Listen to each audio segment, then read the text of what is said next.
Bismillahirrahmanirrahim. Distinguished delegates, speakers, faculty member, and student, Assalamu alaikum. Today is the second day of International Conference on Entrepreneurship and Emerging Market.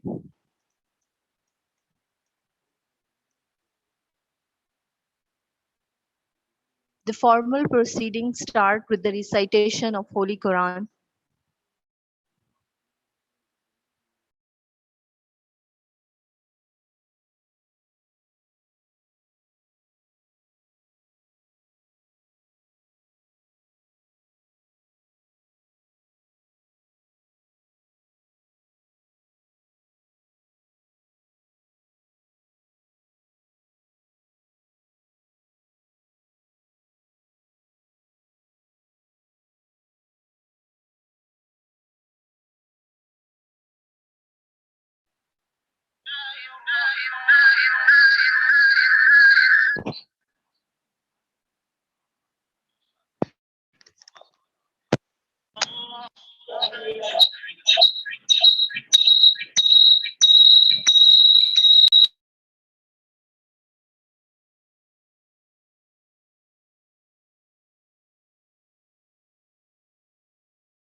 अल्लाह के नाम से शुरू जो निहायत मेहरबान हमेशा रहम फरमाने वाला है।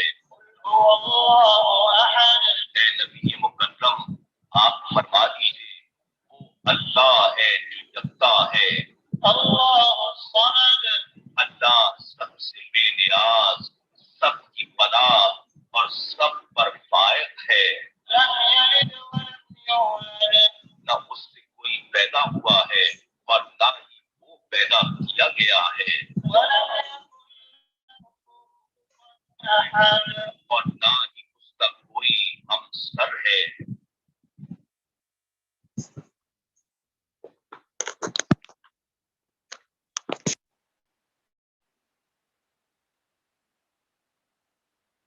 Jazakallah.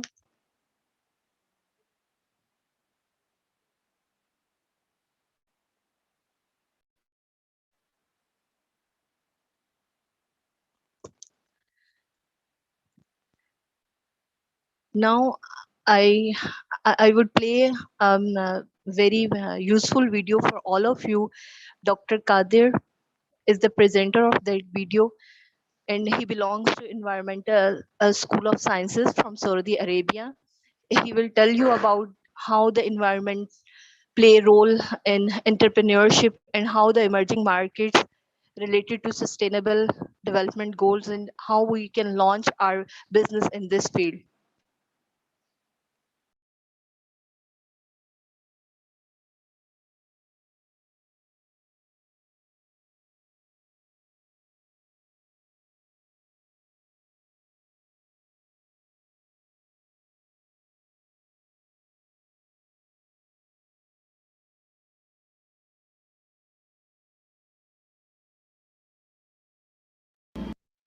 Good morning, friends and the aspirant entrepreneurs. Quite interesting to talk about entrepreneurship, especially at the time of this pandemic, where the all globe is reeling under real pressure to find out the livelihood and to live a normal life. Entrepreneurship is basically, you have to be little rigorous and rational whenever you think of a business, because starting a business is easy. My suggestion is, do a good homework, good your math before you start any sort of enterprise. It's like constructing a house. Before constructing, if you spend some good amount of time to plan, to to design what you want, or the planning phase should have more time than the construction phase. That is my opinion. But if you have a proper planning before your house is constructed, then you can save a lot of material, you can save a lot of labor, you can save a lot of time, etc., etc. So, similarly, if you are starting an enterprise, your entrepreneurship should be, in my opinion, should be quite scientific. It should be rational. You have to analyze the business that you're going to start. Now, at this point of time, there are a lot of opportunities coming up. Though we are under the pressure of the pandemic, especially the biomedical area, software, uh, e-marketing, all this sort of business, there is immense potential even at this bad time of human history. But as I told you, before starting the business, you have to do a rigorous analysis, a cost benefit analysis, the cost on the left side and benefit on the right side. Create a matrix and analyze it, and you reach a figure on the trade-off. What is the trade-off value of the business that you are planning? Especially if you are investing for a physical establishment like a warehouse or a process industry or a uh, uh, or a laboratory or anything of that sort. If you are investing physically, what I suggest, uh, go for a collective investment. Uh, Make a consortium, and the consortium has to invest to the business. So that will reduce your initial investment. That will reduce your capex investment as well. So if you are going for a physical investment, I suggest go for a collective investment, a group of people, create a consortium and do the investment. And once whereas in the virtual businesses, you can take a chance or a risk because you are not investing a huge amount of money to construct something or to create something physically. That is the advantage of IT business or e-marketing business, etc. But once you start the business, the most important thing is cash flow. You have to have a proper cash flow. You have to make sure that your business is running at a positive cash flow. To run a business at a positive cash flow, the most important thing that you have to do is keep the lowest possible inventory. Don't increase your inventory to a very high level, because that will become a dead investment and that will kill your cash flow. So if you have to have an inventory, make sure that you are keeping a minimum inventory. Next is sales. Days sales outstanding. The number of days sales outstanding.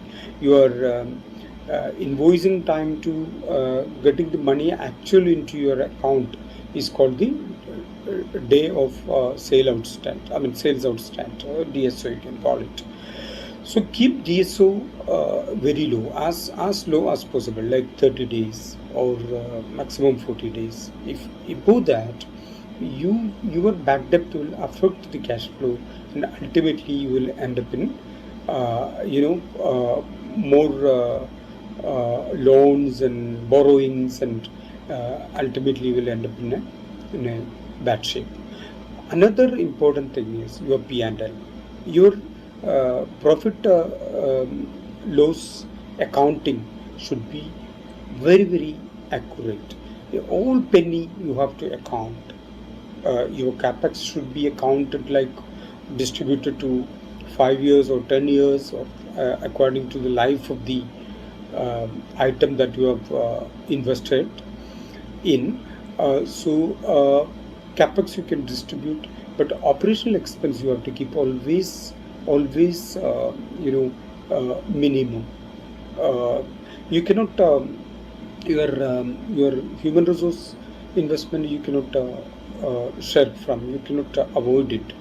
Other expenses, you, you have to always have a control on the expenses. So this way you have to keep a cash flow always positive. Your P&L should always have a positive cash flow, or the net worth capital.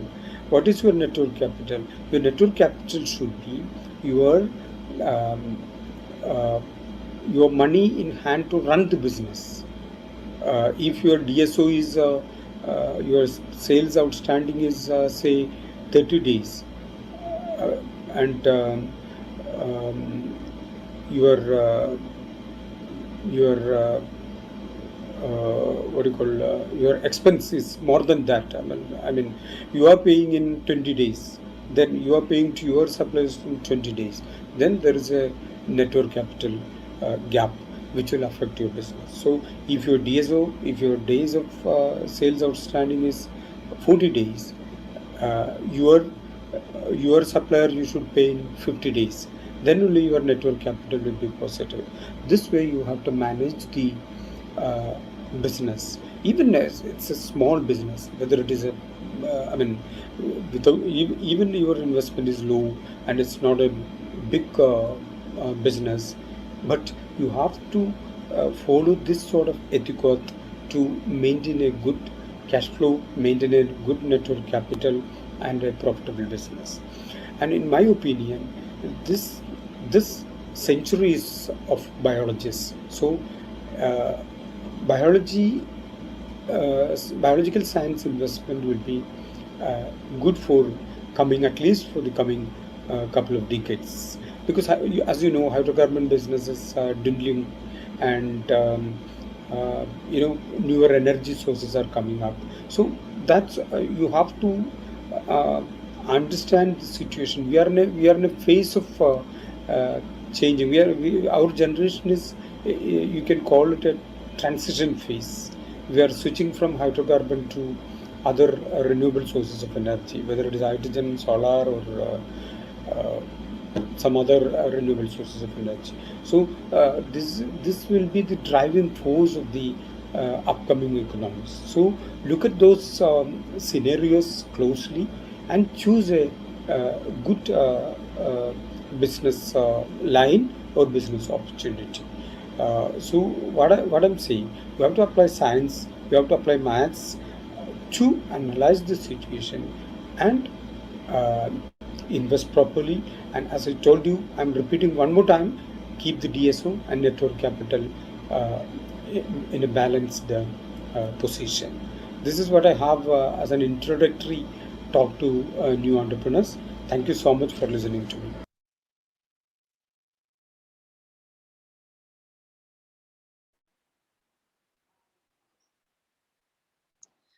Thank you, Dr. Kader. आप बहुत informative आपका lecture था, और specially ये कि कैसे हम STDs goals को फॉलो करते हुए यंग एंटरप्रेन्योर जो हैं वो इस तरह की फील्ड्स के अंदर काम करें जहां पर हम रिन्यूएबल एनर्जी पे काम कर सकें, जहां पर हम वेस्ट मटेरियल को यूज करके ऐसे सस्टेनेबल गोल्स और ऐसे सस्टेनेबल बिजनेस डेवलप कर सकें जो हमारी एनवायरमेंटल पोल्यूशन को कम करें, एज वेल एज हमारी जो है एनर्जी को रिस्टोर कर सकें. और आजकल के दौर में जितनी भी एंटरप्रेन्योरशिप सक्सेसफुल है वो उन्हीं सोर्सेज से या उन्हीं आप कह लें कि एरिया से हैं जो आप रीजनरेट कर सकते हैं, जिन्हें आप रीयूटिलाइज कर सकते हैं. इससे दो बेनिफिट्स मोस्टली गेन होंगे. एक, हम वो वेस्ट मटेरियल जो हमारा यूज नहीं हो रहा उन्हें हम रिन्यूएबल आप कह लें कि एनर्जी मटेरियल में कन्वर्ट कर सकते हैं। इसी तरह हम ऐसे आइडियाज एंटरप्रेन्योरशिप में सक्सेसफुल हैं, ये लीड कर रहे हैं जो हमें सस्टेनेबल गोल्स जो हमारे हैं उनसे रिलेट करते हों। So any question, any student want to ask any question, session is open for question answer.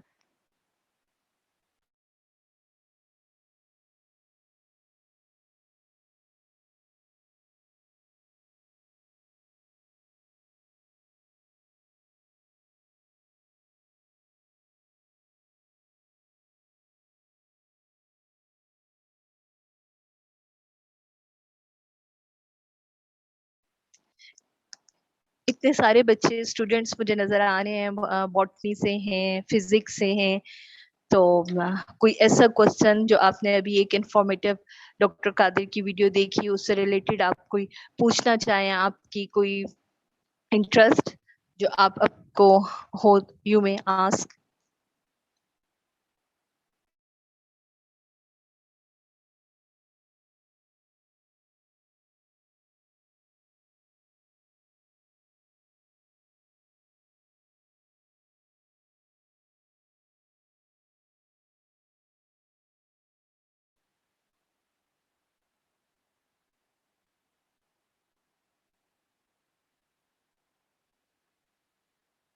कोई क्वेश्चन बच्चों के जहन में नहीं आ रहा? डॉक्टर मलका ने अभी हमें रिसेंटली ज्वाइन किया है, हम इनसे भी थोड़ा सा इंफॉर्मेशन लेते हैं कि फिजिक्स के स्टूडेंट के लिए क्या गाइडलाइन वो देंगे, किन एरियाज में वो एंटरप्रेन्योरशिप कर सकते हैं। जी डॉक्टर मलका।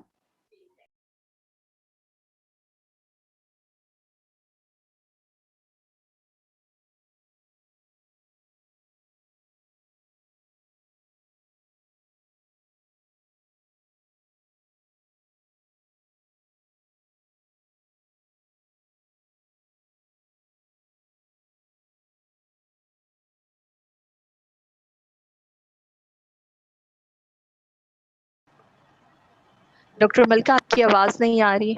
जी जी जी, सॉरी, वो मेरा जो म्यूट था माइक, इसलिए आपको आवाज़ नहीं आ रही थी। तो मैं ये कह रही थी स्टूडेंट्स के ये जो कॉन्फ्रेंस थी ये स्पेशली ऑर्गेनाइज्ड की गई थी साइंस स्टूडेंट्स के लिए। साइंस स्टूडेंट्स को मद्देनज़र रखकर हमने ये कॉन्फ्रेंस ऑर्गेनाइज़ की है, क्योंकि हमारे जो मैनेजमेंट के स्टूडेंट्स हैं या जो हमारे बाकी बिजनेस रिलेटेड डिपार्टमेंट्स के स्टूडेंट्स हैं, वो सब तो एंटरप्रेन्योरशिप से किसी न किसी तरह वाक़फ़ियत रखते हैं अपने सब्जेक्ट्स के लिहाज से, या अपने जो सब्जेक्ट्स पढ़ते हैं या उनके टीचर्स भी उनको गाइड करते रहते हैं। लेकिन जो हमारे साइंस स्टूडेंट्स होते हैं उनको सिवाय जॉब के उन्हें पता ही नहीं होता कि वो अपनी साइंस को या अपने साइंस प्रोजेक्ट्स को या अपने साइंस की जो रिसर्च है उसको किस तरह एंटरप्रेन्योरशिप की तरफ लेकर जा सकते हैं। तो ये कॉन्फ्रेंस ऑर्गेनाइज़ करने का स्पेशल पर्पज़ ही हमारे जो एमएससी के स्टूडेंट्स हैं, बीएस के रिसर्च स्टूडेंट्स हैं और जो हमारे एमफिल पीएचडी के रिसर्च स्टूडेंट्स हैं उनके लिए था। अब देखें जो हमारे माशाल्लाह बीएस के स्टूडेंट्स हैं, जब ये पास आउट होते हैं तो इनके जो लास्ट सेमेस्टर होते हैं उसमें उन लोगों ने अपने प्रोजेक्ट सबमिट करवाते होते हैं, वो बड़े अमेजिंग उनके प्रोजेक्ट्स होते हैं।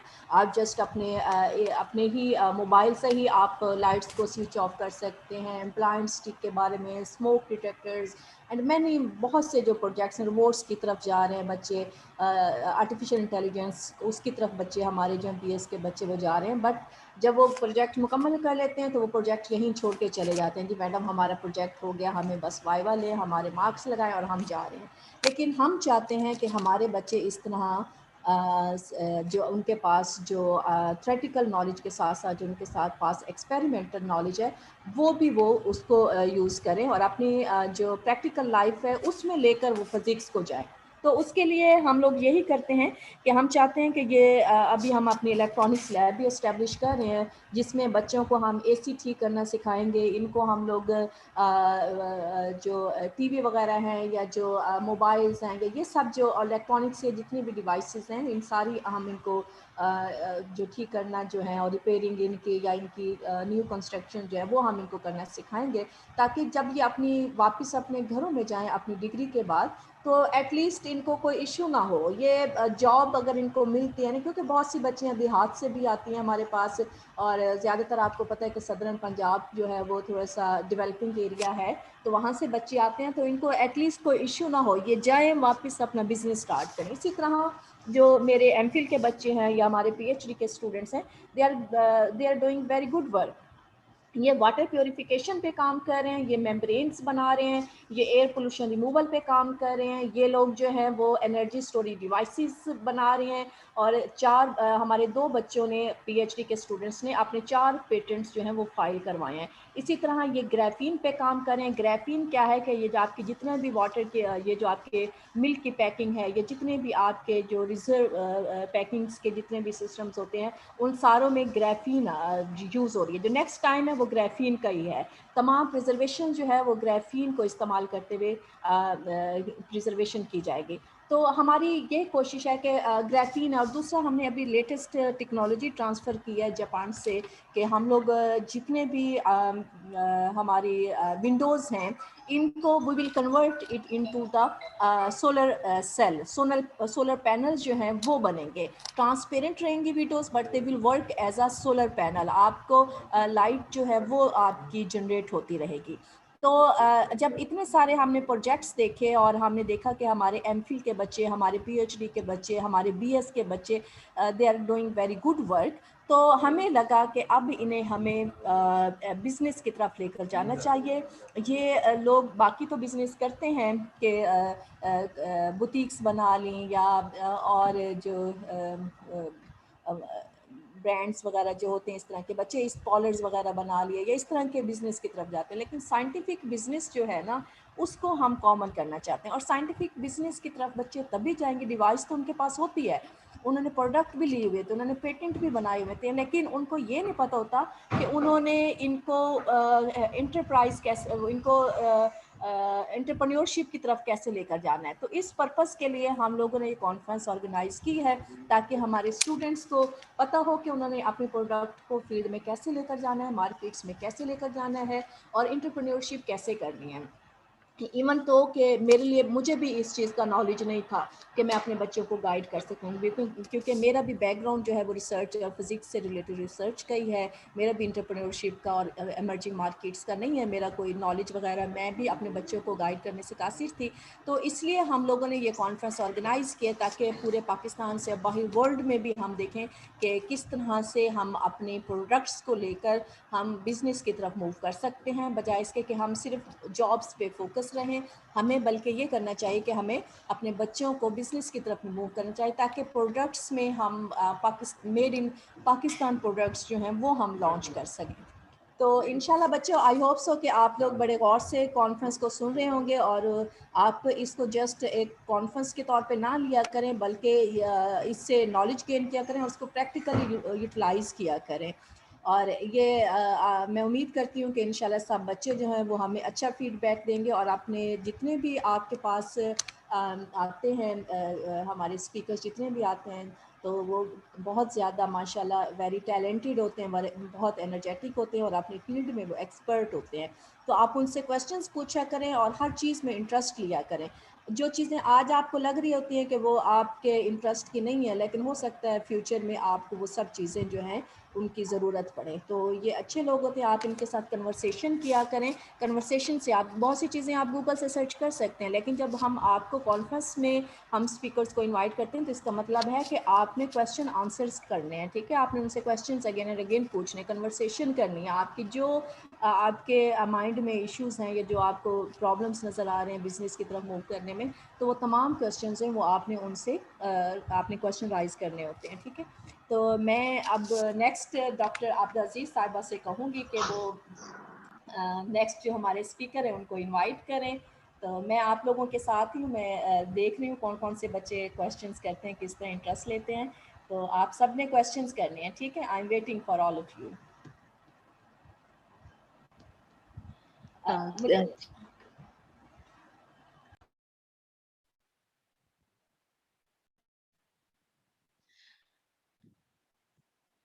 थैंक यू डॉक्टर मलका। आपके जो इंस्पायरेशनल टॉक है, बच्चे जरूर मोटिवेट होंगे। नाउ मैं देख रही थी डॉक्टर शाहिद कुरैशी साहब हमें ज्वाइन कर चुके हैं। So I would like to invite doctor Shahid Qureshi, associate professor as well as he is a director of Center of Entrepreneurship and Development in IBA Karachi. So sir, you are also running an entrepreneurship center, so your talk is very fruitful for us.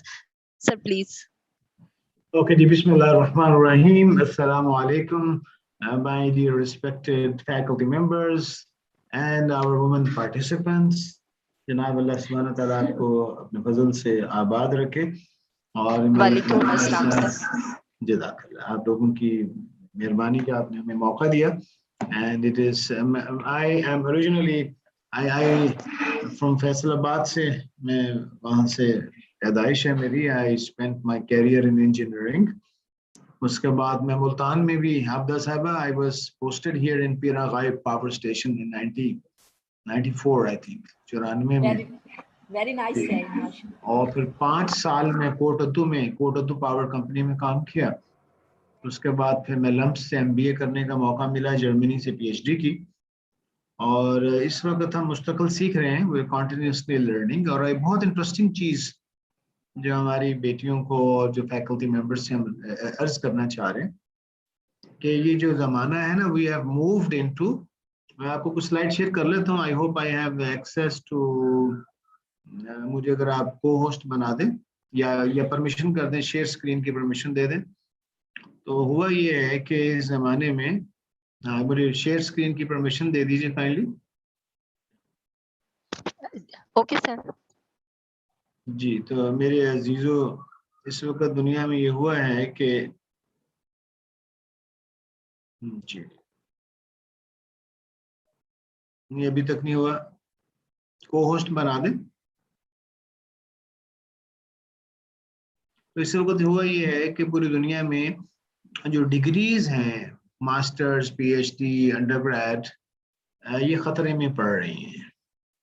मलिका साहबा अभी कुछ बता भी रही थी, लेकिन इस वक्त these degrees and these universities in itself are being खतरे में है। वो क्यों खतरे में है, हम थोड़ी सी इस बात पर रोशनी डालेंगे कि हम कैसे उस खतरे से बच सकते हैं। ये मलिका साहबा जरा इसको करें ना, जरा डिसेबल है still screen sharing. Sir allow कर रहे हैं, शेयरिंग की ऑप्शन शेयर कर रहे हैं। अच्छा, वो एक बटन दबाना होता है बस उसमें। सर आप चेक करें जरा सर काइंडली प्लीज। नहीं अभी नहीं हो रहा है। हाँ जी, वो तो एक बटन दबाना होता है, वो तो उसमें कोई शेयर से screen, it's not a mechanical process. Multiple पे जाएं। ऑल पार्टिसिपेंट्स नहीं, मल्टीपल पार्टिसिपेंट्स। हाँ जी सर, आप चेक करें प्लीज। जी हाँ जी, ठीक है, ग्रेट। तो कैन यू इमेजिन,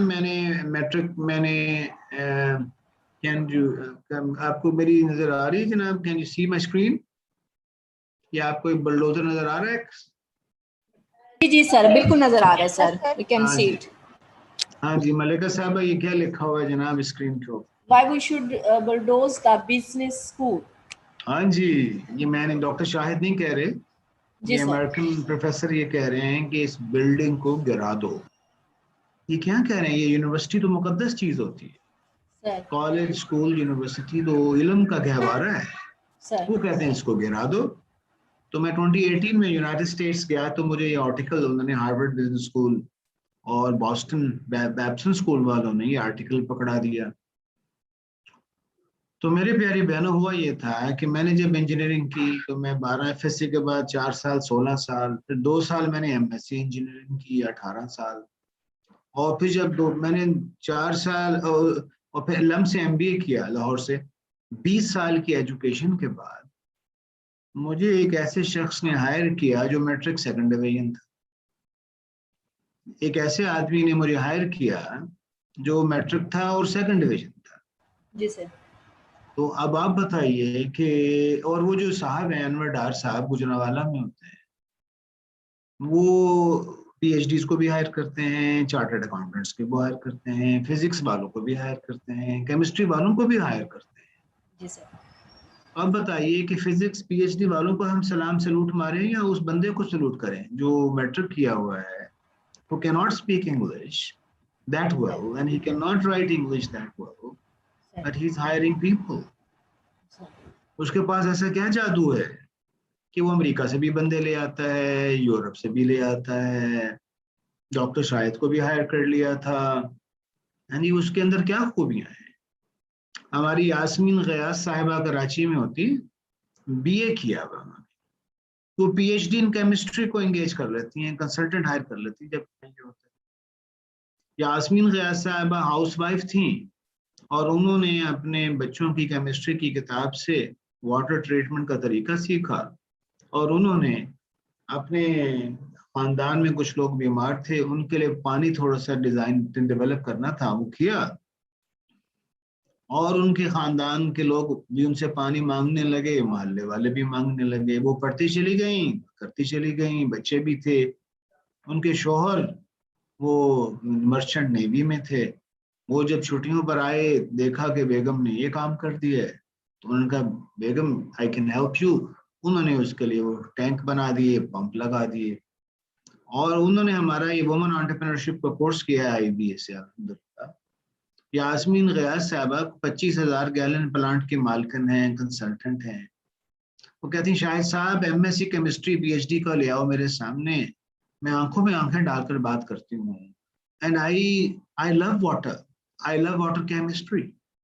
तो मैं यूनिवर्सिटियों के खिलाफ नहीं हूँ, मैं ये कह रहा हूँ कि इस यूनिवर्सिटी के नतीजे में जो नॉलेज और विजडम हमें मिल रहा है उसको अप्लाइड बनाना होगा, उसको रेलेवेंट बनाना होगा, उससे किसी की प्रॉब्लम सॉल्विंग करनी होगी। और हमारा मैट्रिक, हमारा FA, हमारा BA जितने भी सर्टिफिकेशंस हैं वो हमारे नॉलेज स्ट्रीम में अगर प्रैक्टिकली इजाफा करेंगी तो फायदा है, अगर वो इजाफा नहीं करेंगी तो ये आर्टिकल कह रहा है कि ये बिल्डिंग, ये इंस्टीट्यूट इररेलेवेंट हो जाएगा। ये क्वेश्चन था। और दूसरी चीज आपकी बेटियों से अर्ज करनी थी कि जो है ना हम ये जो हमारी पढ़ाई है यूनिवर्सिटीज की, ये इररेलेवेंट बहुत हो रही है। इसकी क्या वजह है मैं आपको थोड़ा सा बताता हूँ। ये एक मिनट स्लाइड खोल लूँ अपनी। हाँ, ये हमारी मास्टर्स, हमारी PhD इररेलेवेंट इसलिए हो रही है क्योंकि मैंने जब इंजीनियरिंग की थी 1984 में, हम जो थी लाहौर में गए, तो उस वक्त मेरी बेटियों एक मिनट, हाँ ये कॉल, ये जो 1940 से 90s का जमाना कैरियर्स का जमाना था।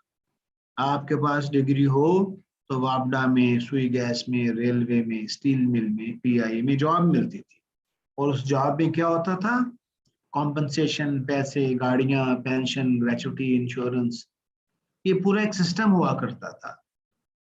जैसे ही 90 की दिहाई खत्म हुई, हमने ये देखा कि PIA, स्टील मिल, वापडा, टेलीफोन, के इलेक्ट्रिक, इनके अंदर नौकरियां खत्म होनी शुरू हो गई और उन्होंने कहा कि हम सिर्फ कॉन्ट्रैक्ट्स पर रखेंगे। इसको हम कहते हैं जॉब्स का जमाना, कॉन्ट्रैक्ट्स। ये जॉब एक इस्तेलाह है जो मैनेजमेंट में यूज करते हैं। हम इस वक्त कॉन्ट्रैक्ट्स के जमाने में जी रहे हैं। पक्की नौकरियों का जमाना खत्म हो रहा था। 2 साल का कॉन्ट्रैक्ट, 3 साल का कॉन्ट्रैक्ट, उसमें कोई पेंशन नहीं, उसमें कोई फ्लेक्सिबल जॉब डिस्क्रिप्शंस। पहले क्या थी जॉब डिस्क्रिप्शंस, क्या थी पहले, मेरे साथ एक मिनट में इसको हाईलाइट कर लूं। पहले जनाब जॉब डिस्क्रिप्शन जो थी, ये मेरा काम है, ये मेरे की परफॉर्मेंस इंडिकेटर है, मैं ये काम करूंगी। अब उन्होंने कहा भाई हमें फ्लेक्सिबल लोग चाहिए जो नखरे वाले ना हो, जो हर बात पर ये मेरा काम नहीं है सर, ये मेरा नहीं है, ऐसे लोग नहीं चाहिए, हमें क्रिएटिव लोग चाहिए। और मेरी बेटियों 2010 के बाद जमाना ने फिर करवट ली, और अब जो करवट ली और फिर कोविड के बाद जो करवट ली है उसके अंदर ये शॉर्ट टर्म कॉन्ट्रैक्ट्स भी खत्म हो गए। लोगों ने कहा हम 30 साल के लिए बंदे को क्यों रखें, ये जो 30 साल 40 साल के लिए लोग आ जाते हैं वो कहते हैं हमें हटा तो सकता नहीं कोई, हम तो वो करेंगे जो हम चाहते हैं। उनकी क्रिएटिविटी कम हो जाती है। तो मेरे प्यारे साथियों, व्हाट हैपन वाज लोगों ने कहा कि इसको हम कहते हैं गिग इकोनॉमी, टास्क भी कहते हैं इसको, गिग इकोनॉमी कहते हैं। इस वक्त हम गिग इकोनॉमी के दौर में दाखिल हो चुके हैं जहां पर गिग्स इंपॉर्टेंट है। गिग क्या कहते हैं? सिलाई, कढ़ाई, designing, plumbing, coaching, mentoring, website development, digital marketing. ये जो जमाना आया है ये गिग्स का जमाना है। ये जनाब डिग्रियों का जमाना तेजी से इवेपोरेट होने जा रहा है। We are entering into the era of gigs, यानी आपको 15-20 गिग्स आनी चाहिए। इसमें इस जमाने में जितने भी जॉब्स होंगी, एक हफ्ते की, 10 दिन की, 2 घंटे की, 6 घंटे की, 4 घंटे की, छोटे छोटे टास्क मिलेंगे। और वो कैसे मिलेंगे? इंटरनेट पे मिलेंगे, फेसबुक पे मिलेंगे, और आपके सोशल नेटवर्क से मिलेंगे। इस जमाने में कैसा आदमी चाहिए? कोई पेंशन नहीं मिलेगी, कोई मेडिकल फैसिलिटी नहीं होगी, very flexible job descriptions, multiple skills चाहिए, क्रिएटिविटी इंतहा की चाहिए, कोई प्रमोशन नहीं, कोई बोनस नहीं, वेरी कॉम्पिटिटिव। हमें तो गिग का जो जमाना है, तो इस वक्त मसला ये हुआ है कि हमारी जितनी भी यूनिवर्सिटीज हैं अमेरिका में, यूरोप में, ये पाकिस्तान का मसला नहीं है, पाकिस्तान का भी मसला है। हमारी जितनी भी यूनिवर्सिटीज, हमारा करिकुलम, हमारी फिजिक्स, हमारी केमिस्ट्री, हमारी इंजीनियरिंग, हमारी एग्रीकल्चर, वो सारा का सारा इस जमाने के लोगों को देखकर तैयार किया गया है। हमारे टीचर्स का माइंडसेट अनफॉर्चुनेटली बहुत सारे नए पुराने, वो इस 40s to 90s का माइंडसेट है। हमारे स्टूडेंट्स का माइंडसेट इसका माइंडसेट है, हमारे पेरेंट्स का माइंडसेट 40s to 90s का माइंडसेट है। तो इसलिए मसला ये हो रहा है कि हमारे IBA जो 30 लाख रुपए में हम BBA कराते हैं, अब वो बच्चे कहते हैं कि सर अब हम कहाँ जाएं, तो नौकरी नहीं। ये Ghulam Ishaq Khan Institute of Technology Pakistan की महंगी तरीन इंजीनियरिंग यूनिवर्सिटी है। बच्चियां आई कि सर वो हमने 30 लाख रुपए खर्च किया, अब 20,000 की जॉब नहीं मिल रही। तो जनाब हमारे कराची में हम ड्राइवर हायर करते हैं तो 25,000 ड्राइवर को तनख्वाह देते हैं। तो एक बच्चे ने O लेवल किया, बच्ची ने A लेवल किया और 30 लाख रुपए खर्च किए। तो अभी मैं बच्चियों को जानता हूँ जिन्होंने इलेक्ट्रिकल इंजीनियरिंग की और जीकी से की और टॉप नॉच यूनिवर्सिटी से की, और 25-26,000 रुपये काम कर रहे हैं। तो भाई उस ड्राइवर में और तुम्हारे अंदर क्या फर्क है? तुम्हारी इन्वेस्टमेंट और क्रिएटिविटी, क्या मसला हुआ? What is the problem? तो वो एक लड़का मुझे जीकी का मिला, तो वो उसने कहा कि सर अब तो हम मारे गए, हमने इतनी इन्वेस्टमेंट हो गई। तो फिर हमने कहा कि भाई कोई गिग्स तलाश करो, कोई छोटी स्किल सीखो। तो उस बच्चे ने इंटरनेट पे जाकर जावा प्रोग्रामिंग की 3 महीने का कोर्स मलिका साहबा मुफ्त किया, और कोर्सेरा पे मुफ्त कोर्सेज भी मिल जाते हैं, और उसने जावा प्रोग्रामिंग सीखी और अपने दोस्तों के जरिए से एक जगह पर मालिक से कहा कि आप मुझे चेक कर दें, अगर मैं आपके किसी काम आ जाऊं और अगर मैं मुफ्त काम कर देता हूं, अगर नहीं तो पसंद ना आए तो फिर मुझे वापस कर दीजिएगा। उस बच्चे को वो प्रोग्रामिंग लैंग्वेज पसंद आ गई और उसने उनका थोड़ा सा काम कर दिया। उन्होंने 25-30 पे रखा। अभी चंद हफ्ते पहले मैं लाहौर में उस बच्चे से मिला हूँ, कहने लगा अल्हम्दुलिल्लाह सर, तो तकरीबन 1.5 लाख को क्रॉस कर चुका हूँ। यानी 12 साल FSC और 4 साल की इंजीनियरिंग और 30 लाख रुपया खर्च करके उसकी मार्केट वैल्यू 25,000 रुपये थी, और अपनी गिग्स डेवलप करके और अपनी पैशन और हॉबी और क्रिएटिविटी को डेवलप करके वो 1.5 लाख पे चला गया बच्चा। तो ऐसे ही हमारे पास एक बच्ची आई, सरवत आई, लड़की, उसने मैट्रिक किया हुआ था, 3rd 2nd डिवीजन, और उसके वालिद रेडियो और टीवी ठीक करते थे। तो सरवत ने उसको अपने अब्बू, बेटियां मोहब्बत करती हैं बाप से, उसने अब्बू को कहते फलां चीज लाओ, रखते रखाते उसके अब्बू की चीजें में शौक पैदा हो गया, और उसने रेडियो, टीवी और लैपटॉप ठीक करना सीख लिया। तो मैट्रिक के बाद के दाखिला ही नहीं मिला, वहाँ पोली वोकेशनल इंस्टीट्यूट था, वहां से इलेक्ट्रॉनिक्स ही छोटा सा कोर्स कर लिया। उस कोर्स में भी वो फेल ही होती रही क्योंकि वो टीचर्स रट्टा लगवाते थे। अब पाकिस्तान के इम्तहानों में मसला ये है कि अगर आपका जवाब टीचर के जवाब से मिलेगा तो आप पास हो। तो जो मॉडर्न यूनिवर्सिटी है वो ये कहती है कि अगर 50 लोग हैं और एक टीचर है तो 51 जवाब होने चाहिए। हर बच्चे का जवाब अपना अनोखेपन से आए, उसके अंदर क्रिएटिविटी हो, इनोवेशन हो। तो वहां से मेरे अजीजों ये हुआ कि मैं आपको थोड़ा सा इस पे शेयर करूंगा इस कहानी के बाद, इंटरेस्टिंग स्लाइड्स दिखाऊंगा आपको। उसके बाद ये हुआ कि वो जो बच्ची थी सरवत, वो उस डिप्लोमे में नंबर कम आते थे लेकिन प्रैक्टिकल कामों में दिलचस्पी थी। उसने एक सीडी प्लेयर बना लिया और वहां पर एक नुमाइश लगाई, तो वहां पर एक कैनेडी यूनिवर्सिटी है कराची की इंजीनियरिंग की, वहां से एक इंजीनियर आए जिनकी अपनी कंपनी थी। उन्होंने कहा बेटा ये तुमने बनाया? उनका जी। उनका मैं तुम्हें 10-15 हज़ार की नौकरी दे देता हूँ। वहाँ जॉब करनी शुरू कर दी। अब जहाँ इंजीनियरिंग के लोग होंगे वहाँ एक मैट्रिक पास बच्ची जाती है और वहाँ एक पुर्जा आता है और उस पुर्जे को ठीक करने की समझ किसी को नहीं आ रही, तो ये बच्ची कहती है सर इसमें ना ये मुझे पता चल गया इसमें एक थायरिस्टर डायोड होता है, वो गड़बड़ है। वो अगर आप कहें तो कहते कहाँ से मिलता है? वो जी कराची की जोड़िया बाजार से मिलता है। तो गाड़ी भेजेंगे? उसका नहीं, मैं अपने भाई के साथ मोटरसाइकिल पर जाऊंगी, वो गलियों में जाना पड़ता है। 300 रुपए का पुर्जा खरीदा, लाई, लगाया और वो मशीन चल पड़ी। अब ये गिग है। एक बच्ची ने इंजीनियर्स का मसला हल कर दिया। यानी वो कहाँ से सीखा? अपने वालिद से सीखा, यूट्यूब से सीखा। उसने अपनी कंपनी बनाई हुई है और वो इस वक्त कितने लोगों को हायर किया हुआ है। उसने वुमन एंटरप्रेन्योरशिप का कोर्स किया हुआ। तो मैं डिग्री के खिलाफ नहीं हूँ, अल्लाह ताला वुमन यूनिवर्सिटी को आबाद करे। हमारा पॉइंट ये है कि वो इल्म जिससे कॉन्सेप्ट्स क्लियर ना हो, वो इल्म जिसकी कोई एप्लीकेशन ना हो, वो इल्म जिसका कोई मकसद ना हो, वो इल्म हाँ जी जिस जो जो जो लोगों की परेशानियां कम ना करता हो, उसको इल्म नहीं कह सकते। हम ये कहते हैं कि जनाब ये मैं आपको थोड़ी सी चंद स्लाइडें दिखा देता हूँ। इस वक्त ये देखिए ना, ये इस वक्त हो ये रहा है मलिका साहब, डॉक्टर आफता साहब। मेरी बातें थोड़ी सी तरह आई होप आप नाराज नहीं होंगे, लेकिन चूंकि एक दर्द है और वो दर्द ये है कि इस वक्त ये टीचर साहब इन बच्चों को कह रहे हैं कि प्यारे बच्चों, जो दरख्त पर सबसे ऊपर पहले चढ़ेगा वो जीत जाएगा। तो जनाब इसमें कौन जीतेगा? ठहरेगा इस दरख्त में, इसमें कौन जीतेगा? एनी बॉडी कोई चैट बॉक्स में लिख दें, जो जिनके पास चैट बॉक्स है, आप बताएं कौन जीतेगा इसमें? मंकी। अच्छा, मंकी को ए ग्रेड मिलेगा, तो लेकिन ये कौवा भी बैठा हुआ है, कौवे को ए स्टार मिलेगा, कौवे को ए स्टार मिलेगा। और हाथी को क्या देंगे? ये तो यहां तक ही पहुंच पाएगा।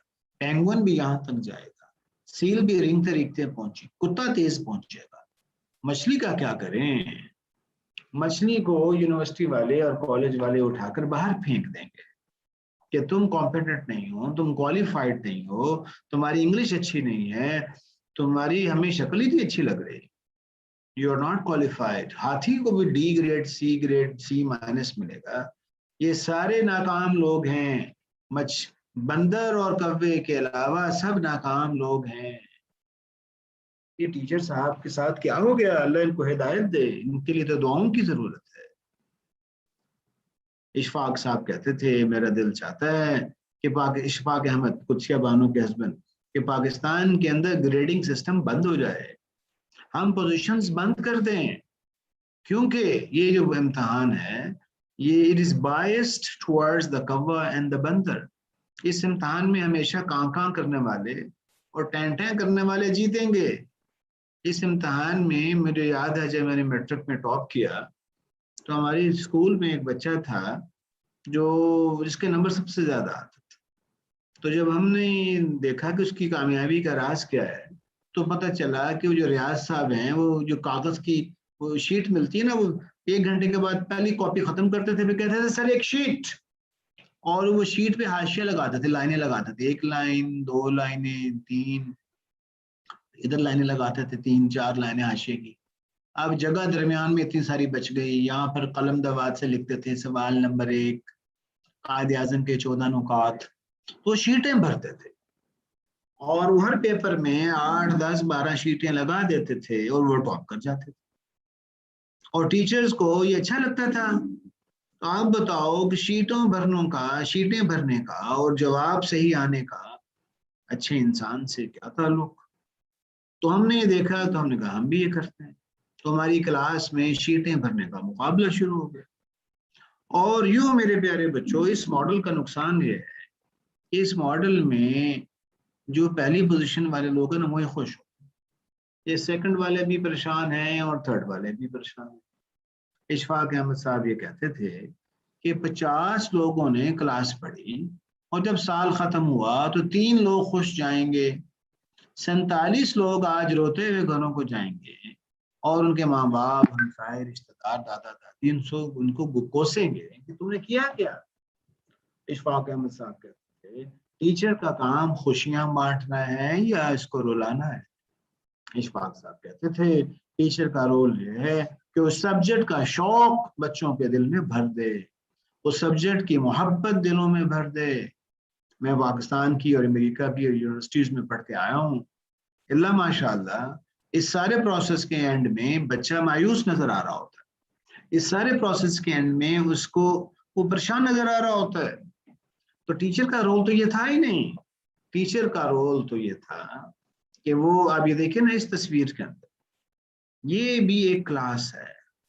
इस क्लास के अंदर जितने भी लोग हैं, छोटे बड़े, दादा दादी, पोता, ईसाई, यहूदी, हिंदू, इसके अंदर जितने भी लोग हैं वो सारे पहली पोजीशन पे आए हुए हैं।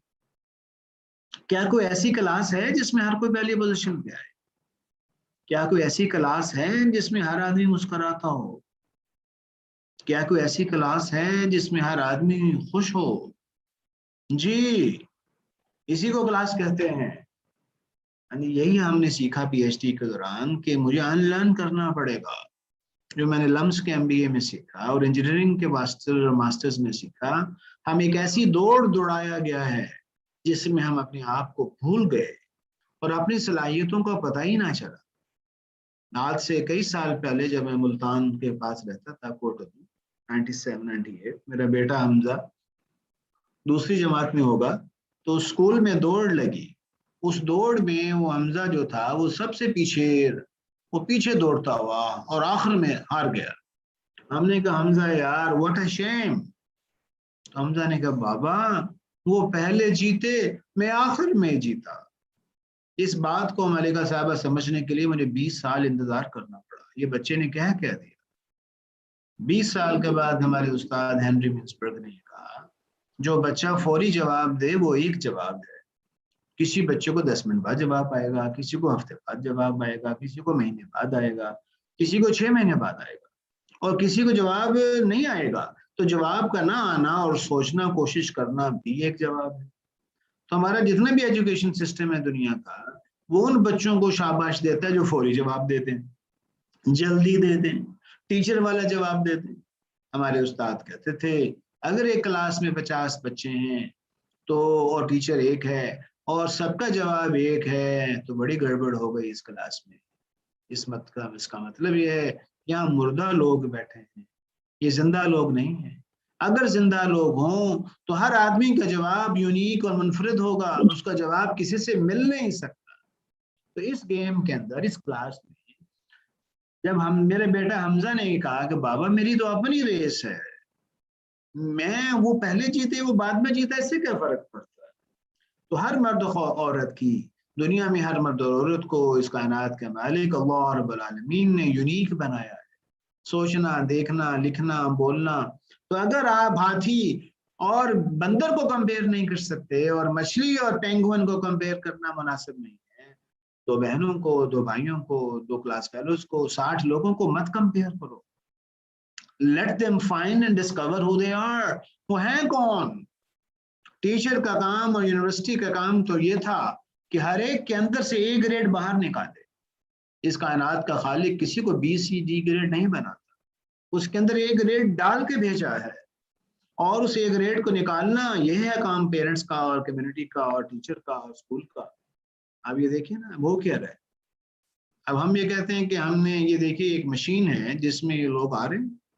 मेरे पास 10 मिनट रह गए, मलिका साहब आए थे जी। ये लोग इसमें मशीन के ऊपर चल के आ रहे हैं और इसके बाद क्या हो रहा है इनके साथ, यानी ये मुख्तलिफ थे, शक्लें, सोच, इन सबको एक तरह का बना दिया गया। हाँ जी, बड़ी खतरनाक मशीन है। बाज लोग कहेंगे बड़ी अच्छी मशीन है।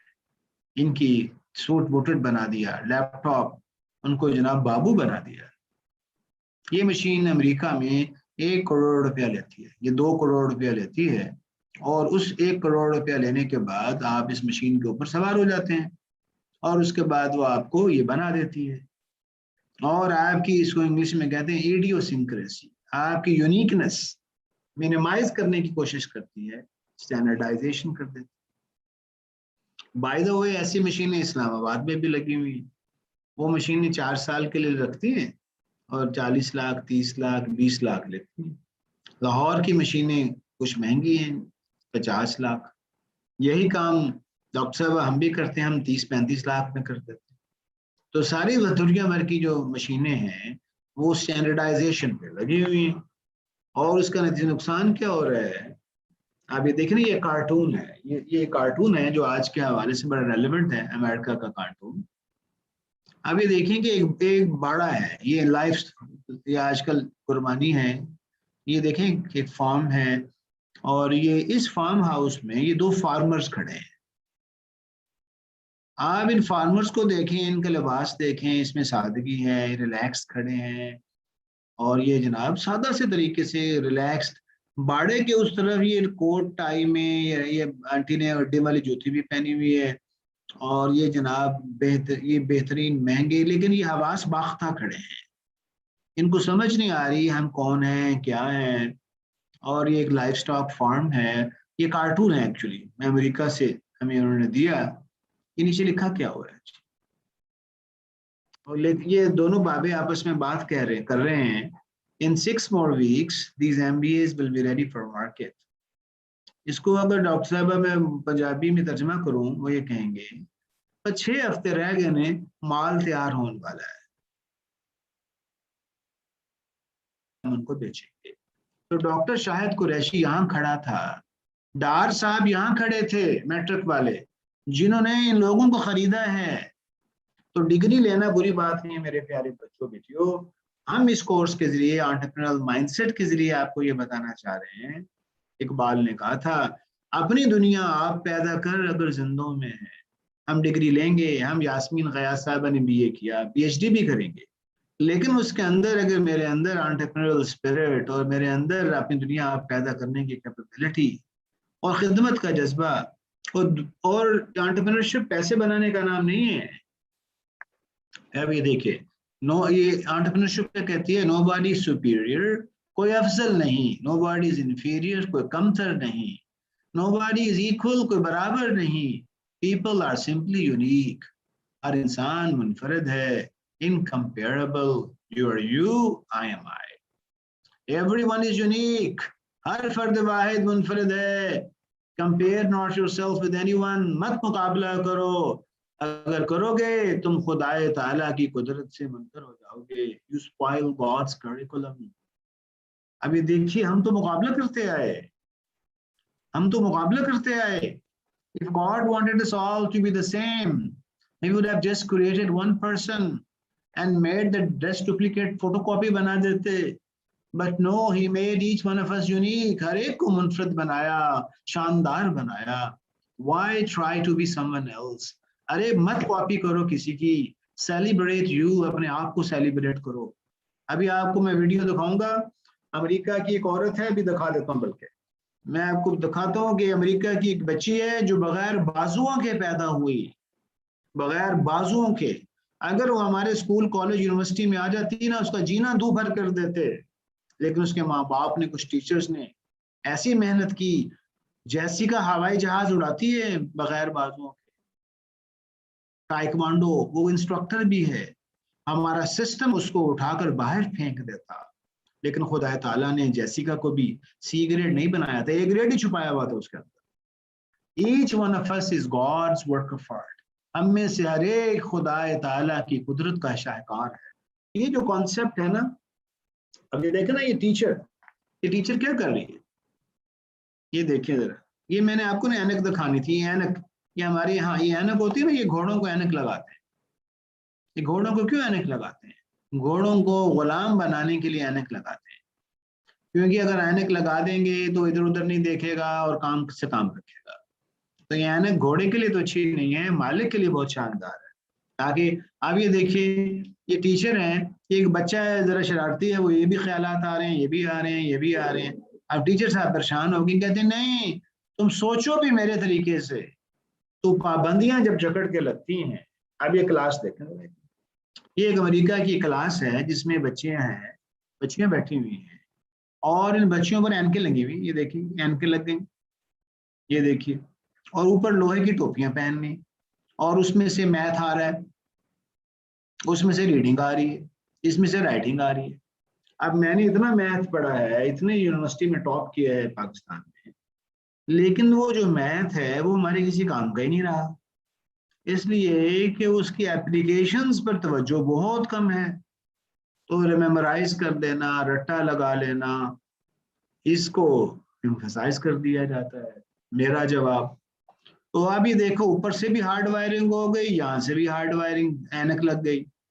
एक बच्ची ये कहती है, वो बाहर देखती खिड़की में, फूल, परिंदे, दरख्त, सूरज, वो कहती साउंड्स गुड टू मी, मुझे तो ये अच्छा लगता है। टीचर साहब क्या कह रही है, come away from the window, you don't want to be a child left behind. वो रह जो नंबर पीछे, नंबर रह गए ना तो मारी जाओगी। तो जनाब मेरे प्यारे साथियों बेटियों, this is what is happening. मैं वो वीडियो दिखाकर आपको खत्म करता हूँ सेशन, ताकि हम इस कोर्स में, हमारे कोर्स है वुमेन एंटरप्रेन्योरशिप का, हमारी कल ma'am Amreen, she will be talking to you tomorrow इंशाल्लाह, कि कैसे इससे निकला जा सकता है। आप डिग्री भी लें, उस डिग्री के साथ साथ वो एंटरप्रेन्योरल माइंडसेट कैसे डेवलप करें और उससे अपनी दुनिया खुद बनाएं, मैट्रिक भी करें, एफएससी भी करें, engineering, MSc physics chemistry PhD भी करें, लेकिन उसके साथ अपनी गिग्स बनाती चली जाएं, सरापा खिदमत बन जाएं। हाँ जी, हज़रत अकरम सल्लल्लाहु अलैहि वसल्लम ने फरमाया, खैरुन्नास मन यनफउन्नास, तुम में से सबसे बेहतर वो है जो सबसे इंसानों से बेहतर है। मलिका साहब, अभी मैं अमेरिका का केस पढ़ा रहा था, डॉक्टर उसका नाम है डॉक्टर मुंडल। डॉक्टर मुंडल पता क्या कह रहे थे, डॉक्टर मुंडल पीएचडी हैं, वो कहने लगे कि मैंने ना पेटेंट कराना बंद कर दिया, I don't believe in patents.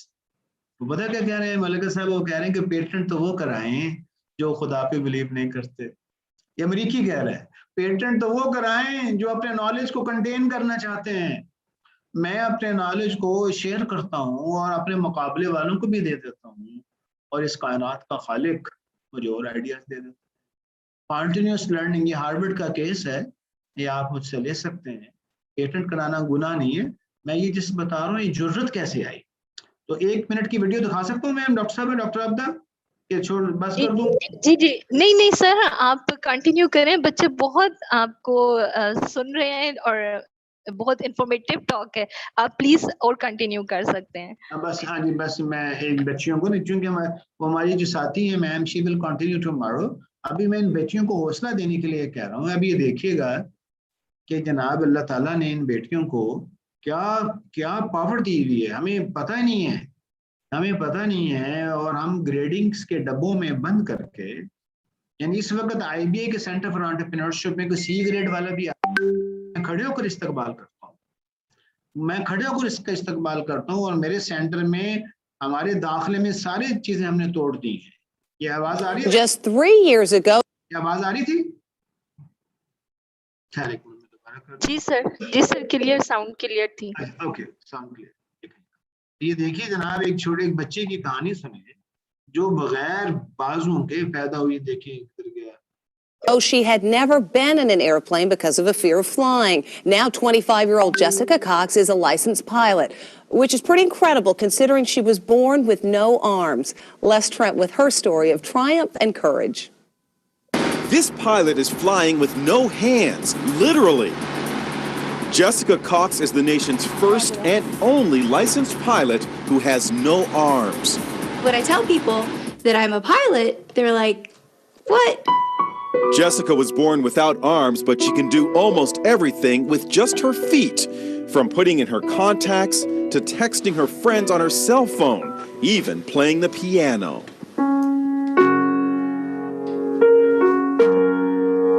Jessica has a black belt in Taekwondo. She makes a living as a motivational speaker, but always had a fear of flying. So Jessica decided to face her fears head on and got a pilot's license. She talked with our Jim Murray. How is it possible to fly a plane without hands? You know, it's even hard for me to believe when I'm talking about them. You just do it. Jessica invited us up for a spin high above the Arizona desert. Her lucky flying shirt reads, "Look, Ma, no hands." She showed us how she controls her plane. And I would have my right foot right here on the yoke and my left foot here on the throttle. And I'm using my big toe to push on the push-to-talk switch. So you feel perfectly safe? I do, yes. Is there any issue of safety at all? You know, there's not. After, an hour, just like driving with her in a car, after an hour or so, you don't even really realize she has no arms. Our cameras were mounted inside the small plane to see Jessica in action. Watch as she takes off. Jessica uses her left foot to control the throttle. Then her right foot pulls out the wheel as she lifts off. It looks scary, but she does it like a pro. And watch, after she makes a picture-perfect landing, she stretches her leg and opens the cockpit windows. How was the flight? That was fun. Good for her. जी जनाब, बिस्मिल्लाहिर्रहमानिर्रहीम। तो मैं 1 minute में इसको बंद कर लूँ। जी, तो ये जनाब, ये आपकी स्क्रीन बंद होगी जी?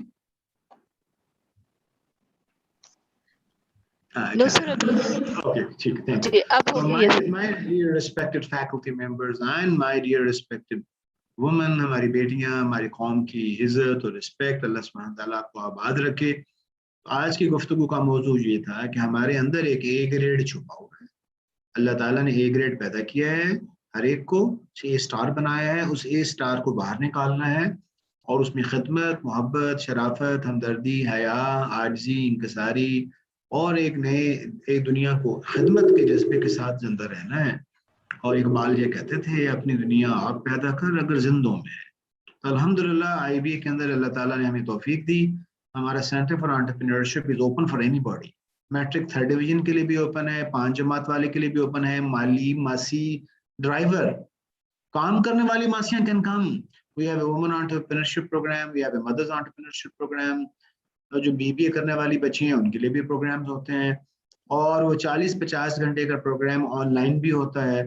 और अल्हम्दुलिल्लाह अल्लाह ताला के फजल करम से पीएचडीज भी, यानी कैन यू इमेजिन डॉक्टर साहबा उसी क्लास में पीएचडी भी बैठा है और जीरो वाला भी बैठा है।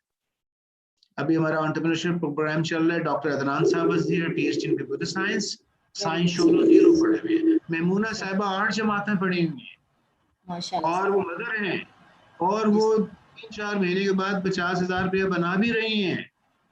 वाओ, हमारा कमाल नहीं है, ये अल्लाह की कुदरत है। हम में से कोई आदमी फालतू नहीं है। तो हम ये समझते हैं कि वुमन यूनिवर्सिटी मुल्तान, ये यूनिवर्सिटीज अगर ये एंटरप्रेन्योरियल हो जाएं तो इनकी कैपेसिटी 10 टाइम्स बढ़ जाए, 50 टाइम्स बढ़ जाए। तो इस दुआ के साथ कि अल्लाह सुब्हानहू तआला इन जवानों को मेरी आह सहर दे, इन शाही बच्चों को बालों पर दे। तो हमारी जो मैम एम्बरीन साहब हैं वो कल इस पर डिटेल में रोशनी डाल देंगी कि how is our woman entrepreneurship different and how can the woman in Multan learn. और जनाब आप में सिर्फ बाकमाल हैं, ये हम या आप लोग जहां भी हैं, यू आर ए स्टार। ठीक है जी, तो ये मेरी बात आई थिंक मुकम्मल हो गई, ताकि आपके बाकी प्रोग्राम डिस्टर्ब ना हो। अगर कोई एक आध सवाल पूछना है तो वो पूछ सकते हैं। सर बहुत शुक्रिया सर, आपकी बहुत माशाल्लाह इंफॉर्मेटिव और इंकरेजिंग टॉक थी। और मुझे उम्मीद है कि ये जितने भी बच्चे सुन रहे थे इंशाल्लाह ये इनको अपने अंदर जो ए ग्रेड इनके छुपा हुआ है इंशाल्लाह उसको सर्च करेंगे और उसको यूटिलाइज़ करेंगे।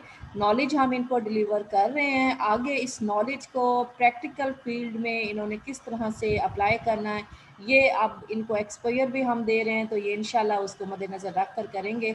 तो सर आपसे गुजारिश थी कि आईबीए कराची माशाल्लाह बहुत बड़ा इदारा है, तो हमें तो आप लोगों से सीखने की ज़रूरत है क्योंकि हम एक डेवलपिंग यूनिवर्सिटी हैं। रिसेंटली हम एस्टेब्लिश हमारी यूनिवर्सिटी हुई है और सर अभी हम उसके प्रोग्रेस की तरफ हम मूव करें। हमारी जो मैम वीसी साहिबा हैं वो माशाल्लाह बहुत ही ज़्यादा सर सपोर्टिव हैं और बस हम कोई काम लेकर जाते हैं ना सर। ये जो कॉन्फ्रेंस थी ना सर, मैंने 1-2 हफ्ते पहले मैडम से कहा कि मैडम इस तरह फ्रेंड्स हैं बाहर से वो रब्ता कर रहे हैं कि आप एंटरप्रेन्योरशिप पे कॉन्फ्रेंस करवाएं। और मैंने कहा दूसरा ये कि हमें भी ज़रूरत है एंटरप्रेन्योरशिप पे कॉन्फ्रेंस करवाने की, क्योंकि हमारे साइंस के स्टूडेंट्स हैं और फ्रेंड्स भी कुछ आई हुई थी इस्लामाबाद, बाहर से, यूके और यूएसए से। तो मैंने कहा मैडम हमें ये कॉन्फ्रेंस करवानी है, तो उन्होंने कहा जी करवाएं आप, बस। वो हमें ये नहीं कहती कि आप मैडम देख लें ये वो, नहीं नहीं, वो कहेंगे जो हम चीज़ लेकर जाएंगे ना, वो कहेंगे जी आप गो थ्रू, आप जाएं, आपको अलाउ है। माशाल्लाह बड़ी स्पोर्टिव है और बहुत ही माशाल्लाह बहुत सिंसियर है हमारे इंस्टीट्यूट के साथ। तो सर रिक्वेस्ट ये थी कि चुनका हमारी वुमेन यूनिवर्सिटी है, जी तो जी वुमेन यूनिवर्सिटी में हम तो बड़े विलिंग हैं कि हम आपके साथ काम करें, हमारी बच्चियां वहाँ आएँ, बल्कि इवन हम खुद फैकल्टी को भी लर्न करने की ज़रूरत है, हम खुद भी सर आना चाहते हैं। तो सर कोई ऐसा नहीं हो सकता सिलसिला कि हम कोई आपके बिजनेस का जो एंटरप्रेन्योरशिप वाला जो है जी जो इदारा, उसके साथ सर हम MOU साइन कर लें, ताकि हमें बच्चियों को एकोमोडेशन का मसला ना हो, हम पेरेंट्स को भी दिखा सकें कि जी ये देखें हमारे उनके साथ कॉन्ट्रैक्ट जी साइन हुआ है, MOU माशाल्लाह साइन है, आपको परेशान ना हो। क्योंकि पेरेंट्स ज़रा आपको पता है वही बच्चियाँ वुमेन यूनिवर्सिटी में आती हैं जिनको जिनके पेरेंट्स थोड़ा सा ट्रस्ट को करते हैं एजुकेशन या हाँ जी थोड़ा सा वो कंजर्वेटिव तो नहीं कहना चाहिए, लेकिन थोड़ा सा मोहतात होते हैं। तो जी वो उनके पेरेंट्स, वो बच्चियाँ आती हैं हमारे पास। तो अगर कोई हमारा MOU साइन हो जाए IBA कराची के साथ, तो सर ये तो बहुत ही अच्छा होगा कि हम खुद भी इंशाल्लाह विजिट करेंगे आपकी यूनिवर्सिटी, जी और ये तो हमारे लिए बहुत बड़ी बात होगी कि हम आपसे सीखेंगे और हम आगे जाएंगे जी इंशाल्लाह सर। माशाल्लाह, बहुत शुक्रिया जनाब। आई थिंक वी कैन जी टॉक ऑन दिस। और मेरी सर। आपसे बिल्कुल, हम बिल्कुल ओपन हैं। हमने जी फैसलाबाद में सर। प्रोग्राम रन किया GC वुमेन यूनिवर्सिटी के साथ, हमारी टीम ने वहाँ सर। पर बहुत सारे प्रोग्राम रन किए, कोयटा में, फैसलाबाद में, सर। गुजरांवाला में, सर। हैदराबाद में, सर। मुल्तान अभी मिसिंग है, लिया में अभी हम काम कर रहे थे। लिया के जी ख्वातीन सर। के साथ हमारी वुमेन टीम ने काम किया। अच्छा, वेरी हम गुड फ्लाई सर। जी, वो सर। मुल्तान में हमें कोई, आप डॉक्टर अब्दा और डॉक्टर मलिका साहबा मिली जी नहीं सर। पहले, जी वरना सर। जब कोई तो हमारी टीम्स वहाँ पर अल्हम्दुलिल्लाह काम करती रही हैं और बहुत जी ज़बरदस्त सर। रिजल्ट्स हैं। जी सर। तो इसमें हम एक तो ये काम कर सकते हैं, फैकल्टी डेवलपमेंट वर्कशॉप हो सकती है। Conferences sir. मैम जो है ना, असल में कॉन्फ्रेंसेस की बजाय वर्कशॉप्स इंपॉर्टेंट है। सर कॉन्फ्रेंसेस बिल्कुल तो सर। होती है जब रिसर्च पेपर्स प्रेजेंट करने हो। तो सर। अभी हम ये कहते हैं कि वर्कशॉप्स कराई जाएं जिसमें जहन सर साजी की जाए। बिल्कुल सर। जहन बिल्कुल साजी, अभी सर। तो हमें जहन साजी ये करनी है कि हमने, यानी ये कराची में एक कम्युनिटी है, उसको मेमन कम्युनिटी कहते हैं। Memon sir. Memon sir. Community की कामयाबी, अगर आप IB और लम्स के बंदे को देंगे ना कि बेटा ये काम कर दो, सर। तो वो जो भी काम करेगा ना, वो 10 गुना महंगा कर देगा। अगर मेमन को कहेंगे ना, तो वो मेमन 100 रुपए के काम को 10 रुपए में कर देगा। हाँ जी। वो क्यों कम करता है? इसलिए कि वो बड़ा ही सलीके वाला है, वो बड़ा जी ही सर। कम खर्च है, वो बड़ा ही क्रिएटिव है।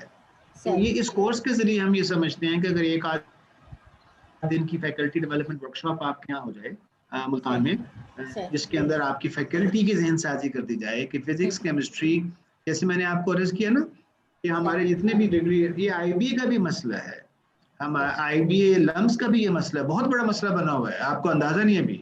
यानी सर। जो आदमी 40 लाख खर्च करे, सर। एक मिनट, एक मिनट, जो 40 लाख खर्च करे और उसके बाद, एक मिनट है ये, हेलो सर। जी, अगर मीटिंग चली 10 मिनट बात कर लो। यानी आप 40 लाख खर्च करें, उसको 20,000 की नौकरी ना मिले, 30,000 की नौकरी मिल रही हो, तो सर। कितना बड़ा पेरेंट्स के ऊपर प्रेशर होगा। सर तो हम ये बिल्कुल सर। समझते हैं कि वुमेन यूनिवर्सिटी जो ख्वातीन हैं, उन पर बहुत काम किया जा सकता है। सर। तो कल मरीन साहब, आप पहले उनकी तकरीर जरा कल सुन लीजिए इंशाल्लाह, जी फिर सर जरूर टेलीफोन पर आपसे बात हो जाएगी। सर। और एक we can do a proposal for 1-2 days workshop in Multan. और सर उसमें, थैंक यू सर। क्योंकि हम समझते हैं कि 7-10 से घंटे अगर वो गुजर जाए ना, सर। तो वो 10-12 घंटे में हमारी बेटियां अपने माँ बाप फैमिली के साथ मिलकर ही पता नहीं क्या कुछ कर रही होंगी इंशाल्लाह। ठीक है, सर बहुत ये शुक्रिया बताएं कि सर आप जो हमें वर्कशॉप होगी सर, हम उसको फिजिकली अगर जी। कंडक्ट करवाना चाहें तो सर आपके लिए फिजिबल होगा कि आप हमारे मुल्तान में हाँ आना? नहीं, वो फिर हम मुल्तान में आकर कर देंगे। वी कैन चले। कम ओवर, आवर चले। 2 people ठीक है can sir. Come over, sir. 2 people will come over। एक हमारे ख्वातीन की टीम होगी, ताकि हमारा मकसद ये होगा, सर। अगर हम मुल्तान आएंगे तो मकसद ये होगा कि वहाँ पर 40 टीचरों को तैयार कर दिया जाए। अच्छा सही सर। जी, गुड सर। हम, और इंशाल्लाह उसके सर। बाद MOU भी साइन हो जाएगा IBA के साथ। सर। सर। और इसमें म्यूचुअल लर्निंग होगी। आप लोग भी A स्टार ही हैं, I tell you. Sir. Sir हमारा थैंक जब यू मैं सर। लम्स में गए, तो लम्स वालों के पढ़ने के बाद हमें हमें हमारा एजुकेशन सिस्टम दिमाग खराब कर देता है कि ये हाई टॉप नॉच यूनिवर्सिटी है या लोअर यूनिवर्सिटी है।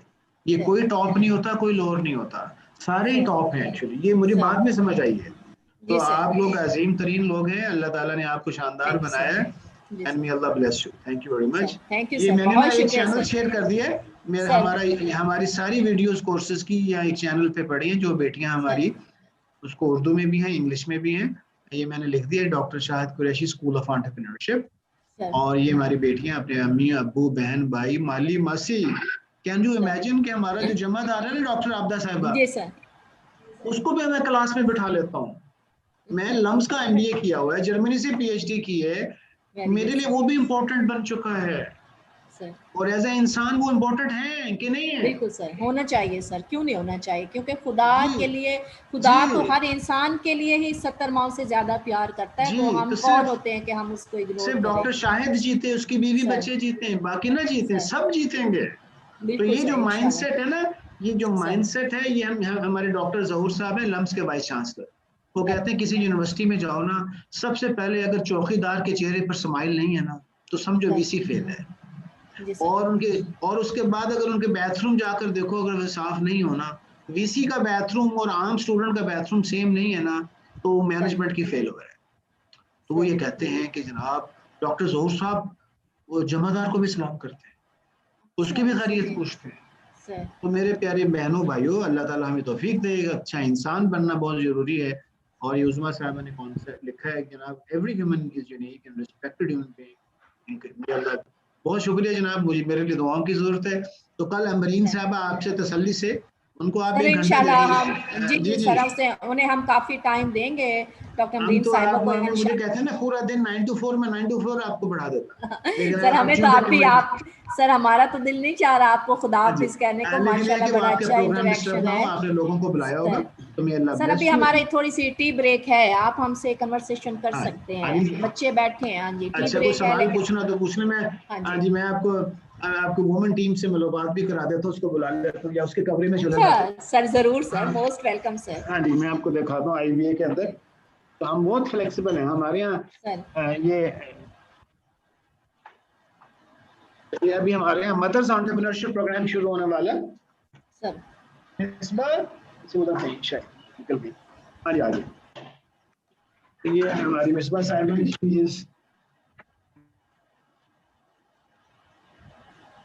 taking care of the mothers entrepreneurship program। अस्सलाम वालेकुम। माशाल्लाह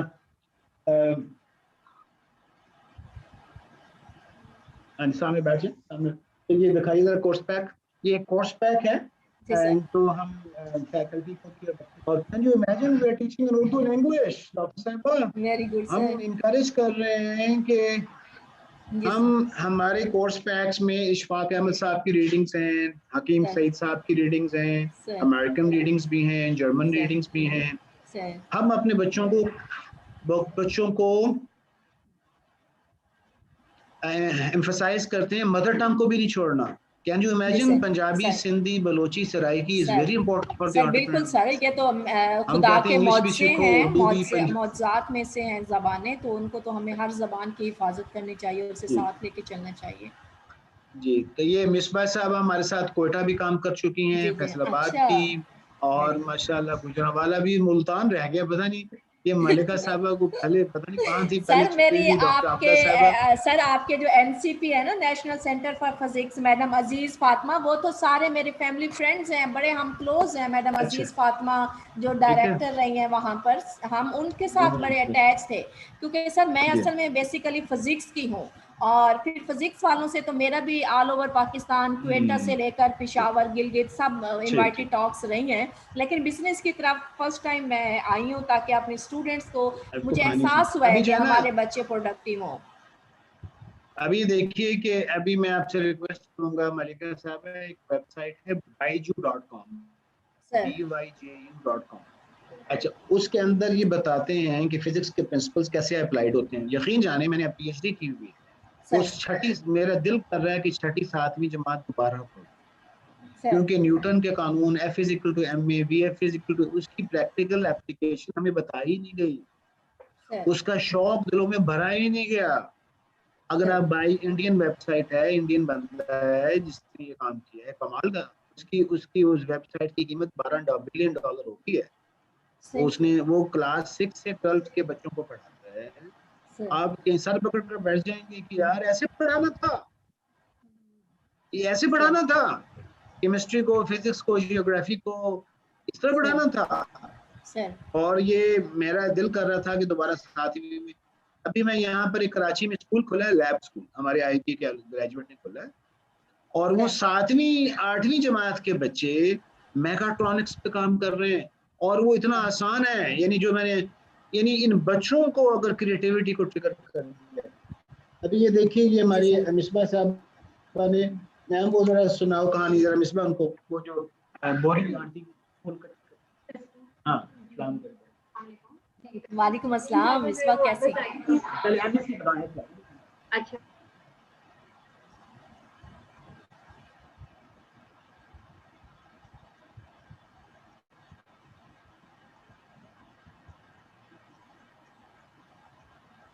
आई थिंक सर यहाँ पर नेट का थोड़ा सा इशू है। मैम मिसबा की आवाज़ क्लियर नहीं आ रही। सर का मुझे लगता है इंटरनेट में ना सर के इशू था, अभी रिजॉल्व कर लेंगे इशू सर। सर आपके इंटरनेट में सर कोई इशू हुआ है?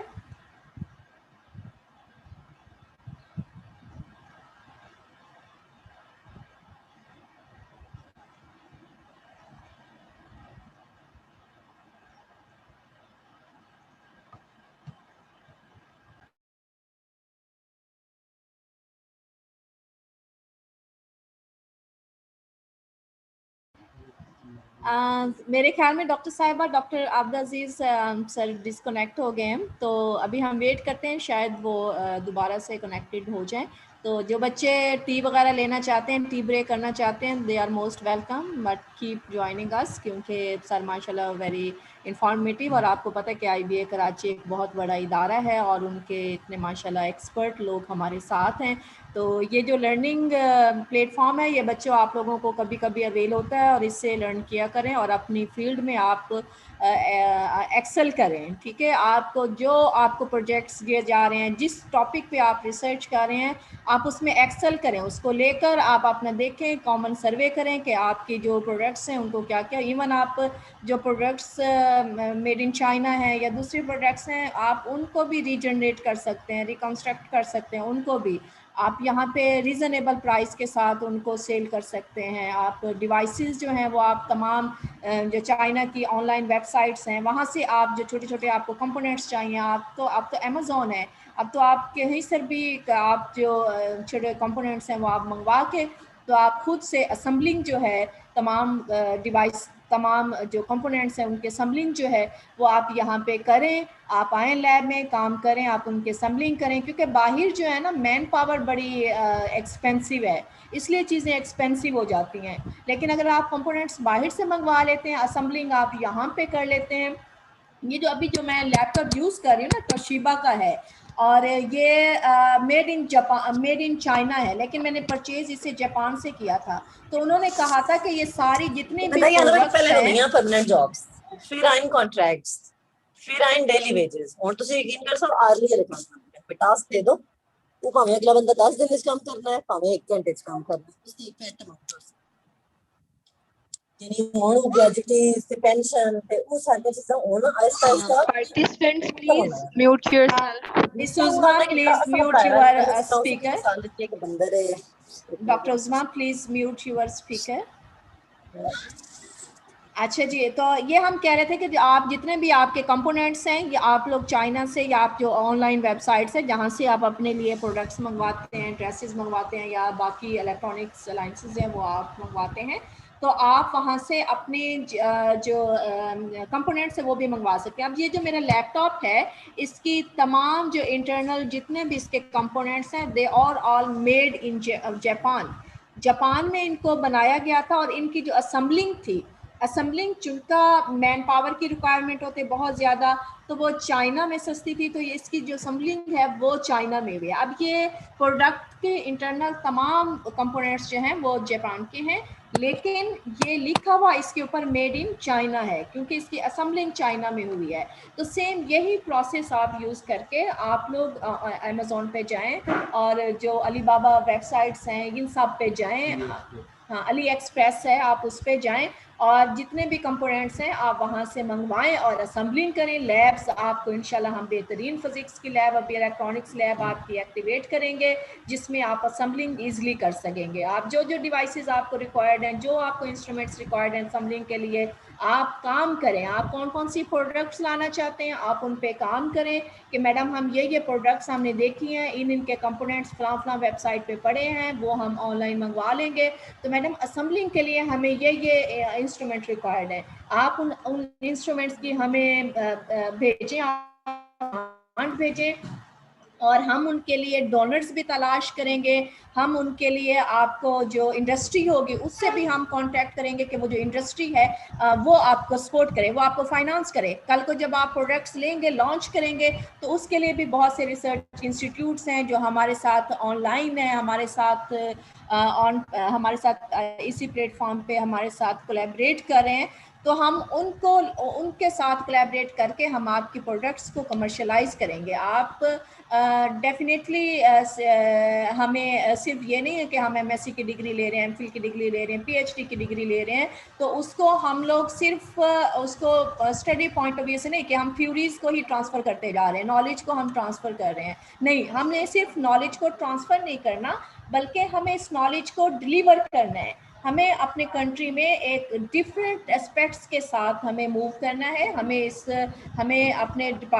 अपने जो बिजनेस एंटरप्रेन्योरशिप की तरफ हमें साइंस को लेकर जाना, ताकि हमारा जो कंट्री है वो खुद कफील हो जाए तमाम प्रोडक्ट्स में, साइंटिफिक प्रोडक्ट्स में। अब देखें बच्चों, अगला जो पिछला ज़माना अदब का था, शायर व शेरी का था या बाकी चीज़ों का था, लेकिन ये जो कमिंग जो ज़माना है ना, ये टेक्नोलॉजी का है और आईटी का है, आर्टिफिशियल इंटेलिजेंस का है। अगर हमने वक्त पे डिसीजंस ना लिए, हमने वक्त पे अपने इन चीज़ों की तरफ अपने डायरेक्शंस चेंज ना की, तो हम बहुत पीछे रह जाएंगे।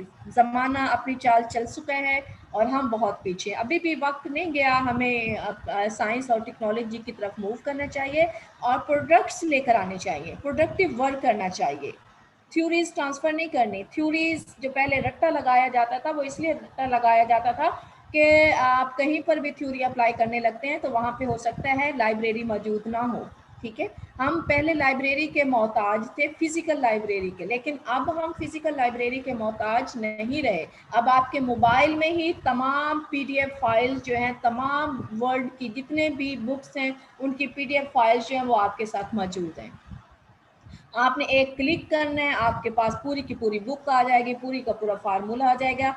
आपको ज़रूरत किस चीज़ की है कि आपको पता होना चाहिए कि ये फार्मूला फ़लाँ जगह पे है, इस फार्मूले को मैंने फ़लाँ जगह पे अप्लाई करना है। आपको उसके कॉन्सेप्ट से वाकफियत की ज़रूरत है। आपको पता हो कि मैं फ़लाँ काम करूँगी या मैं फ़लाँ काम कर रही हूँ, तो फ़लाँ जो फार्मूला था मैं उसको यहाँ पे अप्लाई कर सकती हूँ।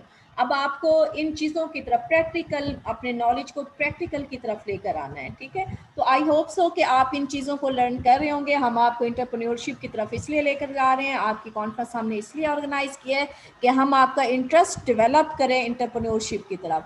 आप साइंस को एंटरप्रेन्योरशिप की तरफ लेकर आएँ, आप अपने बिजनेस करें, फाइनेंशियली आप स्ट्रॉन्ग हो, अपने कंट्री को सस्ती चीज़ें डिलीवर करें। तो ये हमारा पर्पस है और आई होप सो कि आप सब बच्चे जो हैं इंशाल्लाह हमें मायूस नहीं करेंगे, हमारी उम्मीदों पे पूरा उतरेंगे।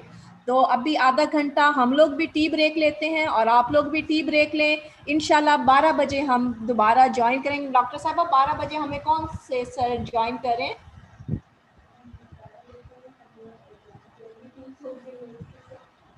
हाँ, डॉक्टर मोहम्मद किम आमिर जो आमिर हैं हमें ज्वाइन केएसए से, करेंगे। वो हमें ज्वाइन करेंगे और माशाल्लाह सर बड़े एक्टिव हैं और माशाल्लाह बहुत ही उनके पास नॉलेज है। हम आपके पास इंटरनेशनल स्पीकर्स भी इसलिए लेकर आए हैं कि आप सिर्फ पाकिस्तान की एंटरप्रेन्योरशिप से या उनके रूल से वाकिफ ना हो, बल्कि आपको पता हो कि वर्ल्ड में एंटरप्रेन्योर्स के लिए कौन कौन से जो हैं तरीके राइज हैं। ठीक है, तो बच्चों इंशाल्लाह फिर हम मिलते हैं 12 बजे एग्जैक्ट। आप लोगों ने इसको ज्वाइन ही रखना है अपनी कॉन्फ्रेंस को और 12 बजे इंशाल्लाह हम दोबारा, और लेट नहीं करना, आप सब बच्चों ने ज्वाइन होना है, बल्कि अपनी क्लास की जो फ्रेंड्स हैं इवन आप अपने फैमिली मेम्बर्स को भी ज्वाइन करवा सकते हैं, हमें कोई इशू नहीं है। हम चाहते हैं कि हमारा जो नॉलेज है या जो ये कॉमन जो नॉलेज है एंटरप्रेन्योरशिप का, ये सब आपके पेरेंट्स, आपकी फैमिली मेम्बर्स, इवन आपकी मदर कैन अटेंड दिस। ठीक है, तो इंशाल्लाह फिर हम मिलते हैं 12 बजे students. Thank you, Dr. Malika. Student, we will be back inshallah at 12. Okay, Allah Hafiz.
Assalamualaikum. Welcome back to everyone.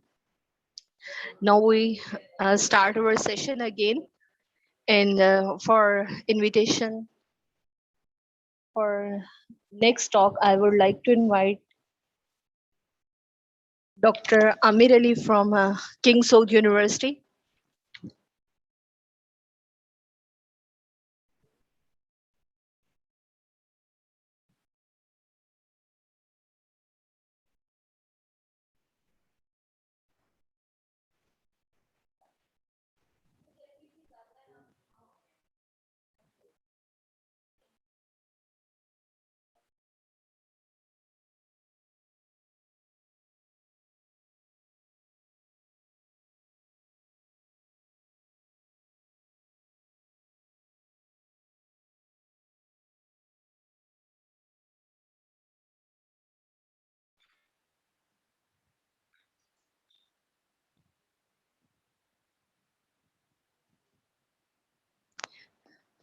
In few minutes, Dr. Amir will join us. He's director and co-founder of many organizations like Nakhal Al-Bakr, and he's working with the petroleum agency also. So he's very informative speaker for us.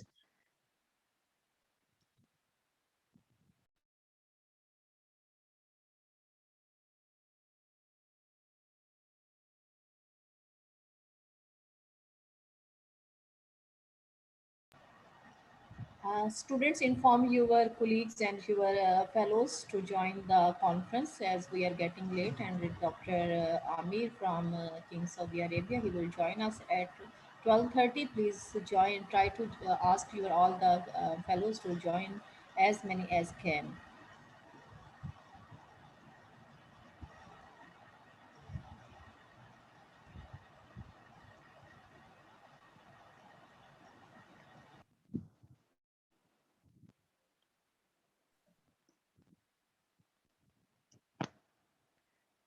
As you already listen, our last speaker, Dr. Shahid Qureshi, Associate Professor in IBA Karachi.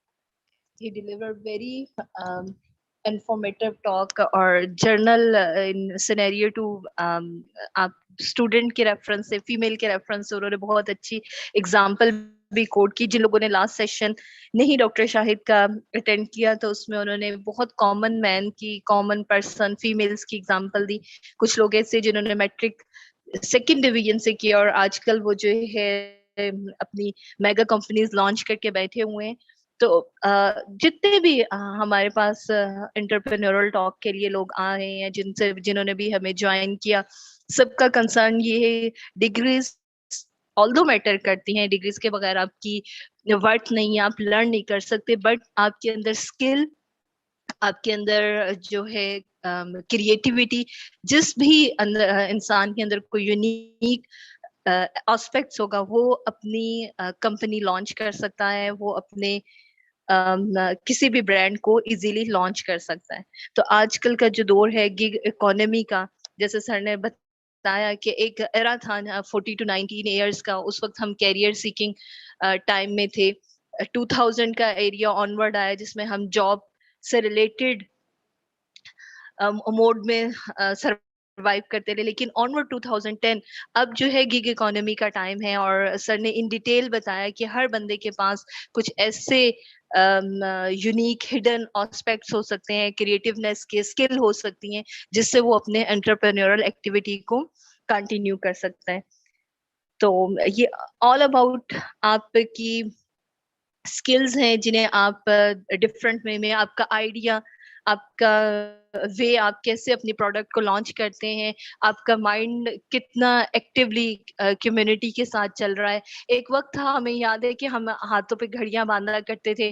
और time के लिए आज आप देख लें कि वो companies वो टाइम उनका गुजर गया लोग आजकल रिसेंट दौर में यूज कम इनका यूज होता है तो ऐसी कंपनीज जो टाइम के साथ या ऐसे ब्रांड्स जो टाइम के साथ या वक्त की जरूरत के साथ मूव नहीं करते उनका नाम भी खत्म होना शुरू हो जाता है तो entrepreneurship is totally about the creative idea आप कैसे अपनी कंपनी को लॉन्च कर रहे हैं आप अपनी कंपनी में कैसे जो है यूनिक एस्पेक्ट्स लेकर आ रहे हैं ये चीजें आपकी मैटर करती हैं और जितनी भी एंटरप्रेन्योरल एक्टिविटी है ये आपके बिजनेस डिग्री के डिपेंडेंट नहीं है आपकी किसी भी आप साइंसेस से नॉन साइंसेस से सोशल साइंसेस से किसी भी फील्ड से अगर आप अपना बिजनेस लॉन्च करना चाहते हैं तो आपको सबसे पहले अपनी मार्केट की तरफ फोकस करना है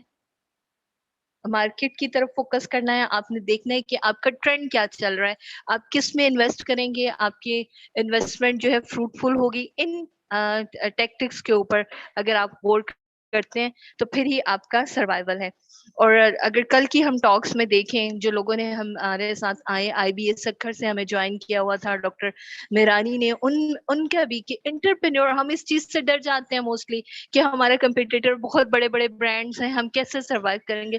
एंटरप्रेन्योरल एक्टिविटी में आपका कंपटीशन मैटर नहीं करता, ये बिजनेस है जिसमें कंपटीटर्स होते हैं जो सर्वाइव नहीं करते। एंटरप्रेन्योरल एक्टिविटी में आपकी स्किल, आपका कॉपरेशन, आपके साथ कंबाइन जो आपकी ग्रुप है उसकी एफर्ट मैटर करती है। तो आप उस चीज को कंबाइनली अपनी एंटरप्रेन्योरल एक्टिविटी को कंटिन्यू कर सकते हैं विद योर यूनिक आइडिया। वो आपके कोई भी साइंसेस हो सकता है, biology, life sciences, basic sciences, anything, जिस भी आप कर सकते हैं। आप साइंसेस के बंदे हैं लेकिन एक्सेल कर रहे हैं आप फैशन डिजाइनिंग में, तो ये आपकी वो इनर स्किल्स, वो हिडन पोटेंशियल, वो यूनिकनेस जो अल्लाह ताला ने आपको दी है, उसके थ्रू ही आप सरवाइव कर सकते हैं।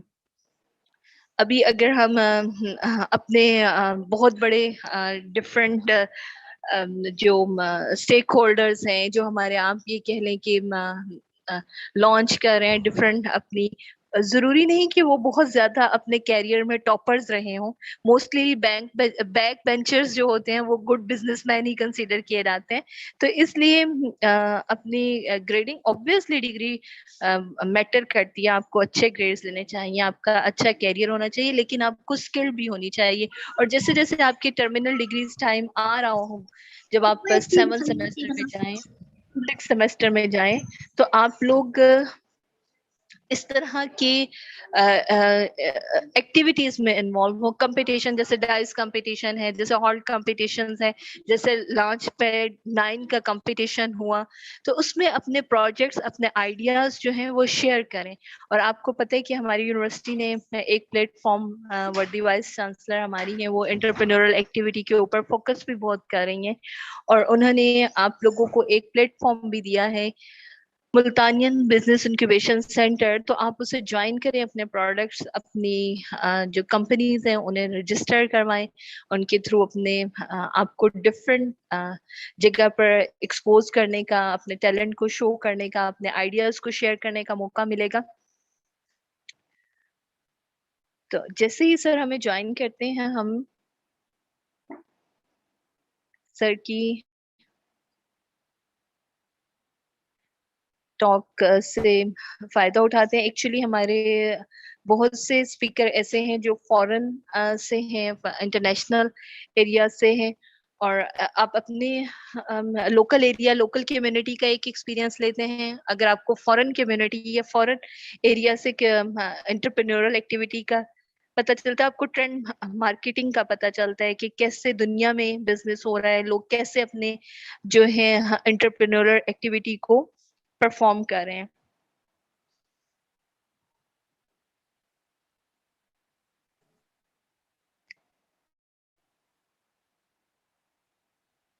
अभी तक की आज की हम जितनी टॉक्स हुई हैं उनमें अगर कोई आपको क्वेश्चन, कोई आप पूछना चाहते हैं तो आप डिस्कस कर सकते हैं।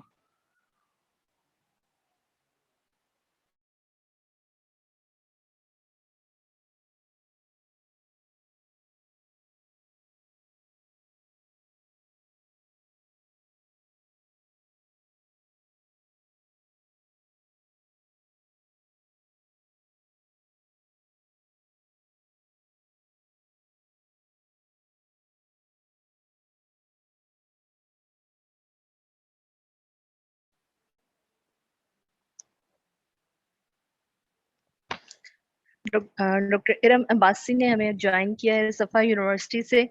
आफ्टर डॉक्टर आमिर इनकी टॉक होगी, इंशाल्लाह हम इनसे भी, इनकी टॉक से भी आप लोग बहुत लर्न करेंगे।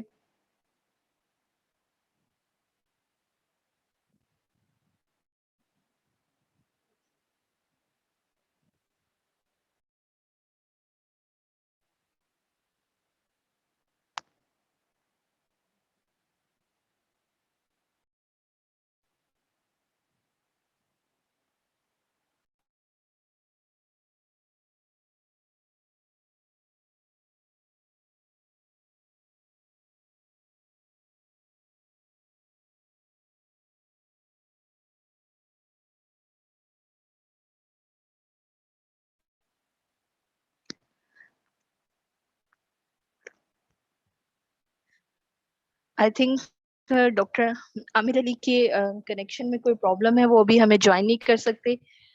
डॉक्टर इरम अब्बासी हमारे पास जो है सफर यूनिवर्सिटी से हैं। हम मैडम से रिक्वेस्ट करते हैं कि मैडम अपनी प्लीज टॉक स्टार्ट करें।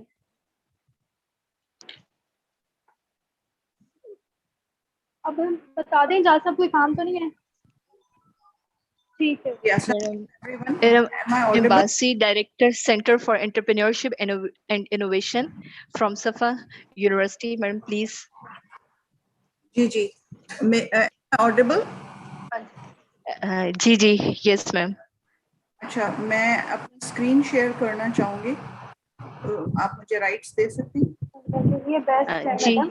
जी अब मैम। आपको याद है ना, जब हम लोग फ्रॉक्स में भी होते थे इसमें, तो इसी तरह की बैठ जाते और एक बैठ भी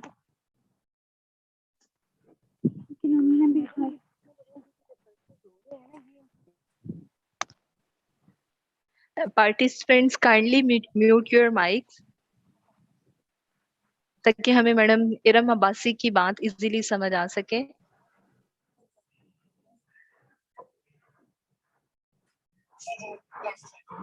अच्छा, मेरी अपनी आवाज इको हो रही है आपके पास से, अगर माइक म्यूट हो।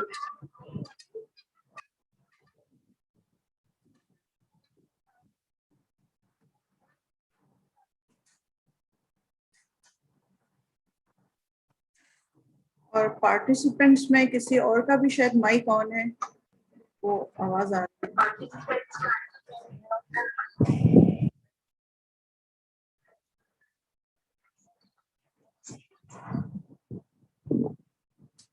चलें जी, अस्सलाम वालेकुम everyone, and I'm glad to join here for this session.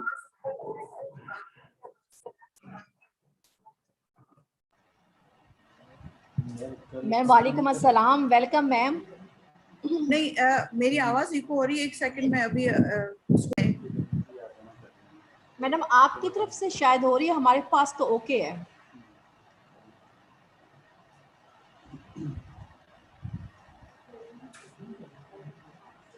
हाँ हाँ, उनकी तरफ से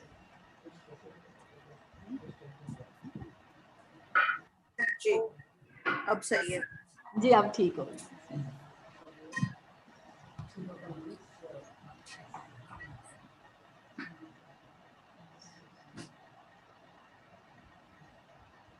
अच्छा जी, सॉरी फॉर द डिस्टर्बेंस। वो पीछे कॉन्स्टेंटली मेरी अपनी आवाज इको हो रही थी, so I have closed all windows now.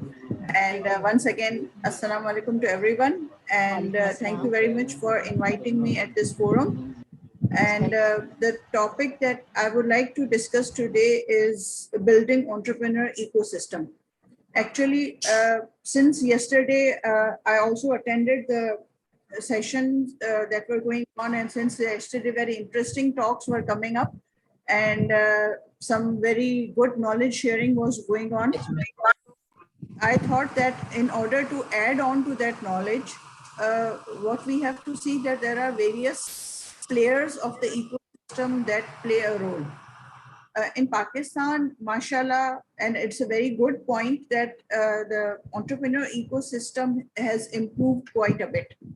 Though there is always room for improvement, and still we have to struggle a lot. There is uphill struggle going on, but the baby steps have already started going on, so that is a very positive point. This is why I chose this topic to discuss today. I have seen many players working in the ecosystem, but the problem is that what happens that those ecosystem, they are working in silos, अलग-अलग काम कर रहे हैं। अगर मैं हमेशा से ये सोचती थी कि हर किसी के पास अपने अलग अलग रिसोर्सेज हैं, everyone have their own human resource, their own financials, their own capabilities, तो वो सब मिलके काम क्यों नहीं करते? And this was a question that led me to my research as well, but somehow इसका कोई result नहीं निकला, because no one was interested to join hand with others. Apparently everyone was happy. So in order to have a an ecosystem where everyone is playing their role, and to flourish the entrepreneurs and startups, we have to come up with a unified model of an ecosystem. So when we say a unified model of ecosystem, the first, let's just, for this talk, mashallah, say everyone knows what an ecosystem does. But for this talk, we will stick to this definition and concept of the ecosystem. So an ecosystem will be a group of individuals or organizations that play a role in the economy to flourish and grow the entrepreneurs. And it can be the entrepreneurs themselves, or it can be organizations that support our entrepreneurs, or it can be venture capitalists, banks, or institutions like universities, because nowadays there are many universities who have their own incubation centers and they are helping entrepreneurs to grow. So जो youth है वो यही university से आ रही है. Nowadays the good sign is again that जो students graduate करते हैं, पहले ये होता था they used to say कि जी हमें job करनी. Nowadays they say कि नहीं हमें job के अलावा they think on starting their own business. So instead of seeking job, they want to go into the area of giving jobs or opening job openings for others. So that is a very good sign. So for the ecosystem, we have this group of individuals or organizations, and also we need processes, which can processes in such a way that those processes, they help entrepreneurs to flourish. They help the entrepreneurs to grow. It can be not only just funding, but it can be even mentoring, it can be guidance, it can be training, it can be anything. So these are the two major pillars which combine to make the ecosystem. Now, if we further go in deep into this, and there are 6 domains of entrepreneurship that form the ecosystem. So we start with the policy, and obviously all the names that are put here are self-explanatory. So we need to have very good policy in place, where obviously the government plays a major role, and also the organizations and institutions. And then we have finances. Finances should be easily available for startups to grow and flourish. And then the most top and very important one is a culture. If we don't have a flourishing culture, then organizations will never thrive. Startups will never come forward. So for the culture, we have to again have a combination of those startups or entrepreneurs and the organizations, and give them a culture where they see positivity and entrepreneurs growing. Failure is always there for entrepreneurs. They should never be afraid of failures. But other than failures, there are success stories as well. Even in Pakistan, we have many success stories. Now, alhamdulillah, now we don't have to see to foreign countries कि जी अच्छा mark Zuckerberg ने Facebook बना लिया, वो successful था, या जी Apple, Steve jobs ने Apple बना लिया, या बिल गेट्स ने माइक्रोसॉफ्ट बना लिया. No, we have our own success stories. We have Daraz, we have Kareem, we have Baikia, we have many other big. हमारे पास even healthcare में है, we have दवाई है, हमारे पास बहुत सारे हैं जो कि बहुत अच्छा काम कर रहे हैं. हमारे पास एग्रीकल्चर लैंड बहुत ज्यादा है, उन एग्रीकल्चर से रिलेटेड बिजनेसेस बहुत अच्छे हैं. हमारे पास एकेडमिया में एजुकेशन से रिलेटेड स्टार्टअप्स बहुत अच्छे आ रहे हैं. In fact we have Pakistan has become prominent in education startups in the global arena as well. Aage jaake I'll give you some figures as well. So we have to help and support in developing the culture. And then human capital. Alhamdulillah, Pakistan ke paas human capital ki koi issue nahi hai. We have population hamara bahut zyada hai, and then we have a big number of youth that is available to us. So there are other countries who are looking towards Pakistan just because uske paas youth population zyada hai. So that is why we need to commercialize, we need to help, we need to develop those youth to go into the startup or entrepreneurship. And then markets. Markets, yes, we do have our own markets. हमें foreign जो ideas होते हैं उसको copy करने की जरूरत नहीं. We can replicate the ideas from foreign markets, but we have our own market. हमारे अपनी market की needs को identify करके उससे related हमें products जो है वो market में लानी है. Until unless we don't identify the needs of our own market, we won't be able to sell the product. So copying is no harm in the definition of entrepreneurship, but the problem is that the idea should always tweak to your own environment, to your own market. So these are the various domains that we need to focus on, that to develop a healthy entrepreneurship ecosystem. And if we further go deep into this, तो ये सारी areas हैं जिसको अभी मैंने briefly describe किया था, where we start with the policy and the government role comes in, and then we have the financial capital available, we have success stories that are already available here, we need support from various non-government institutions, academia, even school colleges maybe. मतलब अभी schools में from a very young mind we should start giving them this entrepreneurship flavor, और अभी से उनको जो है वो इस बात पे हम उनको ग्रूम करना शुरू करें, so that by the time they are mature enough, mature citizens of Pakistan, उन्होंने वो सारे flavors जो हैं वो taste कर चुके होंगे, and then they are ready to launch their products into the market.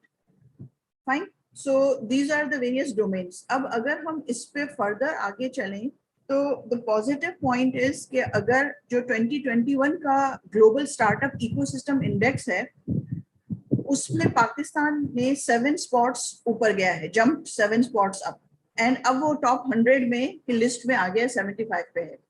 Now this is a very positive sign. Though 7 spots ऊपर जाना is a very small number, but we are very hopeful that the signs are positive. And we are in second in South Asia ranking में. Global में 75 पे हैं, and South Asia में we are on the second position. Now, अगर सबको पता है कि पिछले लास्ट ईयर में हमारे पास बहुत सारे स्टार्टअप्स ग्रो हुए हैं और उनको लोकल एंड इंटरनेशनल फंडिंग भी मिली है, so again that is a very positive sign. And if we see कि हमारे कौन से 3 पैरामीटर्स हैं जिसके ऊपर ये ग्लोबल इंडेक्स जो है वो बिल्ड किया गया है, दैट इज द क्वांटिटी, कि कितने क्वांटिटी ऑफ एंटरप्रेन्योर्स प्रोड्यूस हुए हैं, what is the quality of the startups or the businesses that they are giving, and what is the business environment. तो इन तीनों के ऊपर this is the ranking that we stand now. हमें इन तीनों areas के ऊपर थोड़ा सा work ज्यादा करना होगा. अब कैसे करेंगे? हमारे पास as I said we have youth, हमें उनको train करना है, हमें उनको ट्रेन न सिर्फ करना है बल्कि क्वालिटी ट्रेनिंग देनी है, उनको सही डायरेक्शन में मेंटरशिप प्रोवाइड करने. बहुत सारे ऐसे लोग होते हैं जो कि जिन्होंने शायद कभी अपना बिजनेस कभी नहीं किया और सिर्फ इधर उधर देख के या इंटरनेट पे इंफॉर्मेशन पढ़ के और वो आ जाते हैं कि जी we are mentors. Now basically ये गलत बात है. They spoil the spirit of entrepreneurship. अगर आपको you want to mentor startups, just experiment और अपना कोई छोटा सा बिजनेस लॉन्च करके देख लें. टेस्ट द वाटर्स, पानी में पाँव तो डालें, पता चल जाए कि पानी कितना है, कैसे तैरना है, थोड़ा सा हाथ पाँव मारें, and then once you test the waters and then you can jump and say कि अच्छा ठीक है अब हम मेंटोर कर सकते हैं. पहले एक्सपीरियंस तो गेन करें. तो ये जो चीज है ना, that is spoiling our environment. अगर हम थोड़ी सी इस रैंकिंग को और डीप में देखें, बिकॉज जो ग्लोबल ये इकोसिस्टम इंडेक्स है ये खाली कंट्रीज को नहीं एवेल्युएट करता बल्कि सिटीज को भी करता है. तो अब हमारे पाकिस्तान में वो कौन सी सिटीज हैं जो कि एक अच्छे लेवल पे हैं, तो सबसे टॉप पे जो स्कोर किया है वो है लाहौर. वो उसने लास्ट ईयर की जो रैंकिंग थी उससे 40 स्पॉट्स और इम्प्रूव किया है, एंड अभी वो लाहौर जो है वो ग्लोबल सिटीज में 257 रैंकिंग पे है and 4th in South Asia. And then after Lahore we have Karachi. Karachi somehow उसने 7 spots down गया है, ठीक है, but we have to see कि उसके reasons क्या हैं. And then we have Islamabad. Islamabad जो है उसने बहुत बड़ा एक jump किया है, and jumping of 122 spots, which is very very commendable and significant. And then we have Rawalpindi जिसने 21 स्पॉट्स जंप किया, एंड देन फैसलाबाद ने 5th नेशनली 38 स्पॉट्स जंप की. लेकिन जो ग्लोबल इंडेक्स है उसमें हमारे पाकिस्तान की 8 सिटीज हैं, और जो दो नई ऐड हुई है इस दफा, that is Jhelum and Multan. अब आप देखें कि जहलम एंड मुल्तान वो एरियाज हैं which are not very much you can say high end in terms of opportunities as compared to Islamabad, Karachi and Lahore, but still Jhelum and Multan से ऐसे स्टार्टअप्स निकले हैं जिन्होंने अपना नाम पैदा किया, and then they have come into, these two cities have come into the global index as well. Now these are very positive signs कि हमारा जो ecosystem है उसमें there is a flourishing bed जिसके ऊपर जो है वो हम बहुत कुछ develop further कर सकते हैं। ठीक है, पाकिस्तान 97% इंक्रीज हुआ है वेंचर कैपिटल फंडिंग में इन लास्ट ईयर 2020, दो इट वाज कोविड। बहुत सारे बिजनेसेस बंद हुए ग्लोबली, बहुत सारी बिजनेसेस बंद होने की वजह से बड़े बड़े बिजनेसेस बंद हुए, लेकिन हमारे यहाँ पाकिस्तान में मैजिकली बहुत सारे स्टार्टअप्स ने नया अपना काम शुरू किया एंड ग्रो भी किया है, और बहुत सारे स्टार्टअप्स को फंडिंग भी मिली है। Again a very positive sign for our ecosystem. अब let's see what are the challenges. अगर हम इतना कुछ अच्छा कर रहे हैं तो ऐसा क्या है जो हमें प्रॉब्लम कर रहा है? ठीक है, उसके लिए हमें क्या देखना है कि वी हैव एडमिनिस्ट्रेटिव इश्यूज। ऐसा नहीं है कि गवर्नमेंट काम नहीं कर रही है, बट वी लैकिंग स्टिल वहां पे है, वहां पे इम्प्रूवमेंट की जरूरत है। So we have administrative complications, क्योंकि बिजनेस जब आप स्टार्ट करते हैं, आप अपना बिजनेस रजिस्टर करते हैं, एक स्टार्टअप जाके रजिस्टर करता है तो उसका प्रोसेस इतना कॉम्प्लिकेटेड नहीं है, but as you grow and then आप उसको फर्दर आप जब उसकी टैक्सेशन में और अपने जो फाइलिंग में and still you're submitting your documentation for registering the business, बाज़ दफा बैंक अकाउंट खोलने में वो इतने ज्यादा कॉम्प्लिकेटेड प्रोसेसेस आ जाते हैं कि वो स्टार्टअप्स कहते हैं कि हम बगैर कंपनी को रजिस्टर किए कंपनी चलाते रहेंगे। वो इस पर खुश हैं, या वो क्या करते हैं कि पाकिस्तान को छोड़ के किसी दूसरी कंट्री में जाके अपने बिजनेस को रजिस्टर कर लेते हैं। उससे नुकसान क्या होता है कि since the company is not either not registered in Pakistan, लेकिन वो ऑपरेट कर रही है, तो वो हमारी किसी भी तरह से परफॉर्मेंस में, इकोनॉमिक परफॉर्मेंस में या ग्लोबल रैंकिंग में कहीं पे भी वो शो नहीं हो सकती। या अगर वो किसी दूसरी कंट्री में जाकर रजिस्टर करते हैं तो स्टिल वो उस कंट्री के नंबर ऑफ स्टार्टअप रजिस्टर्स में काउंट होंगे, हमारे पास नहीं होंगे। और प्लस जब वो वहां पे दूसरी कंट्री में जाके रजिस्टर करते हैं तो वो डेफिनेटली उनके bank accounts and everything is over there, so वो that is a very big drawback for Pakistan. तो हमें जो है वो अपने एडमिनिस्ट्रेटिव कॉम्प्लिकेशंस को थोड़ा सा सही करना होगा। कंपनी लॉ जो है वो हमारे पास फेवरेबल अभी नहीं है। कंपनी लॉज को स्पेशली फॉर स्टार्टअप्स हमें उसको फर्दर ट्वीक करने की जरूरत है। बिग बिजनेसेस के लिए laws are very quite clear, but for startups laws clear नहीं है। उनके लिए लॉज की बनाने की जरूरत है और उनको इजी बनाना है सो दैट द स्टार्टअप्स जो कि नया नया बिजनेस में एंटर हो रहे हैं वो उसको समझ सकें। उनको किसी हैवी पैसे देके किसी लॉयर को नहीं हायर करना पड़ेगा कि वो उनके लॉज से रिलेटेड उनकी सारी चीजों को देखें, वो खुद उसको समझ के अपना बिजनेस को चला सकें। ठीक है, उसके अलावा जो रेगुलेटरी एनवायरनमेंट है उसको हमें इजी करना है, specially for entrepreneurs and startups. और उसके अलावा हमारे पास जो फॉरेन इन्वेस्टर्स बहुत सारे हैं जो आना चाह रहे हैं पाकिस्तान में इन्वेस्ट करने के लिए, उनके लिए हमें थोड़ी सी अपने प्रोसेसेस को फाइन ट्यून करना है एंड मेक इट इजी। हम ये नहीं कह रहे हैं बिल्कुल भी कि उनको बहुत ही रिलैक्स कर दें, उनको फायदे मिलना शुरू हो जाए, बिल्कुल भी नहीं, लेकिन हमारे पास जो लोकल इन्वेस्टर्स हैं वो ना काफी हैं फॉर आवर बिजनेस स्टार्टअप्स। जिस रेट से हमारे बिजनेस स्टार्टअप्स ग्रो हो रहे हैं उस हिसाब से local investors are insufficient. We need those foreign investors. Foreign investors में जरूरी नहीं कि फॉरेन नेशनल्स हो, there are Pakistani experts, many experts who are interested to invest back and return back to the country, लेकिन somehow due to the processes and due to the procedures वो ये कर नहीं पा रहे हैं। तो हमें these are the challenges जिसको हमें फोकस करना है। एंड देन अगर हम और आगे थोड़ा और डीप चलें तो आप ये मोर और लेस हमने अभी डिस्कस कर लिया। हाँ, digital payment is one area जिसपे हमें बहुत ज्यादा फोकस करना है। इस पे बहुत ही ज्यादा प्रॉब्लम होती है, स्पेशली जब कोविड के बाद से हमारी ई कॉमर्स इंडस्ट्री ने बहुत ज्यादा बूम किया है। बहुत सारे स्टार्टअप्स आए हैं ई कॉमर्स के स्फेयर के अंदर भी, लेकिन प्रॉब्लम क्या हो रहा है इज द पेमेंट। अब जिस तरह अमेज़न जो है वो भी पाकिस्तान आ गया है, तो लेकिन अगर जब तक हम अपनी ई पेमेंट्स के प्रोसेसेस को सही नहीं करेंगे, we still we be having problems in doing business. ठीक है, देयर आर मेनी इंक्यूबेटर्स बहुत अच्छा काम कर रहे हैं, लेकिन वेरी सॉरी टू से देयर आर सम इंक्यूबेटर्स जो कि इस बात पे ज्यादा फोकस करते हैं कि हमने इतने नंबर ऑफ ग्रेजुएट्स प्रोड्यूस किए, उन नंबर ऑफ ग्रेजुएट्स के रिजल्ट्स क्या निकले, या उन्होंने कितना बिजनेस सक्सेसफुली आगे ग्रो किया, कितने अभी तक बिजनेस चला रहे हैं, इसका कोई डाटा उनके पास नहीं होता. वो सिर्फ ये शो करते हैं कि जी हमारे पास इतने नंबर ऑफ इंक्यूबेटर्स निकले. और ये जो चीज है ना, ये अगेन प्रॉब्लम क्रिएट कर रही है, फॉर डिस्करेज कर रही है न्यू स्टार्टअप्स को आने के लिए. लेकिन as I said, with all challenges there are always opportunities as well.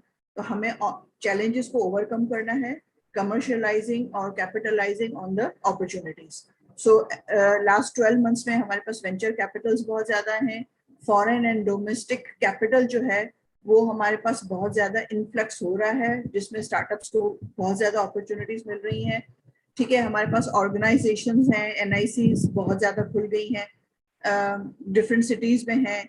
एनआईसीज के अलावा पाकिस्तान गवर्नमेंट जो प्राइम मिनिस्टर प्रोग्राम है फॉर यूथ एंटरप्रेन्योरशिप, उसके अलावा आप प्रेसिडेंट का एक प्रोग्राम है फॉर एंटरप्रेन्योरशिप, उसके अलावा डिजिटल पाकिस्तान प्रोग्राम में बहुत सारे ऐसे प्रोग्राम्स हैं जो कि फेवरेबल हैं फॉर स्टार्टअप्स.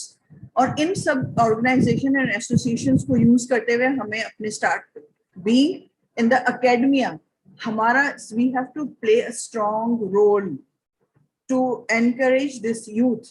स्टूडेंट्स होते हैं ना इंजीनियरिंग डिसिप्लिन में, बहुत सारे FYPs कर रहे होते हैं. वो FYP करने के बाद डिग्री ली, वो FYP मर जाते हैं. उस FYP को कमर्शलाइज करना है. सिर्फ हमें करना क्या है, गवर्नमेंट सपोर्ट चाहिए in helping us in commercialising those ideas, ताकि हमारे जो कमर्शलाइजिंग के प्रोसेसेस हैं वो हमारे थोड़े से इजी हो जाए, so the youth can understand and they can commercialise that. उनको encouragement.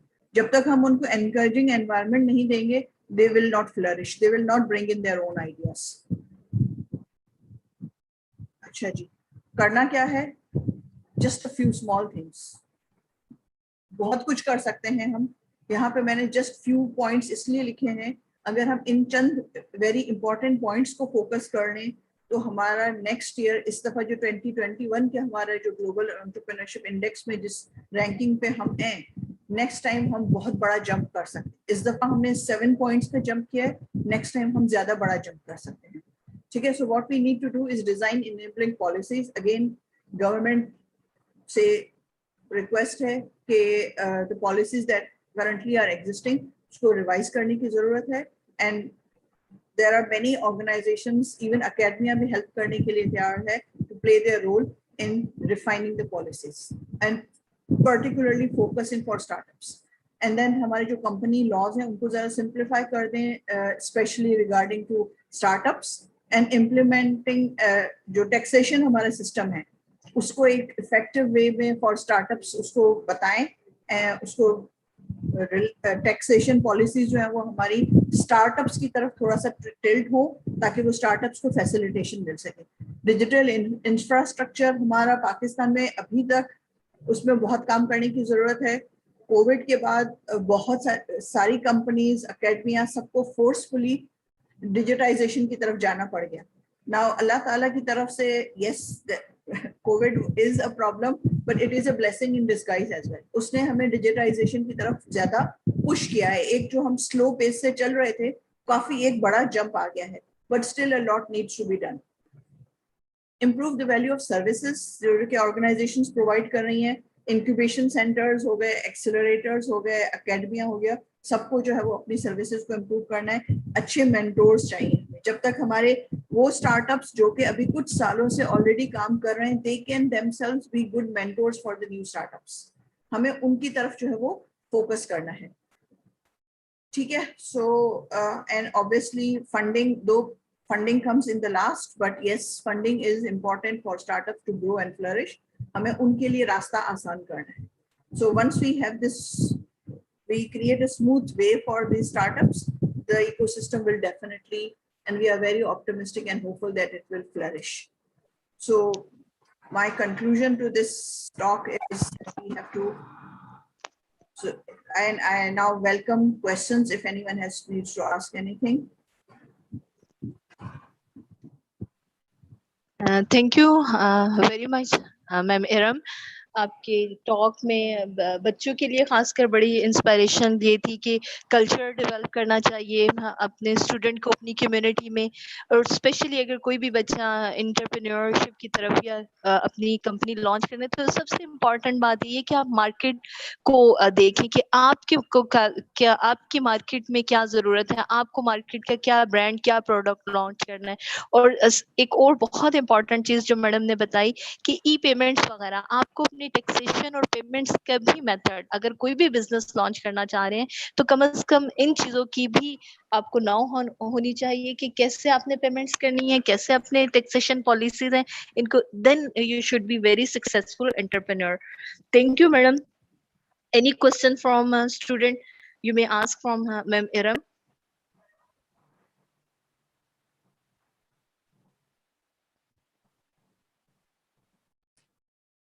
Okay, I would like to give a small offer to all the youths that are present here today, especially for the youth. I have a small offer. हमारे पास Karachi is a hub of business. Generally, Pakistan का hub of business कहा जाता है. And since we are located in Karachi, हमारे पास जो हमारा incubation center है, उसमें हमारे पास physical facility भी है and virtual incubation facility भी है. So all the youth, especially, or all the startups or the entrepreneurs who are present here at this platform, मैं उनको एक offer देना चाह रही हूँ कि if they are interested to join our virtual incubation, अगर वो कराची से बाहर है, कराची में है तो they can visit our physical center and they can join us. But अगर उनको virtual incubation की help चाहिए, तो we can provide them as well without any cost, free of cost. And then secondly, Thank you, Ma'am Iram. Actually, we are also developing our incubation center. हमने अपने incubation center का startup लिया है, मुल्तानियन business incubation center, उस पे work करें. Next जितनी भी हमारी collaboration हुई, तो हम इसमें जरूर आपके साथ cooperate करेंगे और बच्चों को learning के लिए आपके virtual sessions में जरूर join करवाएंगे ताकि वो जितना exposure ले सकते हैं वो दूसरी incubation center से लें. Thank you, ma'am, so much. एक और चीज आप लोगों के लिए कि अगर आपको जो अपना इंक्यूबेशन सेंटर स्टार्ट करें उसमें अगर आपको कोई हेल्प चाहिए हमारी, we are always open and we can help you in any request that you need. जरूर मैम, इंशाल्लाह आपका इंक्यूबेशन भी बहुत अच्छा माशाल्लाह से ग्रो हो सके. इंशाल्लाह इंशाल्लाह. Thank you ma'am, so nice of you. Thank you. So Allah Hafiz. Now I would like to invite Dr. Amir from King Saud University.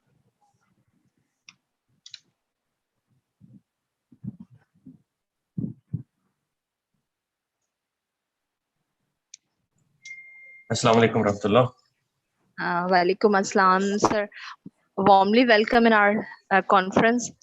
Sir, Thank you so काफी much. देर से आप इंतजार कर रहे हैं सर. स्टार्ट करें आप अपना lecture. My apologies. No, it's okay. It's okay. My apologies for being delayed a little bit. First of all, I would like to thank to you to provide me this platform to talk to the young generation. Thank you so much for that. Okay, so first I will give a little bit introduction about me, so it might give you the inspiration to young generation. Then we will talk, okay, how they can start their start. मैंने मेरे पास जो है masters की degree मैंने की पहले chemistry में, उसके बाद मैंने पेट्रोलियम में की, उसके बाद मैंने 18 साल जो है वो जॉब की है सऊदी अरामको में भी और नेशनल पेट्रोकेमिकल्स में भी, इंटरनेशनल कंपनीज के अंदर. इस दौरान मैंने 18 इयर्स के दौरान मैंने ये देखा कि मुझे अपना स्टार्टअप लॉन्च करना चाहिए, जो कि मेरा शुरू से ही ये इरादा था, लेकिन कभी अपॉर्चुनिटी नहीं मिली या टाइम नहीं ऐसा फिजिबल रहा या इतनी ज़्यादा मसरूफियत की वजह से कभी इस बारे में इतना सोचा नहीं. लेकिन 18 साल के बाद जाके फिर मैंने अपनी कंपनी लॉन्च की, अभी रिसेंटली 2-3 साल हो चुके. तो ये never too late, you can join any time, you can start any time. but it's a preferable if you can start in the early stage of your life. अच्छा जी, अब पाकिस्तान के अंदर हम एंटरप्रेन्योरशिप की बात करते हैं। मैं बात करूंगा स्टूडेंट लेवल के ऊपर जाके, ताकि उनको पूरी बात समझ आ जाए कि लॉन्च कैसे करना है, आइडिया कैसे ग्रैब करना है, उसको ग्रो कैसे करना है और फंडिंग कैसे रेज करनी है। सबसे पहले एक चीज ये है कि जो सबसे मेन प्रॉब्लम हमारे पास होती है कि हमारा कल्चर ऐसा होता है कि हम लोग एंटरप्रेन्योरशिप की तरफ नहीं जा सकते ड्यू टू द कल्चर। क्या कल्चर है जी? बच्चा पढ़ लिख जाए, जॉब पे चला जाए, उसके बाद हमारी पूरी फैमिली की हमारे से बहुत ज़्यादा उम्मीदें होती हैं कि जी ये कमाना शुरू करे एज सुन एज पॉसिबल। उसके बाद हमारे यहाँ जो है वो पाकिस्तान के अंदर इतनी अनफॉर्चुनेटली इतनी कोलैबोरेशन नहीं होती, प्रोफेशनल जेलसी होती है कि लोग नॉलेज शेयर नहीं करते एक दूसरे के साथ, आइडियाज अपने एक दूसरे से शेयर नहीं करते, और इस वजह से क्या होता है कि हमारा जो एक ओवरऑल इकोसिस्टम है वो ग्रो नहीं कर पाता। उसके बाद हमारी जो स्टडी होती है वो, जैसे मैंने कहा कि हम पढ़ते ही सिर्फ जॉब के लिए, हम कभी ऐसा नहीं हुआ कि मैंने कहा कि जी हम पढ़ेंगे और पढ़ने के बाद में जो जिस आइडिया पे मैं काम कर रहा हूँ उस आइडिया को मैं एज अ बिजनेस मॉडल आगे या बिजनेस लेके चलूंगा, ऐसा कभी नहीं हुआ हमारे। R&D तक हमारी जितनी यूनिवर्सिटीज में रिसर्चेस होती हैं वो सिर्फ पब्लिकेशंस अनफॉर्चुनेटली उनके पॉइंट ऑफ व्यू से थी। आप ये देखें कि कितनी हमारी ऐसी रिसर्च या R&Ds जो हैं वो कमर्शियलाइज हमने उनको करने की कोशिश की है कभी, क्या हमने उनको सेल करने की कोशिश की है? तो ये बहुत कम होता है, आटे में जो है वो नमक के बराबर है तकरीबन। दूसरा जो सबसे बड़ा मसला है कि पाकिस्तान के अंदर कोई ऐसी एंटिटी नहीं है जो कि स्टूडेंट्स को या यंग जनरेशन को या नए स्टार्टअप्स को प्रॉपरली गाइड कर सके। अच्छा, अब ये सारे मसले तो हमारे सामने हैं। अब इन मसलों में रहते हुए आगे ग्रो कैसे करना है, बिजनेस कैसे लॉन्च करना है? लोग कर तो रहे हैं, फिर भी स्टार्ट कहाँ से करें? इसका तरीका सबसे ये पहले ये होता है कि आप अपना कोई आइडिया लें। बेशक आप चाहे स्टूडेंट हैं या अभी यूनिवर्सिटीज में आप लोग नहीं गए या यूनिवर्सिटी से आप निकल चुके हैं या जॉब कर रहे हैं, सबसे पहले आइडिया होना बहुत जरूरी है। आइडिया कैसा होना चाहिए? आइडिया पहली बात तो ये है कि ऐसा होना चाहिए कि जो कि ग्रो कर सके, और थिंक बिग ऑलवेज, कि वो हमेशा ग्लोबली आगे जा सके। खाली ये नहीं कि जी मेरे इलाके में रहे और मैं उसे आगे एक्सपैंड ना कर सकूं कभी। अच्छा, आइडिया लेने से पहले सबसे पहले क्या करना होता है कि आइडिया कहाँ से आएगा आइडिया?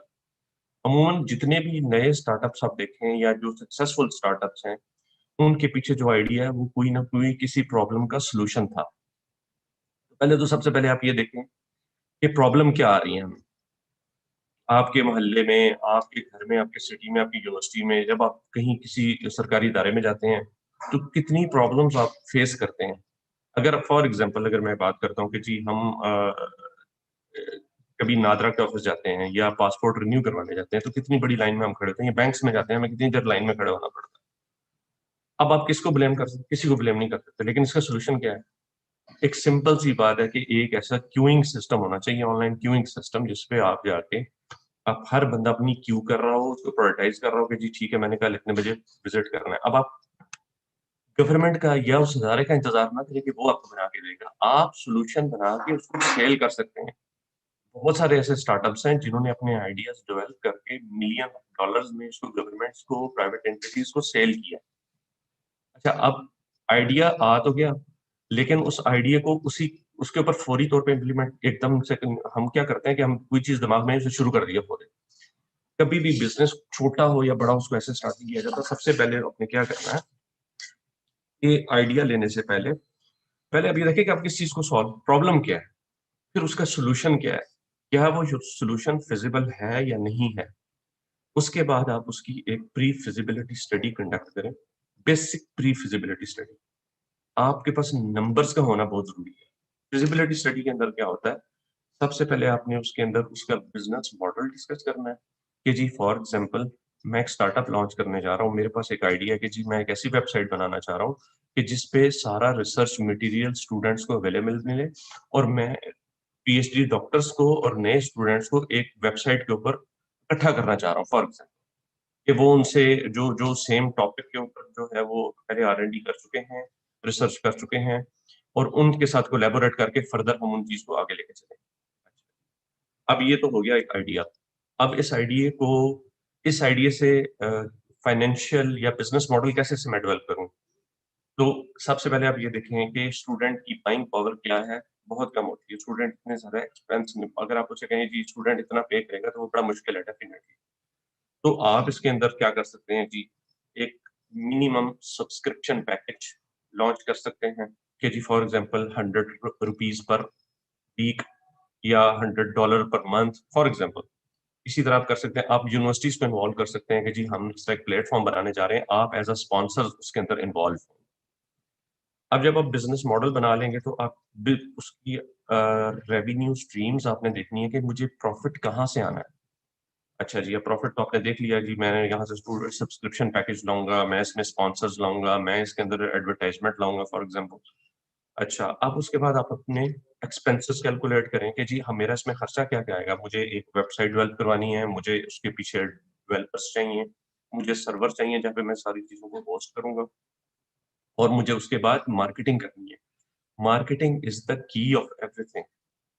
हम क्या करते हैं कि हमारा 80% पैसा जो है वो आइडिया के ऊपर लग जाता है और 10 to 20% हम मार्केटिंग के ऊपर लगाते हैं।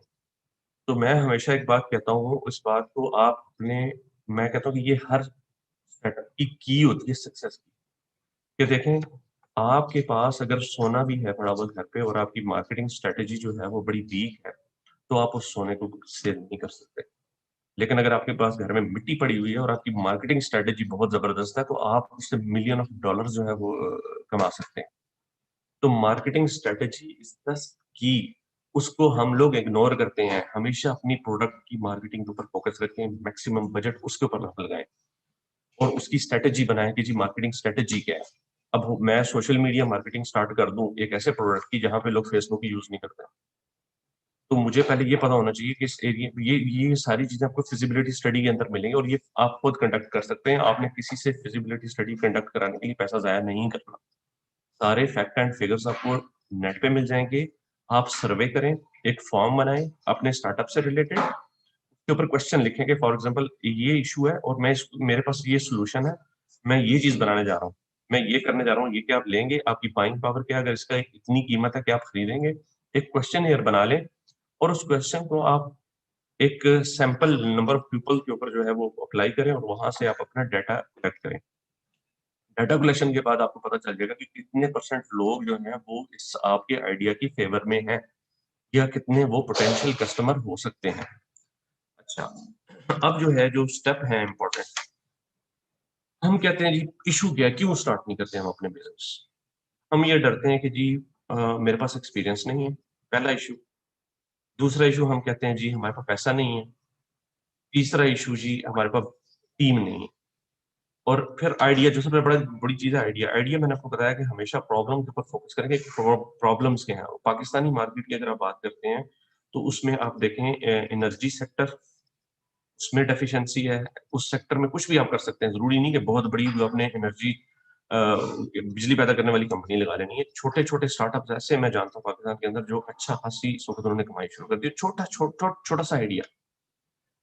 अच्छा, इसी तरह एग्रीकल्चर आपका आइडिया, एग्रीकल्चर आपकी बहुत पाकिस्तान के अंदर है, आप उसके अंदर वो कर सकते हैं। इसी तरह आप अपना पब्लिक सेक्टर के अंदर, सर्विसेज सेक्टर के अंदर आप कर सकते हैं स्टार्टअप। के अलावा टेक्निकल स्टार्टअप्स की पाकिस्तान के अंदर इंटरनेशनली जो है बहुत बड़ी डेफिशिएंसी है। नॉन टेक्निकल सेक्टर जो है वो बहुत ज्यादा है इस वक्त।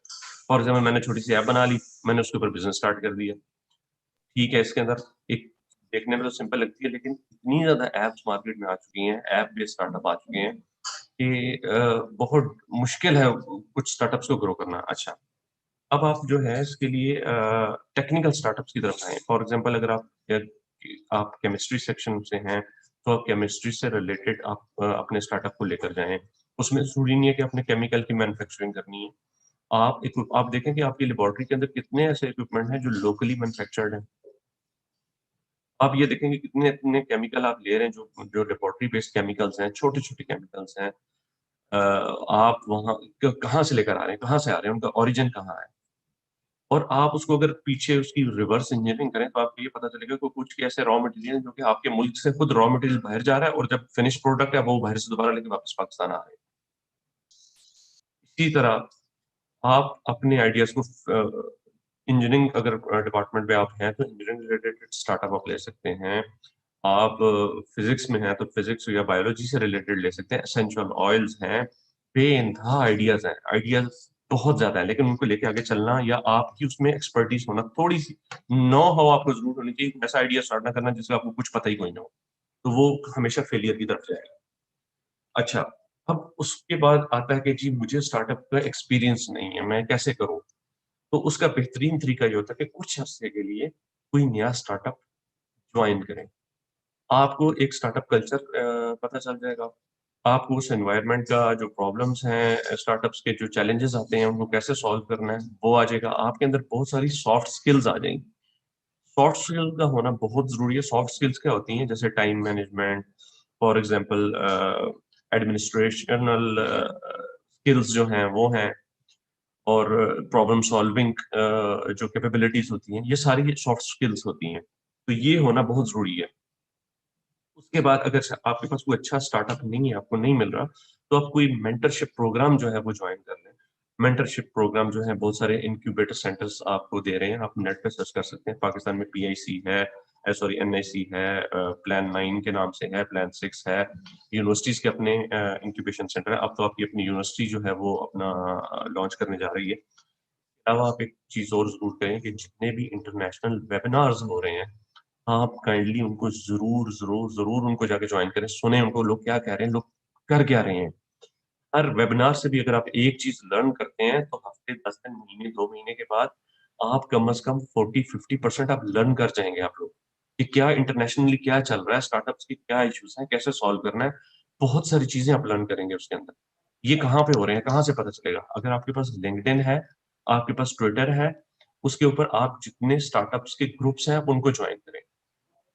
सर्च करेंगे जी स्टार्टअप ग्रुप्स कौन कौन से हैं, इंक्यूबेशन सेंटर, मेंटरशिप्स कौन कौन सी हैं, आप उनको ज्वाइन करें। बहुत सारे हो रहे हैं इस वक्त, और मैंने खुद मतलब मैंने इतना एक्सपीरियंस लेने के बावजूद मैं चीजें लर्न कर रहा हूँ अभी भी। तो काइंडली ये चीज जरूर कीजिएगा, आपको बहुत सारी उसमें से नॉलेज आपको मिलेगी। ट्विटर के अंदर आप देखेंगे स्पेसेस की एक नई ऑप्शन आई है, उसमें जितने जी स्टार्टअप्स सर, हैं श्योर। उसके अंदर आप जा सकते हैं। अच्छा, इसके बाद जो इम्पोर्टेंट चीज होती है, अगला स्टेप होता है आइडिया के बाद टीम बिल्डिंग। हम क्या करते हैं कि सिंगल ओन स्टार्टअप जो है वो लॉन्च कर देते हैं और वो हमेशा फेलियर की तरफ चला जाता है। आपके पास पैसे नहीं है कि जी हमने बंदे हायर करने, हायरिंग के लिए, तो इसका तरीका ये है कि टीम बिल्ड करें। अब टीम बिल्ड कैसे करनी है? टीम बिल्ड कर ये नहीं कि सारे 4 बंदे आप एक टीम बन गए और चारों की एक ही कैपेबिलिटी है। चारों के पास जो है वो टेक्निकल कैपेबल है, लेकिन ना आपके पास कोई मार्केटिंग स्पेशलिस्ट है, ना आपके पास कोई फाइनेंशियल स्पेशलिस्ट है। तो आपने जब टीम बिल्ड करनी है तो कम से कम 3 से 4 लोगों का ग्रुप आपके पास जरूर। कौन कौन लोग हो सकते हैं? एक वो जिसके पास टेक्निकल स्किल है, जो टोटली टेक्निकल के ऊपर फोकस करेगा, जो भी आइडिया चाहे वो केमिकल का है तो आपके पास केमिस्ट्री से रिलेटेड या केमिकल इंजीनियर होना चाहिए आपका अपना बंदा। अगर आप सॉफ्टवेयर से रिलेटेड है, कोई किसी चीज से रिलेटेड हो, उसका स्पेशलिस्ट आपकी टीम में जरूर आपका पार्टनर या को फाउंडर होना चाहिए। उसके बाद आपके पास मार्केटिंग स्पेशलिस्ट होना चाहिए, जो जरूरी नहीं है कि उसको 20 साल का एक्सपीरियंस हो, बेशक उसके अंदर बेसिक नॉलेज हो उनको, लेकिन कम से कम उसकी फील्ड या स्पेशलिटी जो है उसकी मार्केटिंग के अंदर होनी चाहिए, ताकि वो अपनी स्किल के ऊपर सामने रखते हुए उस पर फोकस करे, सिर्फ उस फील्ड के ऊपर फोकस करे। फिर फाइनेंस स्पेशलिस्ट एक होना चाहिए जो कंपनी के सारे फाइनेंसेस को, रेवेन्यू स्ट्रीम्स को, इन चीजों को देगा। अच्छा, दूसरी चीज ये है कि कभी भी 2 या 3 स्टार्टअप कभी मत लॉन्च करना। हमेशा एक चीज के ऊपर टारगेट करें। जब आपके पास रेवेन्यू आएगा, आपका बिजनेस ग्रो करेगा, तो आप दूसरा स्टार्टअप लॉन्च कर देंगे। वरना 2 कश्तियों के सवार हमेशा पानी में ही गिरते हैं। कभी ऐसा नहीं होगा कि 2 कश्तियों का सवार जो है वो सक्सेसफुली किनारे पर। अब इसके बाद आपके पास टीम बन गई, अब आपने करना क्या है? आपके पास आइडिया आ गया। आइडिया कैसे आएगा वो मैंने आपको बता दिया। आइडिया लेने के बाद 100 आइडियो में से आप सारे आइडियाज को सर्च करके उनकी सर्वे करें। सर्वे करने के बाद उसकी आप फाइनल उसको करें आइडिया को, और उसके ऊपर स्टडी करें। पहले आप ये देखें कि मुझे कहाँ कौन सा idea as soon as possible start कर सकता हूँ मैं, और कितना उससे रेवेन्यू में, कितने कम अरसे में मैं कमा सकता हूँ। उसके बाद आपने क्या करना है, आइडिया जब आपका फाइनल हो गया, आपने टीम बिल्ड कर ली, अब आगे आ जाए, आपने फिजिबिलिटी स्टडी कंडक्ट करनी है सारों ने बैठ के। फिजिबिलिटी के अंदर आपने क्या करना है कि जी उसके कुछ इंपॉर्टेंट पार्ट्स होते हैं, जैसे मैंने आपको बताया कि सबसे पहले प्रॉब्लम क्या थी, आपने एड्रेस करनी है ये चीजें, आप एक प्रेजेंटेशन बनाएं। उसका फायदा मैं आपको आगे जाके बताता हूँ, इस प्रेजेंटेशन का फायदा आपको क्या होगा। तो सबसे पहले उसमें प्रॉब्लम लिखें कि प्रॉब्लम क्या थी, उसका सोल्यूशन आपके पास क्या है। आप अपने कंपटीटर देखें कि मेरे इस वक्त इस आइडिया पे कौन कौन लोग काम कर रहे हैं, मार्केट में कौन से ऐसे बिजनेस लॉन्च हो चुके हैं लोकली या इंटरनेशनली, उनका बिजनेस मॉडल क्या है, कैसे वो कमाई कर रहे हैं, कैसे प्रॉफिट कहाँ से जनरेट कर रहे हैं, उनका मार्केटिंग मॉडल क्या है, और उनके प्रोडक्ट के अंदर इशू क्या है, क्या डेफिशिएंसीज हैं, क्या चीजें वैल्यू एडेड, क्या चीजें आप अपने स्टार्टअप के अंदर डाल के उसको ग्रो कर सकते हैं। अब आपके पास ये सारी चीजें आ गई, उसके बाद आप अपनी मैन पावर, मुझे टोटल मैन पावर कितनी चाहिए, फाइनेंस डिपार्टमेंट आपका, एचआर डिपार्टमेंट, ये सारी चीजें आप उसमें एड्रेस करें फिजिबिलिटी। उसके बाद आप फाइनली जब आपके पास आ जाएगा कि जी मुझे फॉर एग्जांपल स्टार्टअप, इस स्टार्टअप के लिए 20-25 हजार रुपए, 50,000, 1 लाख या 1 मिलियन चाहिए, जो भी है वो उसके अंदर आ गया। अब आप यार ये देखें कि क्या वो 1 मिलियन फौरी तौर पे मुझे चाहिए, या हो सकता है वो अगले 1 साल में चाहिए। अब मुझे शुरू में हो सकता है कि मुझे पहले चंद महीनों में 1-1.5 लाख से मेरा काम चल जाएगा, लेकिन आगे ग्रो करने के लिए सैलरीज हैं, बाकी ऑफिस एक्सपेंसेस हैं या जो भी हैं, उनको मीट करने के लिए मुझे 1 मिलियन चाहिए। अब वो 1 मिलियन आएगा कहाँ से? उस 1 मिलियन के लिए या तो मैं अपने बिजनेस में से उसमें से प्रॉफिट कमाऊं, या फिर मैं इंटरनेशनल या नेशनल या लोकल फंडिंग के लिए किसी इन्वेस्टर को मैं अप्रोच करूं। ये नॉर्मल चीज है। पिछले साल, इस साल पाकिस्तान में अभी तक $85 मिलियन की इंटरनेशनल फंडिंग हो चुकी है। $85 मिलियन की छोटे स्टार्टअप्स के अंदर। कितने महीने हो चुके हैं अभी तक? ये 7वां महीना चला। ये पहले 5 महीनों का फिगर, इंटरनेशनल फिगर मैं कोट कर रहा हूँ कि $85 मिलियन की इन्वेस्टमेंट इन्वेस्टर्स ने पाकिस्तानी स्टार्टअप्स के अंदर की। अब ये स्टार्टअप्स के अंदर इन्वेस्टमेंट कैसे आती है? अगर आपका आइडिया यूनिक है, आपका बिजनेस ग्रो कर रहा है, अगर तो आपका आइडिया यूनिक है ना, तो फिर तो आपको आइडिया क्या कहते हैं उसको उसको सिर्फ आइडिया स्टेज पे ही है और आपकी एक्सपर्टी है, तो आपको फंडिंग मिल जाती है। उसको इनिशियल स्टेज या प्री सीड फंडिंग बोला जाता है। तो प्री सीड फंडिंग के लिए आइडिया यूनिक होना सिर्फ जरूरी है कि ऐसा आइडिया है ही नहीं किसी के पास, तो वो फॉरेन फंडिंग आपको मिल जाती है। लेकिन अगर आपका आइडिया बहुत ज्यादा यूनिक नहीं है, लेकिन अच्छा आपका बिजनेस मॉडल बहुत अच्छा है, तो उस सूरत हाल के अंदर आपने ऐसा करना है कि आपने बिजनेस को लॉन्च करना है, लॉन्च करके थोड़ा सा रेवेन्यू आपने जनरेट करना है और अगले इन्वेस्टर को दिखाना कि देखिए मेरे पास पैसा था, मैंने इतना रेवेन्यू जनरेट कर लिया, अगर मेरे पास फंडिंग होती है तो मैं उसे फर्दर ग्रोथ कर सकता हूँ। अब आपकी टीम बन गई, आपकी फिजिबिलिटी स्टडी कंडक्ट होगी। अब अगला स्टेप क्या है? अगला स्टेप है जो भी आइडिया है उसको अपना प्रोटोटाइपिंग उसकी करें। प्रोटोटाइप क्या होता है? प्रोटोटाइप ये होता है, ये MVP उसको बोला जाता है टेक्निकल लैंग्वेज में, minimum viable product. Minimum viable product ये प्रोटोटाइप ये होता है। फॉर एग्जांपल आपने केमिकल मैन्युफैक्चर करना चाह रहे हैं, आपके पास एक आइडिया कि ये केमिकल बड़ा जबरदस्त किस्म का मेरे पास एक फार्मूलेशन है, मैंने कॉस्मेटिक बनानी है फॉर एग्जांपल। तो आप थोड़े से केमिकल लें, थोड़ी सी अपनी प्रोडक्ट लें, उस इक्विपमेंट लें, छोटे इक्विपमेंट अगर आपके पास नहीं है तो किसी लोकल लेबोरेटरी को या यूनिवर्सिटी को अप्रोच करें कि जी मैंने ये चीज बनानी है और मेरे पास फॉर्मुलेशन।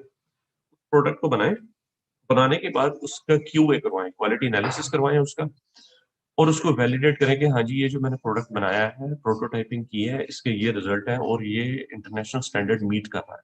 ये केमिकल की बात कर रहा हूँ। अगर आप वेबसाइट बना रहे हैं, अगर आप अपना कोई ऑनलाइन कपड़े सेल करने का स्टार्टअप एक बना रहे हैं, कुछ भी है, उसका कुछ ना कुछ बिजनेस मॉडल या उसका प्रोटोटाइप आपके पास किसी सूरत हाल के अंदर होना चाहिए। सॉफ्टवेयर का प्रोटोटाइप बनाने का अपना तरीका है, हार्डवेयर का बनाने का अपना तरीका है, केमिकल्स बनाने का अपना तरीका है। प्रोटोटाइपिंग हो गई। अब प्रोटोटाइपिंग के बाद जब आप उसको फर्दर उसके अंदर आप उसको स्टडी करेंगे तो उसमें कुछ इम्प्रूवमेंट्स आएंगे। प्रोटोटाइपिंग के दौरान आपको अपना जो आपने बिजनेस मॉडल बनाया था उसमें जो आपने उसकी कॉस्ट कैलकुलेशन की थी उसको आप दोबारा रिवाइज करेंगे कि हाँ जी मैंने जी 1 kg का मैंने प्रोटोटाइप सैंपल बना लिया, इस पे इतना एक्सपेंस आया, अब इस 1 kg को मैंने 1 टन प्रोड्यूस करना है। अब मुझे क्या क्या चैलेंजेस आए थे, उनका सोल्यूशन क्या है, कैसे सॉल्व करना है, कौन कौन से लोग मुझे इसमें चाहिए, मशीनरी चाहिए तो कौन सी चाहिए, छोटी मशीन, बड़ी मशीन, बड़े बहुत एकदम जितना आपकी जेब में पैसा है ना, सारे का सारा मतलब है ना, कभी भी अपनी बैक पे अपनी सपोर्ट के लिए कुछ ना कुछ अमाउंट जरूर होनी चाहिए बंदे की। अब प्रोटोटाइपिंग हो गई आपकी। प्रोटोटाइप के बाद आपने करना है सॉफ्ट लॉन्च। सॉफ्ट लॉन्च ये होता है कि आपने फॉर एग्जांपल एक सॉफ्टवेयर बनाया हुआ है, सॉफ्टवेयर को आपने लोकल एरिया, लोकल लेवल के ऊपर उसकी सेल्स स्टार्ट करनी है, उसकी मार्केटिंग स्टार्ट करनी है, ताकि जब उसके आपके कस्टमर्स उसमें आएंगे या यूजर्स आएंगे तो उसके कुछ इश्यूज होंगे, जब आप उसको लॉन्च करेंगे तो आप उनको रिजॉल्व कर लेंगे आराम से। लेकिन अगर आप उसको फुल स्केल पे अगर लॉन्च कर देंगे तो जो प्रॉब्लम आपको आ रही होगी तो वो आपका सिस्टम क्रैश कर जाएगा, आपका नाम खराब हो जाएगा और उसके बाद कोई भी बंदा आपको ज्वाइन नहीं करेगा। बाद में बेशक कितना ही बेस्ट आइडिया क्यों ना हो आपका, तो लोग कहेंगे नहीं यार ये प्रोडक्ट हम यूज कर देंगे, ये बेकार है। तो लिहाजा उसको पहले अपने एरिया में लॉन्च, हमेशा जब भी सॉफ्ट लॉन्च करें अपने एरिया में करें। उसके बहुत सारे फायदे होते हैं। पहली बात ये कि आप अपने एरिया को अच्छी तरह जानते हैं। आपके एरिया में जो प्रॉब्लम्स आएंगी आप अपने कस्टमर्स को डायरेक्ट लोकली अप्रोच कर सकते हैं। जब आप ये देखेंगे हाँ जी बिजनेस ग्रोथ शुरू हो गई है, मेरा सिस्टम स्टेबल हो गया, मेरा प्रोडक्ट की अच्छी मुझे अब डिमांड आना शुरू होगी, लोगों का अच्छा फीडबैक आ रहा है, अब आप आहिस्ता आहिस्ता उसको अपने रीजन में लॉन्च कर दें। अच्छा, जब रीजन में लॉन्च हो गया तो उसके बाद फिर आप अपने सूबे में या अपने जिले में लॉन्च करें और उसके बाद फिर नेशनल लॉन्च करें और उसको एक्सपैंड करते करते करते करते आप इंटरनेशनली लेकर जाएं। आइडिया वो दें जो इंटरनेशनली चले, ताकि आप, मैंने पहले शुरू में कहा था कि थिंक बिग। अगर आप छोटा सोचेंगे तो वो छोटा ही रहेगा, बड़ा सोचेंगे तो वो ग्रो करेगा एक ना एक दिन, साल बाद, 2 साल बाद, 3 साल बाद, 5 साल बाद इंशाल्लाह। और कभी डिसहार्ट नहीं होना। मैं बता रहा हूँ कि स्टार्टअप में बहुत प्रॉब्लम आते हैं, बेइंतहा प्रॉब्लम आते हैं, लेकिन अगर आप ये लेके चलेंगे इरादा कि मैं कभी भी बैक ऑफ नहीं करूंगा तो आप सक्सेस की तरफ जाएंगे। जितने भी सक्सेसफुल आइडिया हैं आप उनका don't compare your chapter number 1 with the chapter number 25th chapter of someone else. कि अगर आज मैं अपने आप को फेसबुक से कंपेयर करना चाहता हूँ तो फेसबुक को कितने साल हो चुके हैं और मैं कहूँ जी मैं भी फेसबुक की तरह ग्रो कर जाऊंगा कल, तो उसको कितने साल लगे यहाँ तक पहुंचने में। आप कहाँ हैं अभी, क्या प्रॉब्लम उसने फेस की थी। प्रॉब्लम आएंगी लेकिन ज़हन में ये चीज रख के चलना है कि मैंने वापस नहीं जाना, कि इम्पॉसिबल, दुनिया में कोई चीज इम्पॉसिबल नहीं है। मैं बता रहा हूँ कि मेरी स्पेशलाइजेशन क्या थी, मैंने केमिस्ट्री और पेट्रोलियम में मेरी स्पेशलाइजेशन है, 18 साल मैंने उसके अंदर जॉब की है। और आपको पता है मेरा पहला स्टार्टअप क्या था, मेरा पहला स्टार्टअप सॉफ्टवेयर हब था और वो खुद मैंने बैठ के डेवलप करवाया था, जबकि मुझे आईटी का अरे पता नहीं था। सीखा मैंने ये सारा कुछ। इतने प्रॉब्लम आए पीछे, कोविड के अंदर सारा कुछ बंद हो चुका हुआ था, उसके बावजूद मैंने बैकअप नहीं किया। अल्हम्दुलिल्लाह अल्लाह ताला ने बड़ी मदद की और मैं आज इस स्टेप पे पहुंच गया हूँ और अब मतलब बहुत अच्छी स्टेबल कंडीशंस में आ चुका हूँ। और मैं अभी सोच रहा हूँ कि अगर मैं उस वक्त सोचता कि नहीं यार मैं बंद कर दूं, हम अमूमन क्या करते हैं कि जब हमें कोई, हम बड़ी मेहनत करते हैं, जब सक्सेस के करीब पहुंचते हैं ना तो हम पीछे हट के चले जाते हैं। हमारा टाइम भी जाया होता है, हमारा पैसा जाया होता है और हम डिसहार्ट होकर बैठ जाते हैं।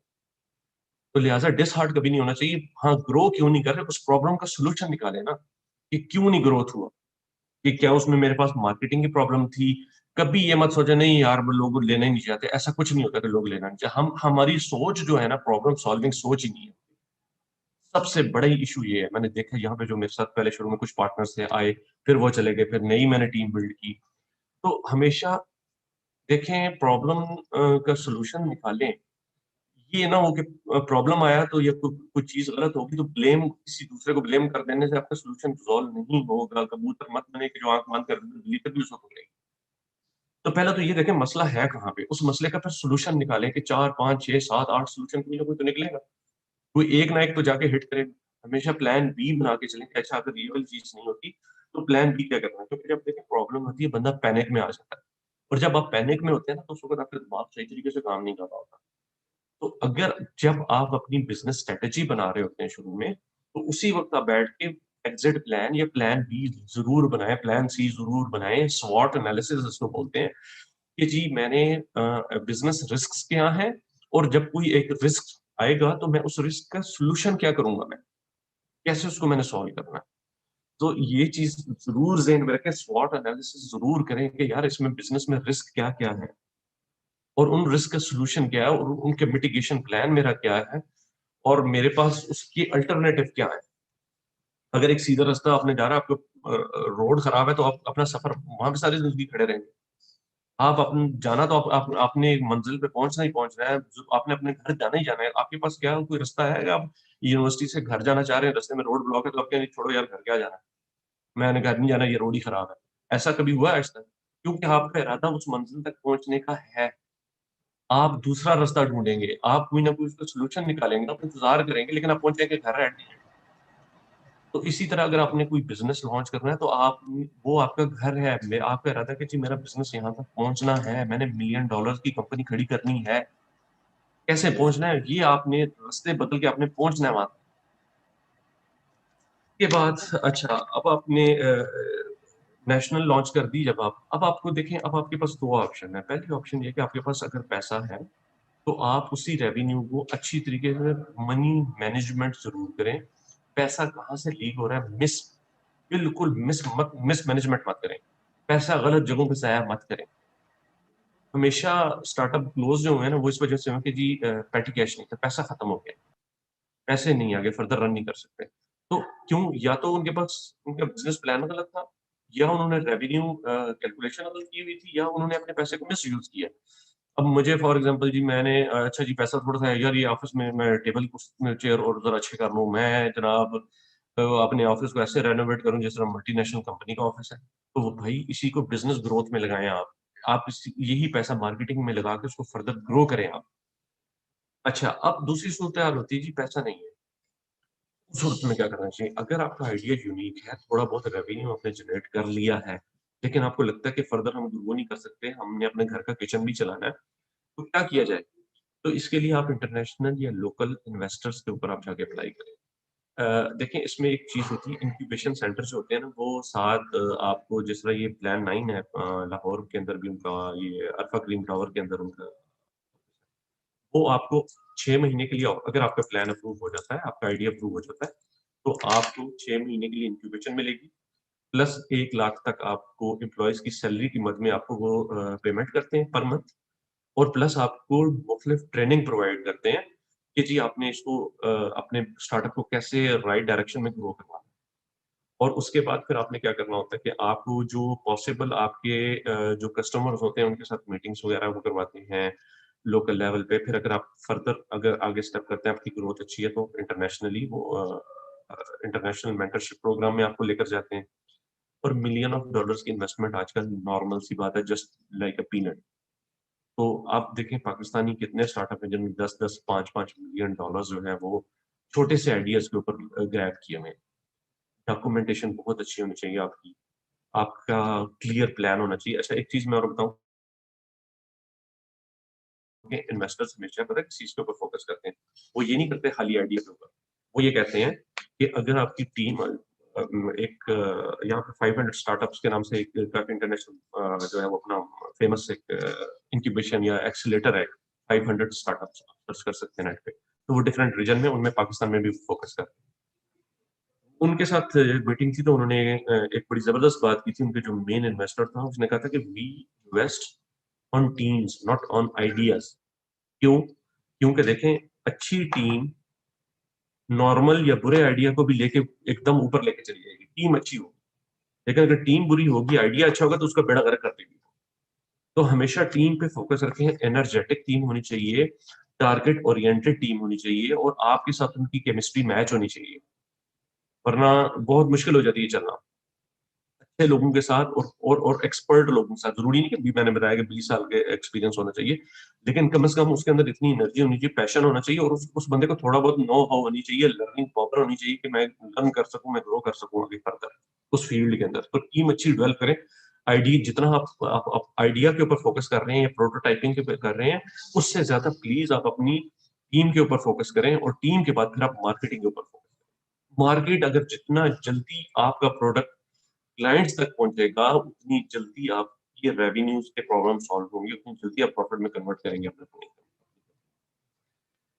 बाकी आइडियाज आप ये मेरी तरफ से था। अगर इसके बाद आइडिया सोचने के ऊपर आप फोकस जरूर करें। आइडिया अच्छा होना चाहिए, राइट एरिया का राइट आइडिया होना चाहिए। ये ना कि किसी एरिया में जरूरत ही नहीं उस चीज की, लोगों को पता ही नहीं उस चीज का।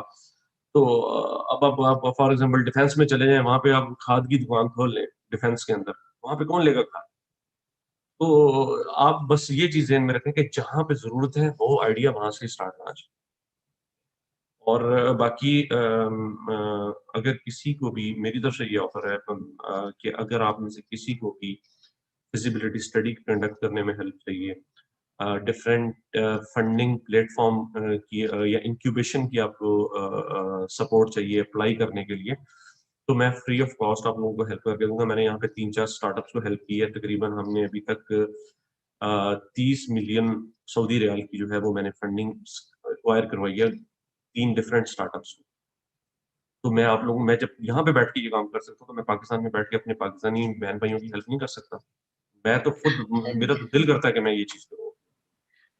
श्योर सर, हम हमारी जैसी यूनिवर्सिटी अभी बिल्कुल स्टार्ट पर है और हमारा इंक्यूबेशन सेंटर अभी रिसेंटली हमने इस्टेब्लिश करने के प्रोसेस में है। तो आप जैसे जिन्हें बिजनेस को लॉन्च किया, खुद स्टडी की, केमिस्ट्री से साइंसेस से ही हैं आप, तो आप जैसे लोगों को तो हमें बहुत ज़्यादा ज़रूरत है कि वो हमें सपोर्ट करें हमें। और आज का जितना भी आपका जो मींस लेक्चर था वो यही था, आसान अल्फाज में बच्चों को समझा देना कि कैसे एक बिजनेस लॉन्च करना है, डरना नहीं है लेकिन सामने आना है। तो हमारे इंक्यूबेशन सेंटर को तो आपकी बहुत जरूरत है हर तरह की सपोर्ट के लिए। आई जी एम सर, ऑलवेज अवेलेबल। तो मुल्तानियन इंक्यूबेशन सेंटर को जब भी जरूरत पड़ी तो हम आपको जरूर जो है कॉल करेंगे ऑनलाइन, और अगर फिजिबल हुआ तो इंशाल्लाह जरूर मुल्तान विजिट करवाएंगे आपको।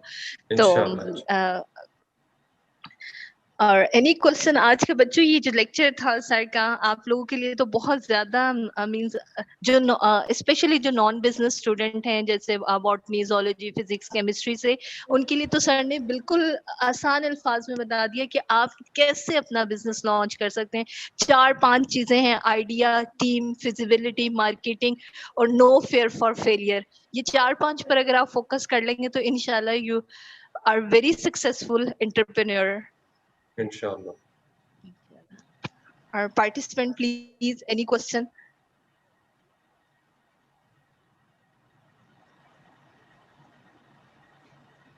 सर मेरे ख्याल में क्वेश्चन तो बच्चे शायद नहीं होगा, उनका अभी स्टार्टअप में है ये बच्चे माशाल्लाह अभी इरादा कर रहे हैं।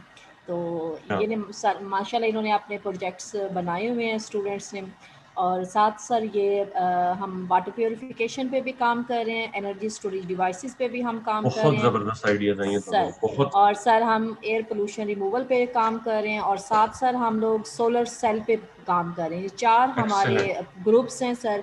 और अभी हमने रिसेंटली टेक्नोलॉजी ट्रांसफ़र की है जापान से कि हम जो विंडोज़ हैं उनको हम यूज़ करेंगे एज आ सोलर पैनल।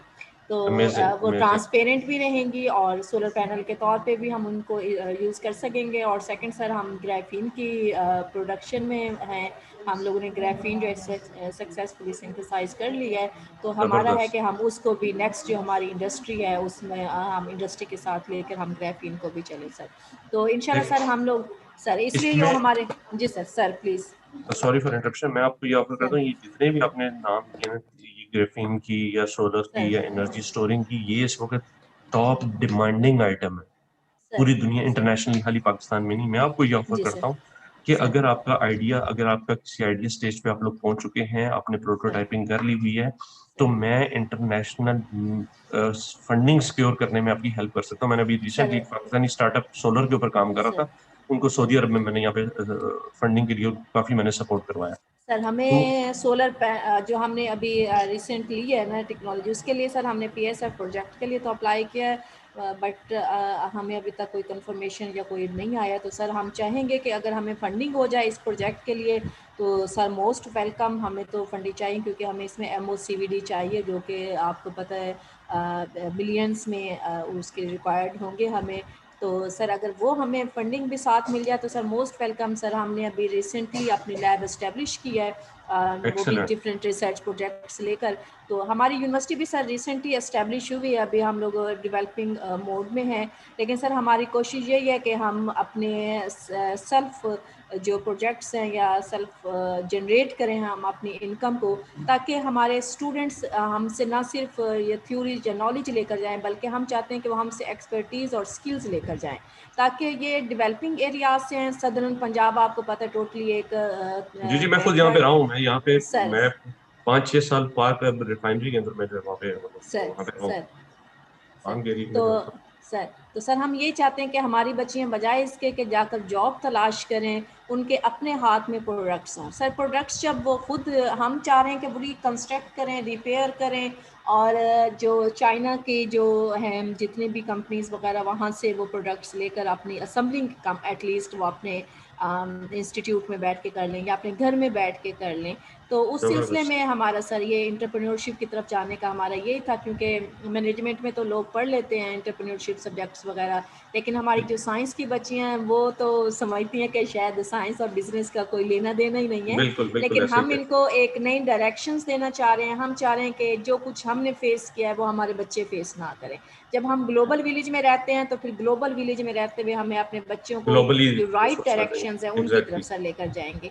तो सर उसके लिए हमें डेफिनेटली आपसे सपोर्ट चाहिए होगी। माशाल्लाह बच्चे सर बड़े इंटेलिजेंट है। अभी मेरी एक एमफिल की बच्ची है सर, उसने उसका एनर्जी स्टोरेज डिवाइसेस पे ही काम था, नैनो कंपोजिट्स उसने बनाए हैं ग्राफीन ऑक्साइड के साथ और स्पिनल्स के साथ, और माशाल्लाह before her thesis submission she submitted 10 research publications और वन वाज एक्सपेक्टेड। उनके जो हमारे HEC रिकॉग्नाइज्ड जर्नल था और इम्पैक्ट फैक्टर जर्नल था वहाँ उसकी एक्सेप्ट भी हो गई है। तो माशाल्लाह बहुत ही हार्ड वर्किंग बच्चियां हैं। 4 जो PhD स्टूडेंट्स हैं उन्होंने अपने पेटेंट भी फाइल करवा लिए हैं। तो बड़ी, हाँ जी सर, बड़ी वो है। लेकिन सर फंडिंग जो है ना वो वाकई मेजर इशू है हमारे लिए, हमें देखिए केमिकल्स के फंडिंग लिए, का मैं आपको बताऊं इंस्ट्रूमेंट्स कि के देखिए लिए। फंडिंग का बता क्या इशू है। अच्छा सर फंडिंग का जो इशू है ना, अच्छा ये किसी ने सवाल पूछा, मैं आपका जवाब बाद में देता हूँ। ये किसी ने क्वेश्चन पूछा कि हम अपने इलाके में अगर कुछ स्टार्ट करना चाहते हैं कैसे करते हैं, मैं एंड में इसका जवाब देता हूँ। सर फंडिंग का मैं आपको बताऊं कि फंडिंग का प्रॉब्लम ये है कि हम लोग जो है ना हम लोग जो साइंस के स्टूडेंट्स की अगर मैं बात करूँ ना, तो उनकी सारी जो फोकस है ना वो टेक्निकल के ऊपर होती है। वो बिजनेस मॉडल के ऊपर का फोकस नहीं होता ना। आपकी डॉक्यूमेंटेशन प्रिपरेशन है वो नहीं। डॉक्टर अब्बास साहब की आपका माइक ऑन है डॉक्टर अब्बास। किसी का माइक ऑन है, काइंडली इसको म्यूट कर दें। لما ناخذ تلي ياخذ ये ما رونا आवाज من ऑन يكتب नहीं رونا من ذات له بوستنا جمنا هذا بوست صار से बड़ी खिलाड़ी kan तो من स्टूडियो की बेल ला रोमांस की राकुस के बात है। ये जो होस्ट है वो उनको म्यूट कर सकते सर हैं। मैंने कर दिया, कर रहे हैं सर, कर दिया। सही। अच्छा तो मैं ये कह रहा था कि أرجع देखिए مرة كده أغلي كان بالكو صار فاميلي على صوت ناس تكان مرة صار सर हो गया म्यूट सर प्लीज। जी जी। अच्छा मैं ये कह रहा था कि देखें हमारा जो सबसे बड़ा इशू है ना साइंस स्टूडेंट्स का,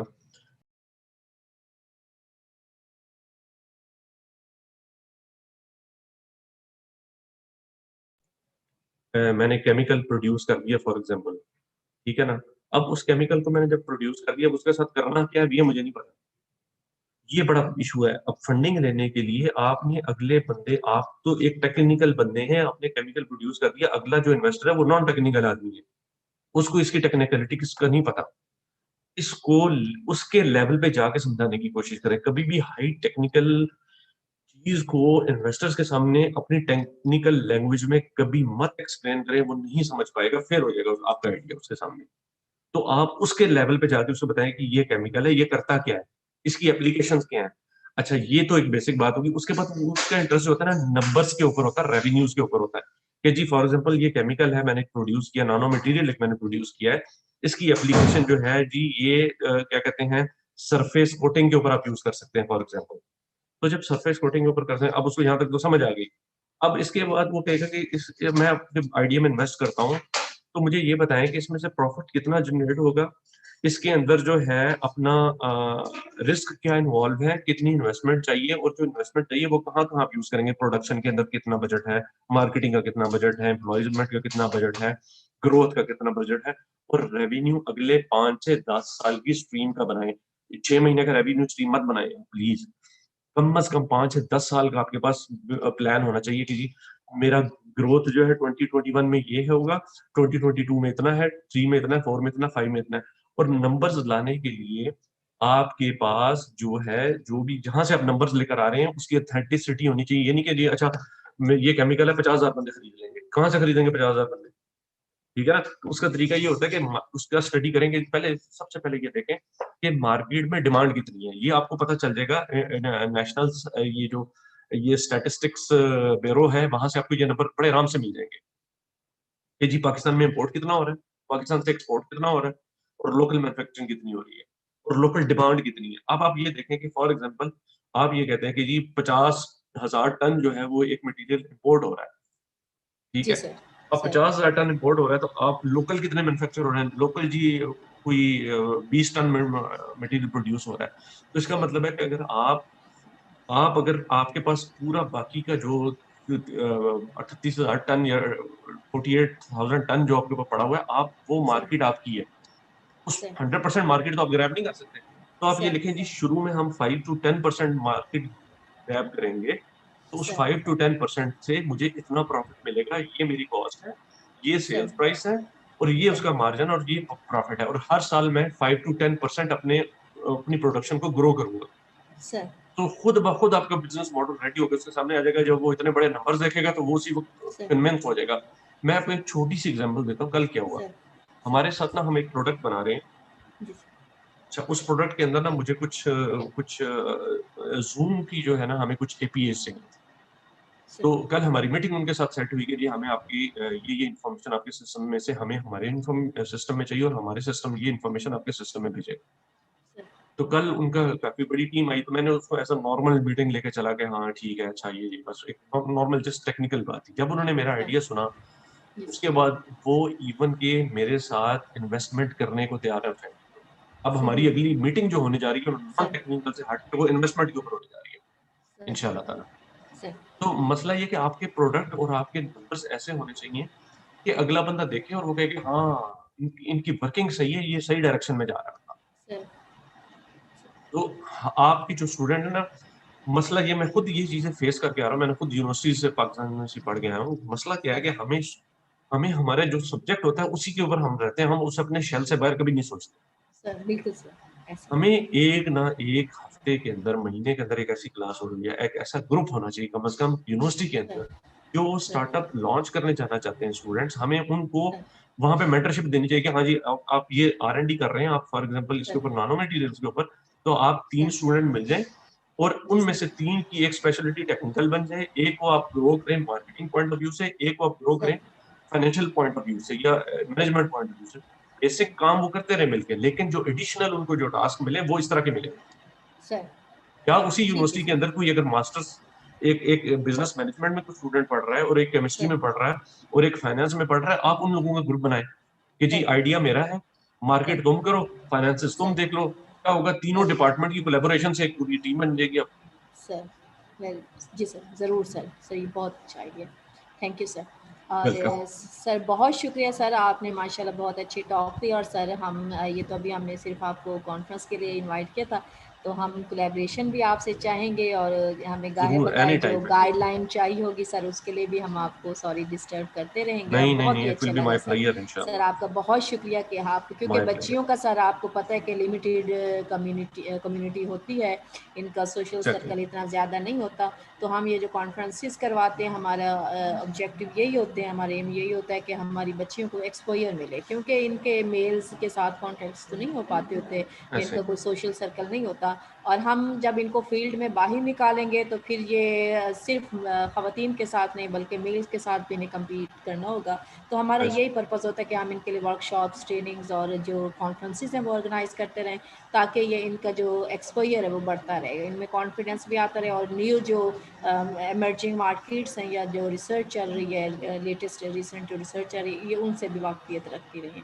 तो सर आपका बहुत शुक्रिया सर, आपने हमारे बेस्ट लिए ऑफ लक, टाइम माय निकाला pleasure, sir. Thank you sir, thank you my sir. Pleasure, Allah my pleasure, हाफिज़। वेलकम, अल्लाह हाफिज़।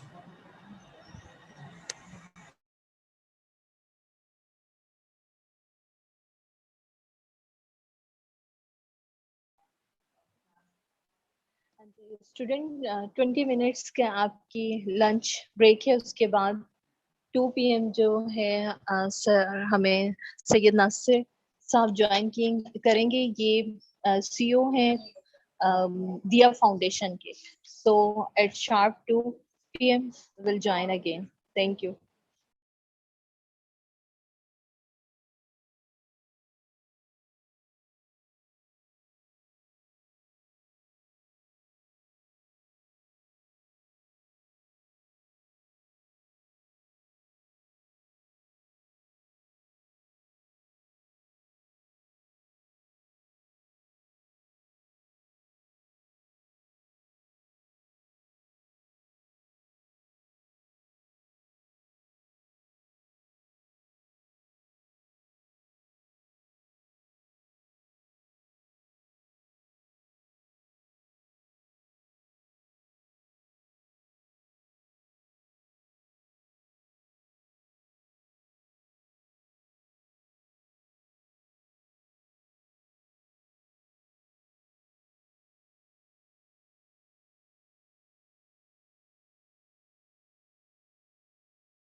अस्सलाम वालेकुम।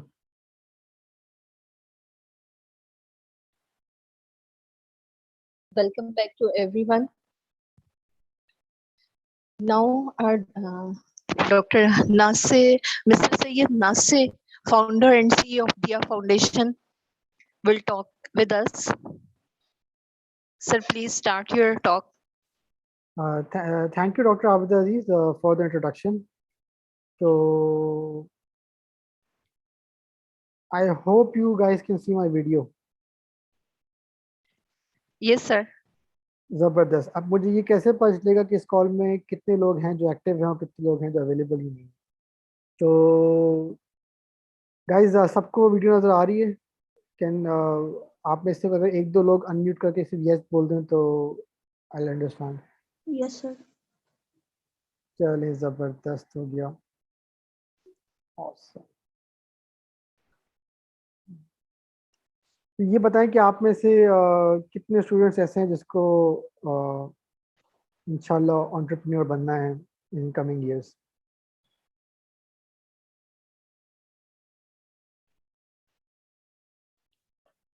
इस टॉक को हम थोड़ा सा इंटरेक्टिव लेके चलेंगे, जिसमें कुछ क्वेश्चन आंसर्स होंगे, हम एक दूसरे से बात कर सकते हो। तो प्लीज़ स्पीक अप, तो ज़्यादा इंटरेक्शन होगी, ज़्यादा हम एक दूसरे से लर्न कर सकते हैं। तो आई विल आस्क अगेन, आप में से ऐसे कितने लोग हैं जिसको एंटरप्रेन्योर बनना है? Sir, this question is only for student or can faculty नहीं, can of so course become an entrepreneur? नहीं, देखिए जितने लोग यहाँ पर इस कॉल के अंदर अवेलेबल हैं, this is an open question for everyone. Of course, myself too. सही सही, जबरदस्त। और किसको बनना है? क्योंकि देखिए we are approximately I don't know 27 people in this call. तो इस 27 में से कितने लोग हैं जो एंटरप्रेन्योर्स बनना चाहते हैं? चलिए, कुछ आंसर जो है हमारे पास चैट पे भी आ रहे हैं, तो अगर आप लोग चैट पे भी लिख दें तब भी मज़ा आ जाएगा। I mean it should be more than enough. तो बिस्मिल्लाह हैं कहती हैं यस सर, खुतलैन ने भी कहा है नहीं, मारिया हाशिम भी कह रही है नहीं, जविया तारिक को भी बनना है, ज़बरदस्त, वेरी गुड वेरी गुड। मदिया हैं, इनको भी ज़बरदस्त। जुनैद अख्तर भी हैं। अच्छा, एक और छोटा सा चेंज ये कर लेते हैं कि आई will B with you people for next 15-20 minutes maximum, और उस 15 मिनट की ना प्लीज़ सर नहीं बोलिएगा, क्योंकि अगर एंटरप्रेन्योर बनना है तो we all have to be on the same level, क्योंकि ये फ्लैट हायरार्की का गेम है सारा। We all the same, we all the equal. तो मैं चैट पे लिख रहा हूँ, मेरा नाम नासे है। आउट ऑफ रिस्पेक्ट आप नासे भाई बोल सकते हैं, बट सर को जो ना हम ज़रा सा थोड़ा सा उसको डिसकंटिन्यू करते हैं। अच्छा, मेरा नेक्स्ट क्वेश्चन ये होगा कि हम में से कितने लोग यहाँ हैं जिन्होंने छोटा मोटा बिजनेस पहले किया हुआ है? कोई ऑडियंस में से कोई ऐसा स्टूडेंट या ऐसी फैकल्टी जिसने पहले कुछ बिजनेस किया हो? Nasir, I launched my business when I was incubating in University of Agriculture Faisalabad, but फिर फैकल्टी में आगे जॉब हो गई, उसके बाद उसे क्विट कर दिया, कंटिन्यू नहीं कर पाई। जबरदस्त। उस बिजनेस में सबसे मुश्किल चीज क्या लगी आपको? मुश्किल चीज ये थी कि डिस्प्ले करना चीजों को, मींस मेरे पास कोई अपना डिस्प्ले सेंटर या शॉप या वो नहीं थी। और फिर सेकंड का मेरे पास जो इशू आया कि मेरे पास मैन लेबर नहीं थी कि मेरे साथ हेल्प करे, और प्रोजेक्ट को एक अगर प्रोजेक्ट बनाया तो उसकी अगर डिमांड ज्यादा है तो उसे मल्टीपल उसमें हम बना सकें। सही सही, जबरदस्त। बिल्कुल वैलिड आपके इश्यूज थे ये सारे, जो कि बिजनेस की लाइफ साइकिल में आते हैं। थैंक यू डॉक्टर आबिदा, हमें थोड़ा सा इनलाइटन करने के लिए। आपके अलावा भी अगर किसी और ने बिजनेस किया, अगेन दो ऑप्शन है आप लोगों के पास, या तो आप लोग चैट पे लिख दीजिए या फिर आप अनम्यूट करके just talk about the business जो आपने किया पहले कभी।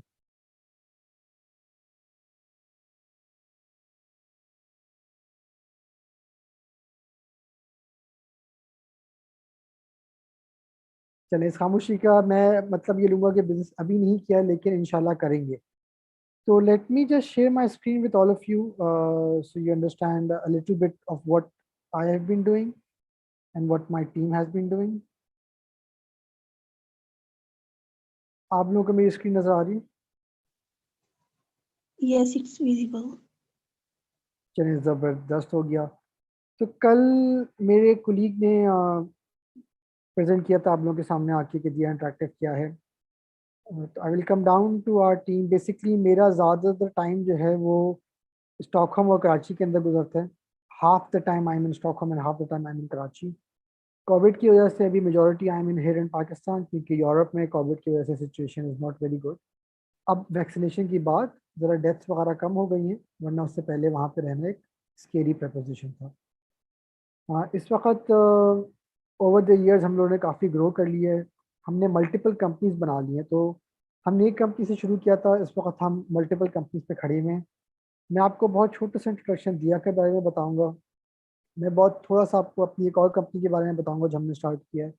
और फिर मैं चाहूँगा कि हम लोग आखिर के 5 मिनट एक खुल के डिस्कशन करें कि इसमें से क्या लर्निंग और आउटकम्स आपके लिए अच्छी थी और किस तरह हम आगे आप लोगों को सक्सेसफुल एंटरप्रेन्योरशिप की तरफ लेके जा सकें।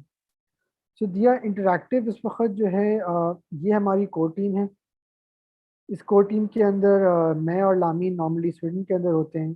हमाद जो हैं वो लाहौर में होते हैं। कराची और सॉरी काशिफ भाई और इक़रा जो हैं वो कराची में होते हैं। सबसे अच्छी बात ये कि ऑल्दो हमारे पास एक रजिस्टर्ड ऑफिस है, लेकिन हमारा कोई ऑफिस नहीं है। हम लोग इस वक्त कम्प्लीटली रिमोट काम करते हैं। आप लोगों को सुन के खुशी होगी कि हमारी मुल्तान में भी टीम इस वक्त अवेलेबल है जो कि काम कर रही है। उसके बाद फैसलाबाद में हमारे पास डेवलपर्स अवेलेबल हैं, लाहौर में हैं। इनिशली हमारे पास ऊपर बल्दिस्तान की तरफ भी डेवलपर्स अवेलेबल थे, कराची में भी हैं, हैदराबाद में हैं, स्टॉकहोम में। और अभी हमने रिसेंटली एक डेवलपर हायर किया जो कि नॉर्थ पोल के पास रहता है। तो नॉर्थ पोल वो जगह है जहाँ में 6 महीने दिन रहता है और 6 महीने रात रहती है। मैं थोड़ा सा आगे बढ़ता हूँ। जो हमारी ये जो मेन कंपनी है दिया इंटरेक्टिव, इसमें इस वक्त हम लोग 20 एम्प्लॉयज़ हैं और 5 साल से हम लोग स्टैब्लिश्ड हैं। और हम लोग मुख्तलिफ चीज़ों में काम करते हैं जो कि ज़्यादातर टेक्नोलॉजी के ऊपर होता है। इस प्रोडक्ट पे पहले आ जाते हैं। ये हमारा एक प्रोडक्ट है साया हेल्थ, जो कि इमोशनल वेलबींग के बारे में काम करता है। आप में से कितने लोग ऐसे हैं जिनको मेंटल हेल्थ के बारे में पता है?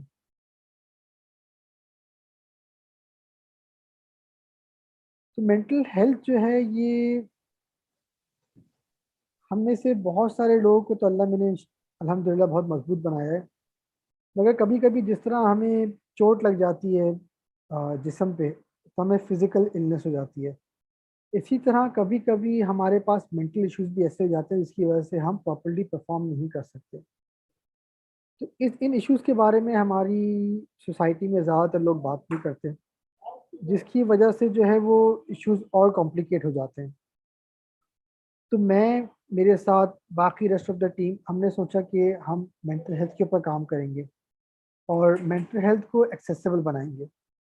मैं एक सेकंड के लिए स्क्रीन शेयर को बंद करता हूँ। मैं आप लोगों के लिए एक और प्रेजेंटेशन स्क्रीन शेयर करता हूँ जो कि फोकस करेगी मेंटल हेल्थ के ऊपर।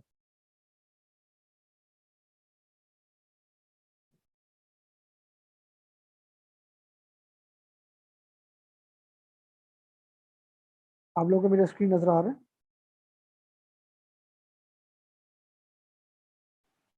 अभी विजिबल नहीं है, पहले नजर आ रहा था साया का जो आपका था उसमें, लेकिन चलिए अब आप शेयर नहीं हो रहा, स्क्रीन शेयर नहीं हो रहा। दोबारा कर लेती हूँ। अच्छा बताइए, अब अब नजर तो आ रहा है आप विजिबल लोगों है। को? चलिए ज़बरदस्त। अगेन क्वेश्चन वुड बी कि रेस्ट ऑफ द टीम को भी नजर आ रहा है? यहाँ पे सबको नजर आ रहा है? चैट पे अगर 1-2 लोग लिख दें तो ज़रा कंफर्म हो जाएगा प्लीज़।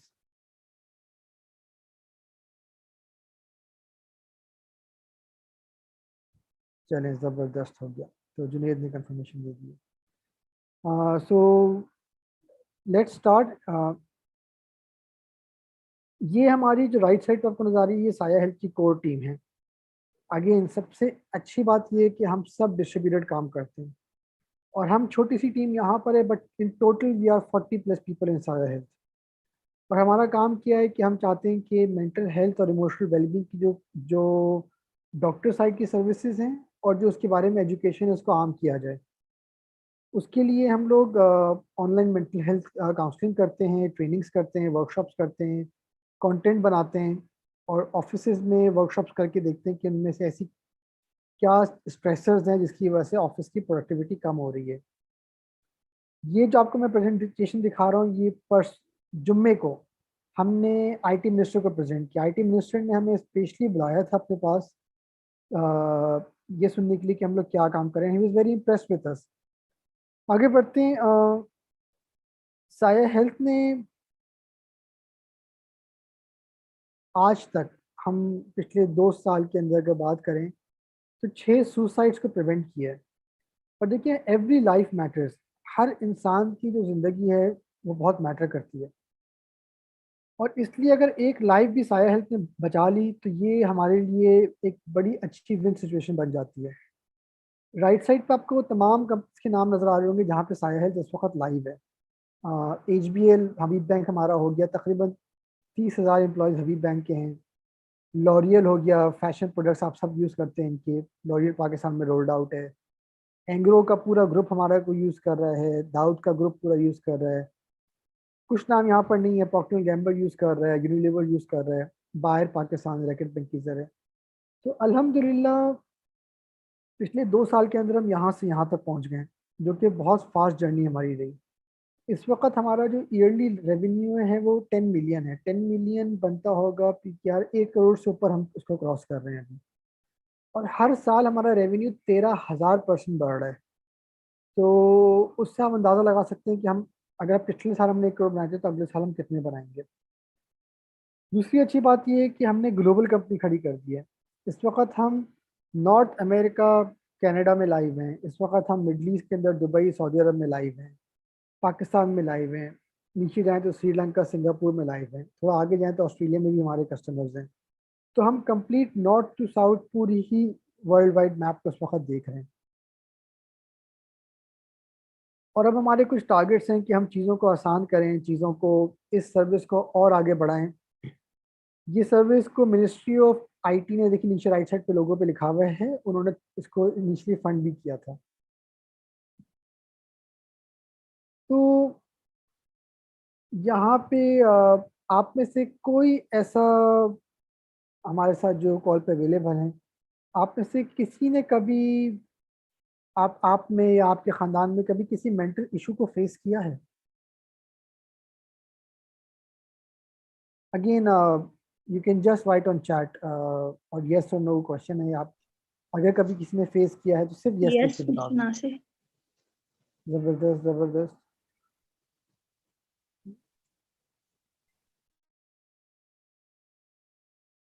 शाहिदा बशीर ने फेस नहीं किया और अल्लाह करे कभी ना करे भी नहीं, हमारी दुआ आपके साथ है। और कोई हैं जिन्होंने खुदा ना खास्ता कोई इश्यूज फेस किए हों अपने दोस्तों में, फैमिली के अंदर, ऐसा है?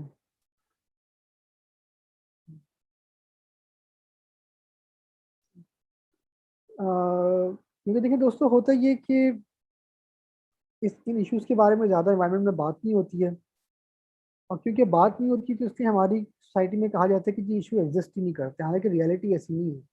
आज 21वीं सदी में ऐसी बहुत सारी नई किस्म की बीमारियां आ गई जो कि पिछली सदी में थी ही नहीं। तो आ, हमारी कोशिश ये है कि, अच्छा, इस बीमारी के जो डॉक्टर्स हैं वो मेन सिटीज़ में अवेलेबल हैं, खाली कराची, लाहौर, इस्लामाबाद, बड़े शहरों में हैं। एक्सेसिबल नहीं है। किसी को कोई इशू हो गया तो कैसे करेंगे बात, क्या करेंगे? उसके लिए फिर हमने टेक्नोलॉजी बनाई कि जी आप हमारे पास ऑनलाइन सिस्टम है, पूरा कॉल करें, कर लें इसके ऊपर बात। तो मैं थोड़ा सा अपनी जर्नी पे आता हूँ। मैं एक एंटरप्रेन्योर हूँ। अल्हम्दुलिल्लाह पिछले तकरीबन 10 साल से ज़्यादा हो गए होंगे जिसमें मैं कंपनियाँ बनाता हूँ, कंपनीज को चलाता हूँ, कंपनीज को बेच देता हूँ। इम्पॉर्टेंट चीज़ ये कि मैं इतनी मेहनत क्यों करता हूँ। एक तो ऑफ कोर्स फाइनेंशियल्स हर बंदे के लिए एक बड़ा इंपॉर्टेंट पार्ट होता है, बट उसके ज़्यादा ये कि हम जो प्रोजेक्ट शुरू करते हैं उसमें हमारा दिल लगा हुआ होता है। जब हमें साया में हमने फर्स्ट सुसाइड केस प्रिवेंट किया था, तो हमने साया पे जितनी भी मेहनत की थी वो मेरे लिए कह लें कि रंग ले आई थी। हमारा एक था कि जी हमने साया पे 100% अपने टारगेट को अचीव किया। इसी तरह जिया इंटरेक्टिव के अंदर इस वक्त 20 एम्प्लॉयज़ हैं। मैं तकरीबन पाकिस्तान से जब मैं बाहर गया था तो ये 2008 की बात है, 2021 आ गया है। सबसे पहले बाहर जाके हमने ये सीखा कि जी पाकिस्तान के जो बहुत सारे इश्यूज़ हैं उससे हम लोग दूर भागते हैं और हमें हिम्मत नहीं है कि हम वापस जाके पाकिस्तान के इश्यूज़ को फेस करें। इसलिए सबसे पहले ये अहद किया कि नहीं जी जो काम करेंगे पाकिस्तान में जाके करेंगे। इस वक्त अल्हम्दुलिल्लाह मैं साल के 9 महीने एटलीस्ट पाकिस्तान में गुजारता हूँ और आहिस्ता आहिस्ता चीज़ें ज़्यादा होती जाएंगी क्योंकि फैमिली वापस आ गई है, बच्चे यहीं पे स्कूल जाएंगे, हम लोग यहीं पे रहेंगे अब इंशाल्लाह। क्योंकि बाहर बैठ के ये तनकीद करना कि जी पाकिस्तान सही नहीं है, ये तो बहुत आसान है। पाकिस्तान में बैठ के पाकिस्तान में चेंज लाना, that is the real challenge. और ये चेंज सबसे ज़्यादा एंटरप्रेन्योर्स ला सकते हैं। मुझे उम्मीद ये है कि सर डॉक्टर साहिबा ने इतना ज़बरदस्त आप लोगों के लिए एक प्लेटफॉर्म खड़ा कर रही हैं वो एंटरप्रेन्योरशिप का, तो उसको ज़रूर सीरियसली लीजिए। उसमें देखें, अपनी एजुकेशन को उस तरफ मोटिवेट करें। हर छोटा काम जो आप करते हैं उससे एक छोटी इंडस्ट्री लग सकती है। हर इंडस्ट्री जो लगती है उससे कम से कम 10 से 20 लोगों का रोज़गार लग जाता है। और आपके साथ अगर 10 से 20 लोगों का रिस्क अटैच हो गया तो अल्लाह आपके रिस्क में ऑटोमेटिकली बरकत डालते जाएंगे क्योंकि आपके रिस्क के साथ उनके रिस्क भी लगे हैं। और दूसरा आजकल के ज़माने में फ़ायदा ये है कि घर से काम हो सकता है। मर्द हों ख़वातीन हों, ये चीज़ ज़्यादा मैटर नहीं करती। घर बैठ के मेहनत हो सकती है, घर बैठ के आप एक बहुत अच्छा चेंज ला सकते हैं। एंटरप्रेन्योर का काम पैसे कमाना नहीं है, याद रखिएगा। एंटरप्रेन्योर का काम जो है ना वो चेंज लेके आना है, सोसाइटी में ऐसा पॉजिटिव चेंज जिससे सोसाइटी आगे बढ़े। और जब आप ये चेंज लेके आते हैं तो ऑटोमेटिकली आपकी फाइनेंशियल कंडीशन जो है वो बेहतर हो जाती है। तो वेरी हैप्पी एंड ग्लैड कि डॉक्टर साहब ने मुझे यहाँ बुलाया। टाइम हमारे पास शॉर्ट है तो मैं इस चीज़ों को बहुत ही जो है ना क्विकली वाइंड अप करना चाह रहा हूँ। मगर एक छोटी सी स्टोरी मेरे पास और ये है कि एक ज़माना ऐसा आया था जब मैं स्टॉकहोम में अपने बिस्तर पे लेटा हुआ था और मेरे ऊपर जो है ना वो हमारा जो बल्ब होता है वो हिल रहा था हवा से। घूप अंधेरा था। स्टॉकहोम एक ऐसा शहर है जहाँ पे साल के 6 महीने अंधेरा होता है, विच मीन्स के सूरज नहीं निकलता 6 महीने के लिए, और 6 महीने सूरज निकलता है तो रात नहीं होती। नॉर्थ पोल के करीब जितने भी शहर हैं दुनिया में इसी तरह होता है वहाँ पे। तो 6 महीने जब हम अंधेरे में थे, दिसंबर का महीना है, मुझे याद है सर्दी बहुत ज़्यादा होती थी, -20 -30 नॉर्मल टेम्परेचर होता है वहाँ पे। तो बल्ब में ना लाइट नहीं जल रही थी। बल्ब कितने का आता है? स्वीडन में भी अगर देखें तो बल्ब पाकिस्तानी 300 रुपये का आता है। लेकिन एज एन एंटरप्रेन्योर मैंने कोई नए बिजनेस शुरू किए थे और मेरे पास सारे पैसे ख़त्म हो गए थे, बिजनेस में लॉस हो गया, तो वो 300 रुपये भी ख़त्म हो गए थे। उस बल्ब को देखते हुए मैंने सबसे पहले ये रियलाइज़ किया था कि यार अब इंशाल्लाह ये ज़रूर कोशिश करेंगे कि आइंदा किसी का बल्ब ना बुझे। तो उस मिशन के ऊपर मैं, मेरी पूरी टीम इस वक्त कामज़ान है कि हम पाकिस्तान के अंदर ज़्यादा से ज़्यादा एम्प्लॉयमेंट क्रिएट करें, ऐसे छोटे छोटे बिजनेस शुरू करें, या हम लोग इन्वेस्टमेंट भी करते हैं बिजनेसेस में, तो ऐसे बिजनेस में इन्वेस्ट करें जो अच्छे लोग चला रहे हों, जिनका विजन पैसों से ज़्यादा हो, एक अच्छा काम करना हो। और I will be very happy and very glad कि अगर मैं आप लोगों को सपोर्ट करूँ इन चीज़ों के अंदर। आई विल बी वेरी हैप्पी, सिर्फ मैं नहीं, पूरी ऑर्गेनाइजेशन मेरी आपके साथ है। तो उसको हम ग्रो करें।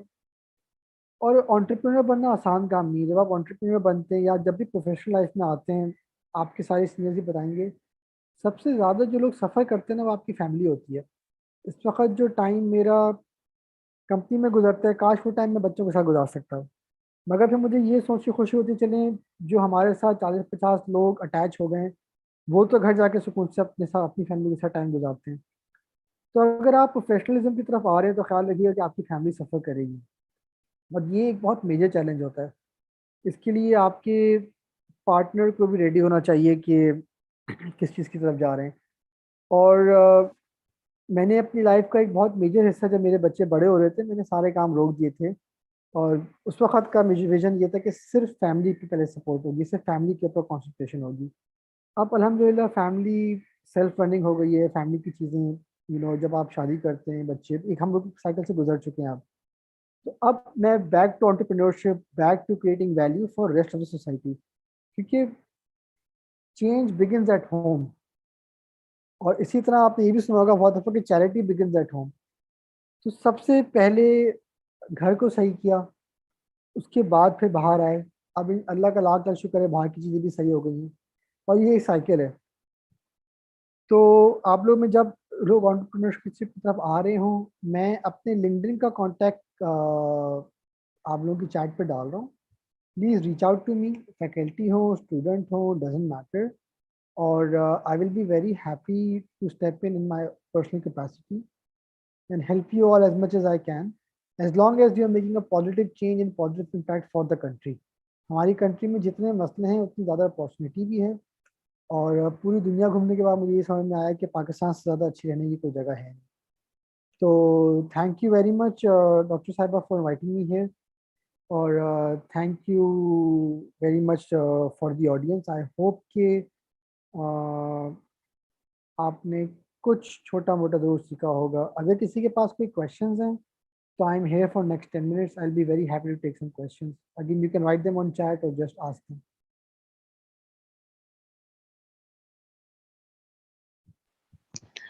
Thank you Syed Nasir.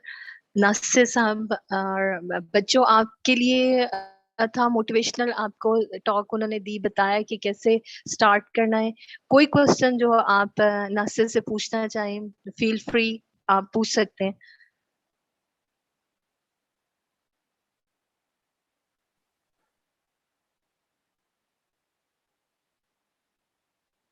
हमारे स्टूडेंट भी अभी इनिशिएटिव स्टेज पर हैं, तो ये देखिए होता ये कि जब कोई रिलेशनशिप बिल्ड नहीं हुआ, अभी मैं आया आते ही ठक ठक ठक चीज़ें शुरू हो जाती हैं। तो ये जब तक रिलेशनशिप बिल्ड नहीं होता स्टूडेंट्स के साथ या ऑडियंस के साथ, तो क्वेश्चंस भी नहीं आते। और फिर अगर ये चीज़ फिजिकल होती तो एक बिल्कुल डिफरेंट सेटिंग होती। तो इंशाल्लाह मैंने डॉक्टर मलिका से कहा था कि मेरी कोशिश होगी कि नेक्स्ट ईयर अगर मैं आ जाऊँ आप लोगों के पास वहाँ पे, I will be very happy to come. और एग्जैक्टली, श्योर, यहाँ मोस्ट से हम वेलकम डॉक्टर साहब। हम वेट करेंगे आपका, और हम चाहेंगे कि आप फिजिकली एक दफ़ा हमारी स्टूडेंट्स को इन ज़रूर चीज़ों आएंगे की बिल्कुल, तरफ और अकेले नहीं आएंगे इंशाल्लाह, डेलीगेशन लेके आएंगे। इज़्ज़ताज से आप लोगों की इंशाल्लाह। मुलाकात हुई होगी, अच्छा, जी जी, अम्माज WUM से हैं, बात, जी जी इरम अब्बासी हैं, तो ये हम जी। इनफैक्ट इज़्ज़ताज मुझे फ़ोन भी कहते हैं कि क्या हम गाड़ी लेके चलें। तो ये अगर आप पूरा आ जाते तो मोस्ट वेलकम। वैसे फर्स्ट डे हमने बड़ा एंजॉय किया था, बड़ा अच्छा दिन गुजरा था। मिनिस्टर साहब भी थे हमारे पास इनॉग्रल सेशन में। तो सही। मैं तो यही समझी कि कराची बहुत दूर है तो आप लोगों को तकलीफ होगी इतनी दूर से। वैसे सक्खर से आए थे हमारे पास लोग, IBS सक्खर जी से। जी जी नहीं वही थोड़ा सा इंशाल्लाह नेक्स्ट ईयर अगर पहले से जी प्लान कर लेंगे तो ज़रूर आ जाएंगे। जी इस जरूर। हार्डली 12 घंटे लगते हैं, और हम लोग हाँ जब भी अप कंट्री जाते हैं तो मुल्तान तो एक स्टे होता है हर बंदे का, कराची से जाने वाले का। जी यहाँ जी से कराची टू सक्खर है, सक्खर टू मुल्तान है, फिर आगे निकलते हैं हमेशा, जी क्योंकि हाईवे बिल्कुल। वहाँ से शुरू होता है ना। तो अगेन थोड़ा सा अगर ऑडियंस में साइड भी वेरी हैप्पी, आप लोग में से किसी भी क्वेश्चन अगर है तो चैट पे लिख दें, अगर नहीं है तो आप लिंक्डइन के ऊपर लिख दीजिएगा, I will be very happy to answer. Doctor साहब ये बच्चे थोड़े Excuse से me, जी जी जी, जी yes I please, want to ask a question. जी जी यस पूछिए। Please. Thank you, Mr. Nasir, for wonderful presentation. जी अक्सर जज़ाकल्लाह।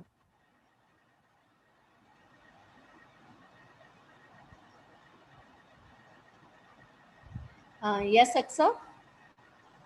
मेरे ख्याल से ड्रॉप आउट हो गई, थोड़ा 2 मिनट वेट कर लेते हैं।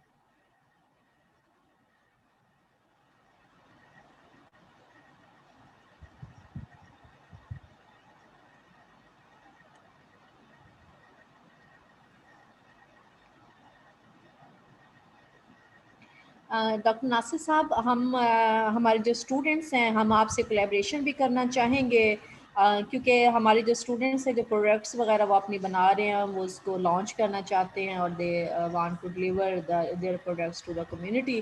तो हम इंशाल्लाह आपके साथ कोलैबोरेशन रखेंगे, क्योंकि आप लोग इस फील्ड में एक्सपर्ट हैं। मार्केटिंग के लिए हमें जब भी ज़रूरत पड़ी तो हम इंशाल्लाह कमर्शलाइजेशन के लिए प्रोडक्ट्स की, तो हम इंशाल्लाह आपसे रब्ता करेंगे। बच्चे माशाल्लाह बहुत अच्छा प्रोडक्टिव वर्क कर रहे हैं, they are working on air pollution. मैंने आपको जब हमारी फर्स्ट जी टाइम कन्वर्सेशन हुई थी मैंने आपको ब्रीफिंग दी थी। तो इंशाल्लाह हम आपके साथ चलेंगे। अब हमारा इरादा यही है कि बच्चे जो हैं वो अपनी प्रोडक्ट्स जो हैं उनकी असम्बलिंग यहाँ पे करें। तमाम इंस्ट्रूमेंट्स जितने भी हम बाहर से ले रहे हैं तो उनके असम्बलिंग एटलीस्ट जो है वो यहाँ से करें। तो क्या हमें आप कोई ऐसा बंदा रिकमेंड कर सकते हैं जो इंस्ट्रूमेंट असम्बलिंग में उनको ट्रेन कर सकें। मैं बिल्कुल हम इसको जो है ना आउटसाइड दिस डिस्कशन एक कॉल ले लेंगे और डेफिनेटली नेटवर्क के अंदर देखते हैं कौन हेल्प कर सकता है और जितना होगा कम्युनिटी के लिए हाजिर हैं और पाकिस्तान के लिए definitely. Sir thank you sir, sir बहुत चलिए, शुक्रिया थैंक आपका यू सो टाइम वेरी का। मच वेलकम आप सबका, पूरी ऑडियंस का जज़ाकल्लाह, अस्सलाम वालेकुम। सर, वालेकुम अस्सलाम।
जी स्टूडेंट, हाँ नास्ते ने आपको अपनी लिंक्डइन अकाउंट का भी लिंक शेयर किया। कोई भी आपको प्रॉब्लम हो, कोई भी क्वेश्चन आपके माइंड में अभी नहीं बाद में आए, तो आप सैयद नास्ते से बाद में उससे कम्युनिकेट कर सकते हैं। जनरली जो नास्ते ने गाइड किया वो यही है कि आप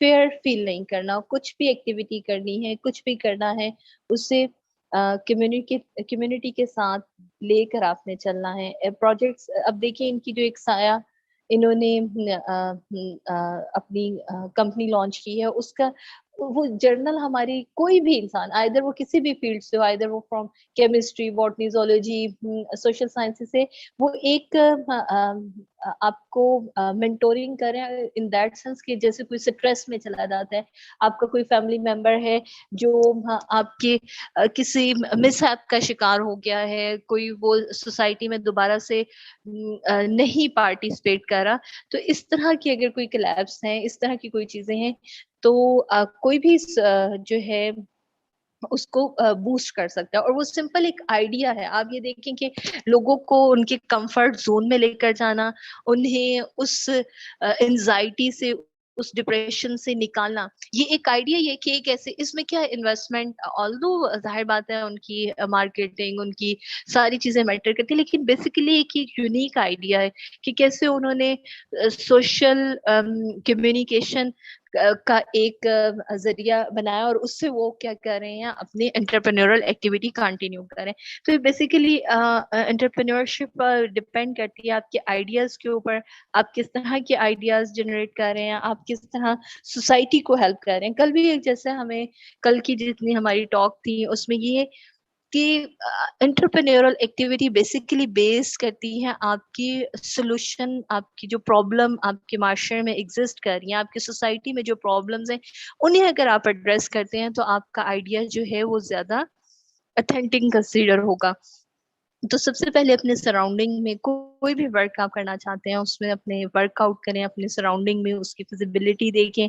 आप ये चेक करें कि कौन सी प्रॉब्लम है जिसे आप एड्रेस कर सकते हैं, उसका सोल्यूशन है। Then you have to jump to your idea, business plan. फिर बिजनेस प्लान का भी आपको डिटेल में आज डॉक्टर आमिर ने बताया कि कैसे आपने अपना बिजनेस प्लान बनाना है, कैसे आपने आइडिया, देन आपकी टीम। और ये भी आज के जो टॉक थी उसमें पता चले सब स्टूडेंट एक ही ग्रुप, एक ही डिपार्टमेंट से ना हो तो बेहतर है। मीन्स आप अपने आप एक साइंसेस से हैं, आपका आइडिया आप अपने साथ अलायंस कर सकते हैं किसी बिजनेस के बच्चे को, आप उसके साथ मिलकर अपनी कंपनी लॉन्च कर सकते हैं। तो आपके पास ज्यादा आपकी फेलियर के चांसेस जो हैं वो बहुत ज्यादा कम हो जाएंगे। तो ये वो की पॉइंट्स हैं जो अब तक की हमने कन्वर्सेशन की, जो अब तक के हमारे स्पीकर्स थे उन्होंने हमें गाइड किया। तो बहुत ज़्यादा ज़रूरी है कि आप अपने आइडियाज़ पे फोकस करें, अपने सराउंडिंग एनवायरनमेंट में देखें कि क्या प्रॉब्लम्स हैं, उनका आपने क्या सॉल्यूशन लेकर आना है।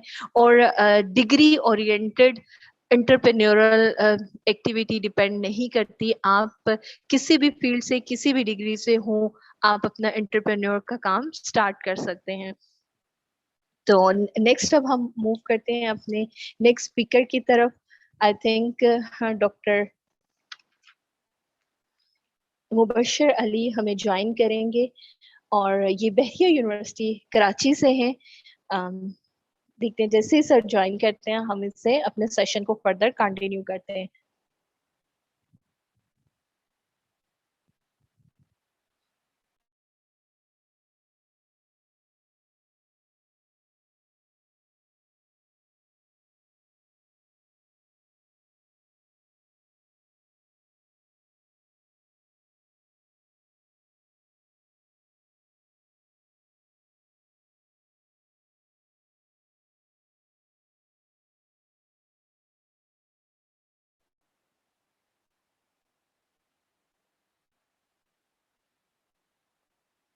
और स्टूडेंट मैक्सिमम क्वेश्चन किया करें। मैक्सिमम क्वेश्चन करने से आपको आइडिया होगा कि आपका आपके अंदर और जो आपके हमारे स्पीकर्स हैं उन्हें भी आइडिया होगा कि हमारे बच्चे कितने एनर्जेटिक हैं, क्या करना चाहते हैं, किस तरह आप अपने नॉलेज को, अपने स्किल को यूज करना चाहते हैं इंटरप्रेन्योरल एक्टिविटीज में। तो होप सो अब हमारे जितने भी स्पीकर ज्वाइन करेंगे अच्छा हमारे पास क्वेश्चन और आंसर का सेशन होगा।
अब तक हमारे काफी स्पीकर्स को आप सुन चुके हैं कल से।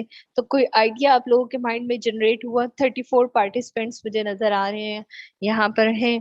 कितनी मोटिवेशन आपको मिली? कितना आपने सोचा कि आप एक बिजनेस लॉन्च करना चाहते हैं, एक एंटरप्रेन्योरल एक्टिविटी करना चाहते हैं?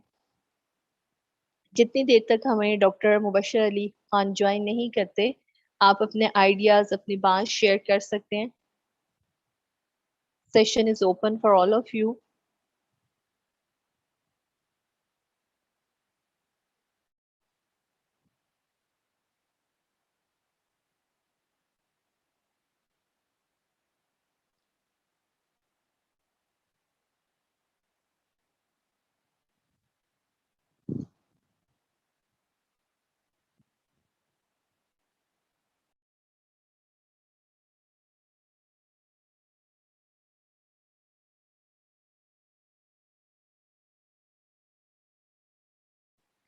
जी, बिस्मिल्लाह ने लिखा है कि 50% मोटिवेशन मिली है। प्लीज बिस्मिल्लाह, कैन यू टेल कि आप किस डिपार्टमेंट से हैं, आपका मेजर क्या है?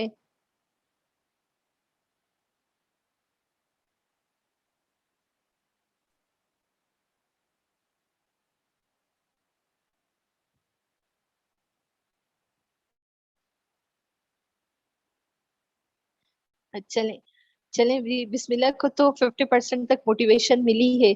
और कोई स्टूडेंट जिसे 50, मोर देन 50 या लेस देन 50 कोई मोटिवेशन मिली हो, वो हमसे शेयर कर सकते हैं।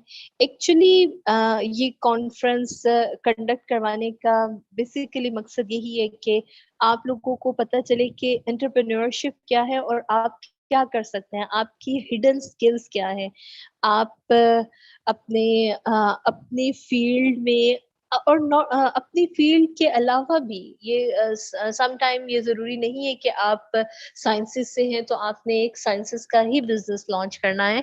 आप साइंसेस से हैं, आप अदर देन साइंसेस भी कोई बिजनेस लॉन्च कर सकते हैं।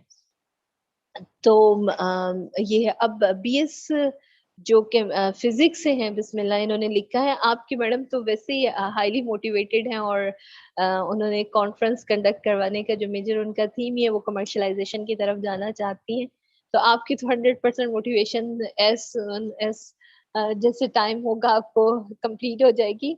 बाकी अदर डिपार्टमेंट से कुछ बच्चे नजर आ रहे हैं, कुछ लर्न किया आपने, कोई फीडबैक आप देना चाहते हो?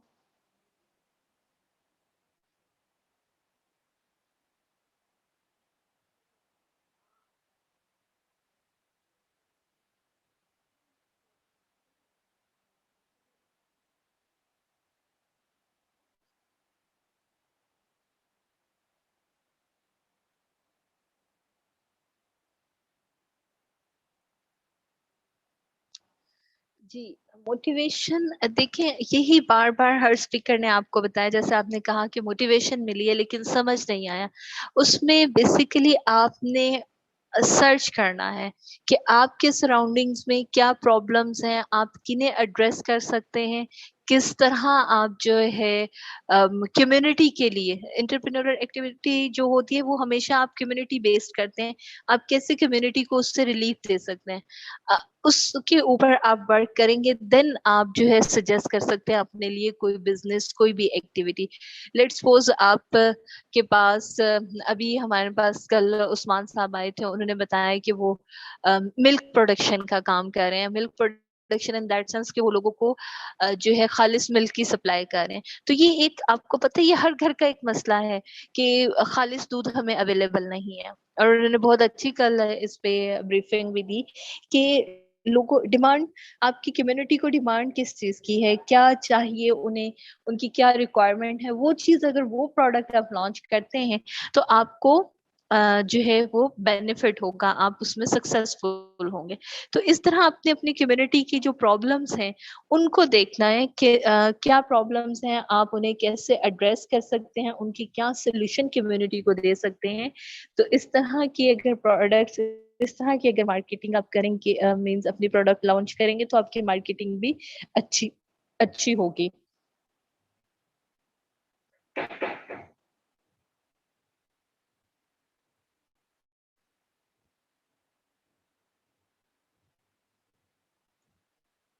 अब आपने ये वाटर प्रॉब्लम का लिखा, आज डॉक्टर शाहिद कुरैशी साहब जो थे हमारे साथ आईबीए कराची से, उन्होंने ये उसका गयास कोई खातून थी, उनका उन्होंने बहुत डिटेल में बताया है कि आप उनसे सीखें, उनसे लर्न करें कि कैसे उन्होंने वेस्ट वाटर मैनेजमेंट की अपने घर से स्टार्ट की। और यास्मीन गयास साहिबा का उन्होंने बहुत डिटेल से जिक्र किया था कि कैसे उन्होंने जो है अपने घर से स्टार्ट लिया और वेस्ट वाटर मैनेजमेंट और अपने घर के लिए पहले पानी को प्यूरिफाई करना शुरू किया, और आहिस्ता आहिस्ता आज वो जो है बहुत बड़ा प्लांट रन कर रही है कराची में। और किस तरह जो है उन्होंने एक होम आप ये कह लें इंडस्ट्री स्टार्ट की, कैसे उन्होंने आज वो वाटर को सप्लाई करी है। तो ये बहुत अच्छा है। और ये तो बहुत मीन्स आप कह लें कि हमारा कॉमन प्रॉब्लम बढ़ता जा रहा है कि हमारी जो वाटर क्वालिटी है वो अच्छी नहीं है, और उसके ऊपर हम बहुत चीप और इजी मेथड्स अप्लाई कर सकते हैं वाटर प्यूरिफिकेशन के लिए।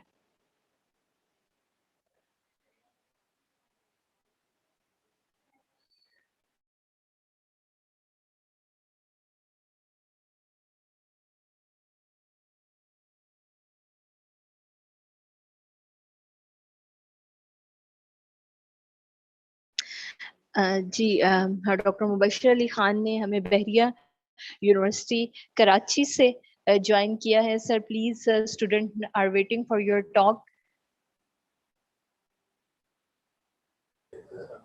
Assalamualaikum. वालेकुम अस्सलाम sir. Am I audible? It's fine. जी जी जी सर, जी sir.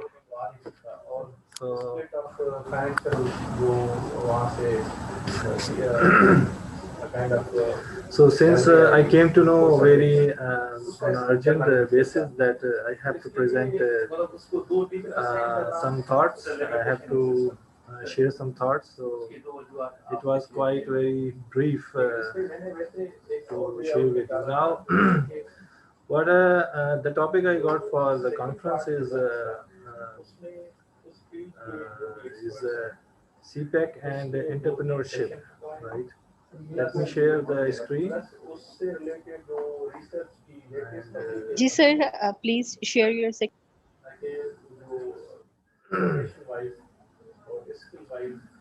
So I was thinking about that the topic of the theme of the conference is International Conference on Entrepreneurship and Emerging Markets, right? Which I got in the Zoom and WhatsApp. Now I was thinking about entrepreneurship and then emerging markets. Then the idea came into mind that why not we take CPAC as an opportunity for these entrepreneurship opportunities, and the markets, these Asian markets are emerging already, you know. So we should think about these projects, this project as a opportunity, right? Wait a moment.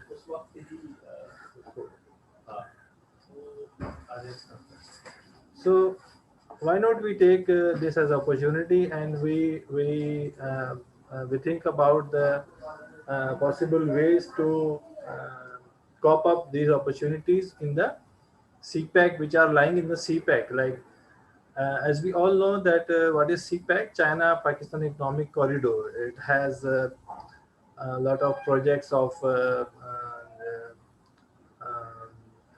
we have energy projects, we have water projects, we have corridors, we have roads and belt. A lot of projects are lying in this. So our motive should be to find out the opportunities which are lying in this project and where we are standing, right? So if you look at this, the introduction of the CPEC is it's enormous business opportunities being created by China, Pakistan Economic Corridor are knocking the doors of entrepreneurs across the globe. Now, Pakistan will be a beneficiary, as we know, that having world-class road and rail infrastructure, communication networks, surplus energy, special economic zones, equipped with all the desired facilities, and above all, a large regional market of around 3 billion people. If we calculate the population of Asia, like will be around more than 3 billion even. So Pakistan is rich in natural endowments like minerals, fertile agricultural land irrigated through the largest canal system, and rains, tube well, 5 seasons we have. That is a fortune for us. And deserts, mountains, very hardworking, dedicated, cheap labor, and deep seaports of Karachi and Gawada, which is also have come to know very recently that the Gawada is the deepest port. So it has become a fortune for us. It has become an opportunity for us. Now, in this scenario, government is also playing its role and is establishing number of special zones and offering long-term liberal tax regime to investors who will establish business units in those zones. So it will become a very opportunistic opportunity, or a very profitable opportunity for entrepreneurs, especially for the businessmen who are coming with new ideas, innovations in the market, and they want to grasp a new area in the market. Now, these all things we have already known in many times in the TV and maybe in the talks, but the focus which I want to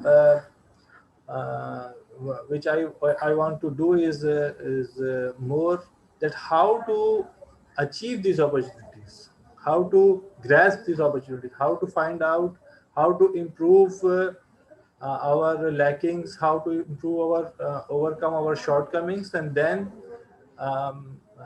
grabbing these opportunities. So I have divided the points into 5 points. Maybe there can be many more, but not limited to it. But mostly what comes into mind when we think about new opportunities, that these 5 players, mostly they can play a major role in um, um, providing the base for business.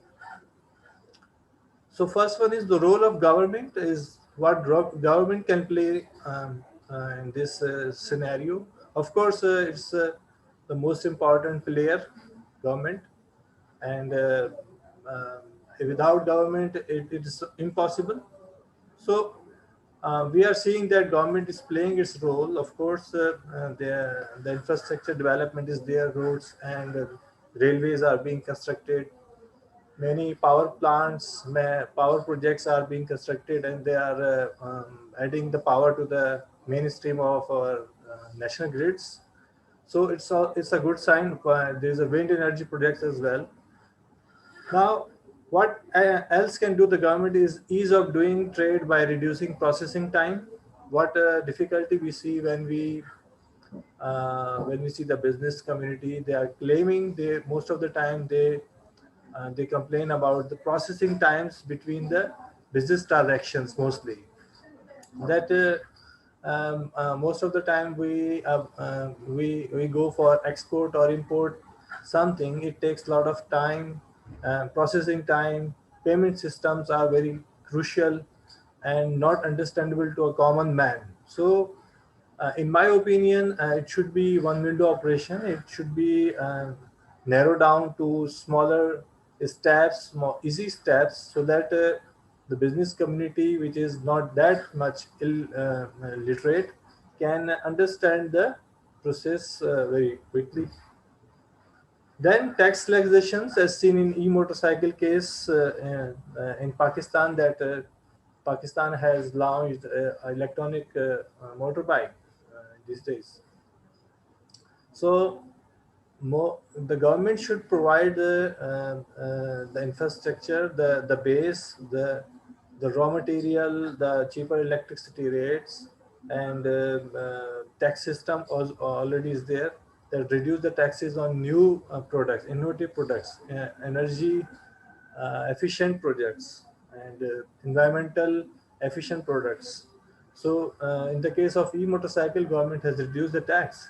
That's why the more investors are interested in investing in e-motorcycle project, and it's very getting very much fame in Pakistan, that you can buy a motorbike of electric motorbike in hardly in 85,000. So, and it will cost you around 1,000 per month. So I think it's a good opportunity. It's a good, nice initiative by the business community of Pakistan. So the role of government was there as well. So reduce the tax, and you can appreciate the business community to bring changes into the business. Then creating more opportunities for FDI, it will create more FDI. Of course, if you relax tax systems, if you relax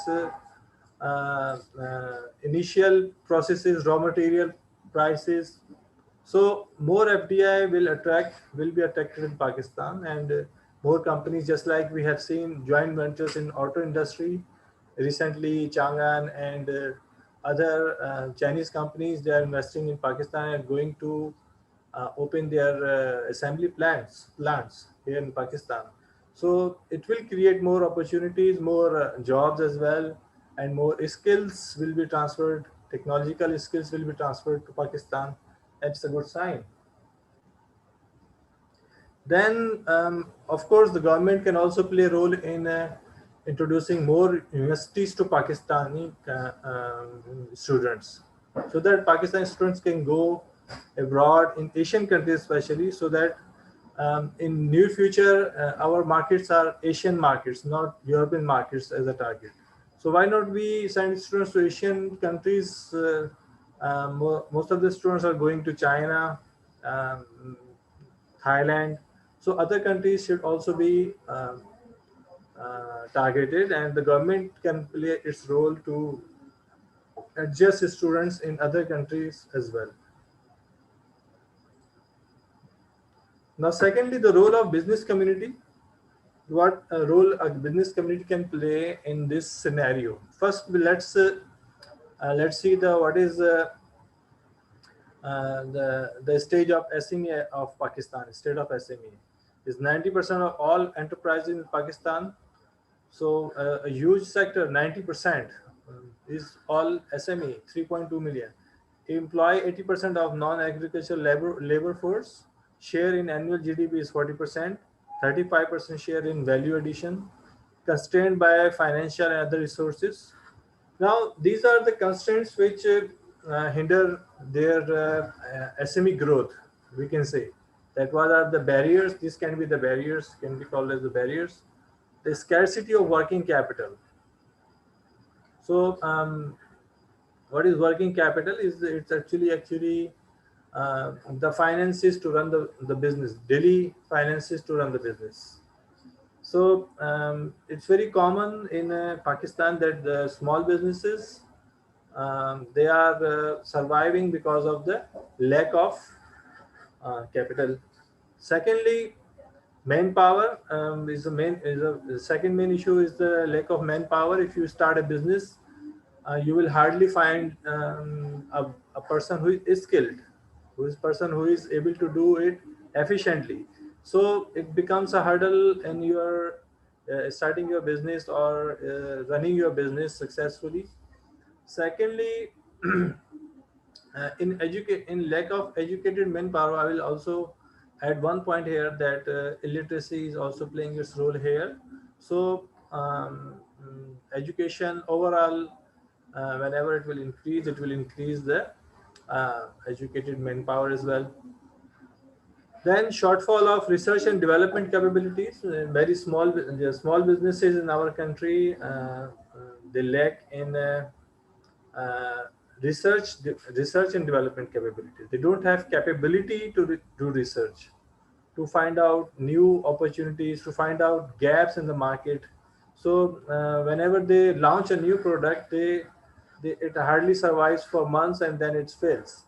So 90 to 95% new businesses do not survive because they don't have enough research before launching the product. So market research, you have learned in your marketing courses that market research is a research that is done before launching a product, that what is the need of the market, right? The survey, so it will enable you to gauge that what is the need of the market and how to cope up that market. Then limited access to new technologies and practices. So this is also a hurdle for SMEs that we are not to new technologies. We take a lot of time to adopt new technologies and practices. It takes time for us.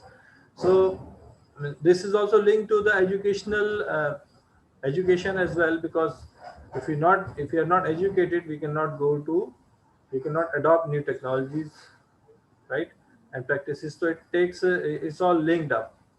Then lack of branding and marketing communication skills, very common in Pakistani business community, that they don't know how to promote their product, how to brand their product, how to market their product, what are the ingredients of these things. They lack it.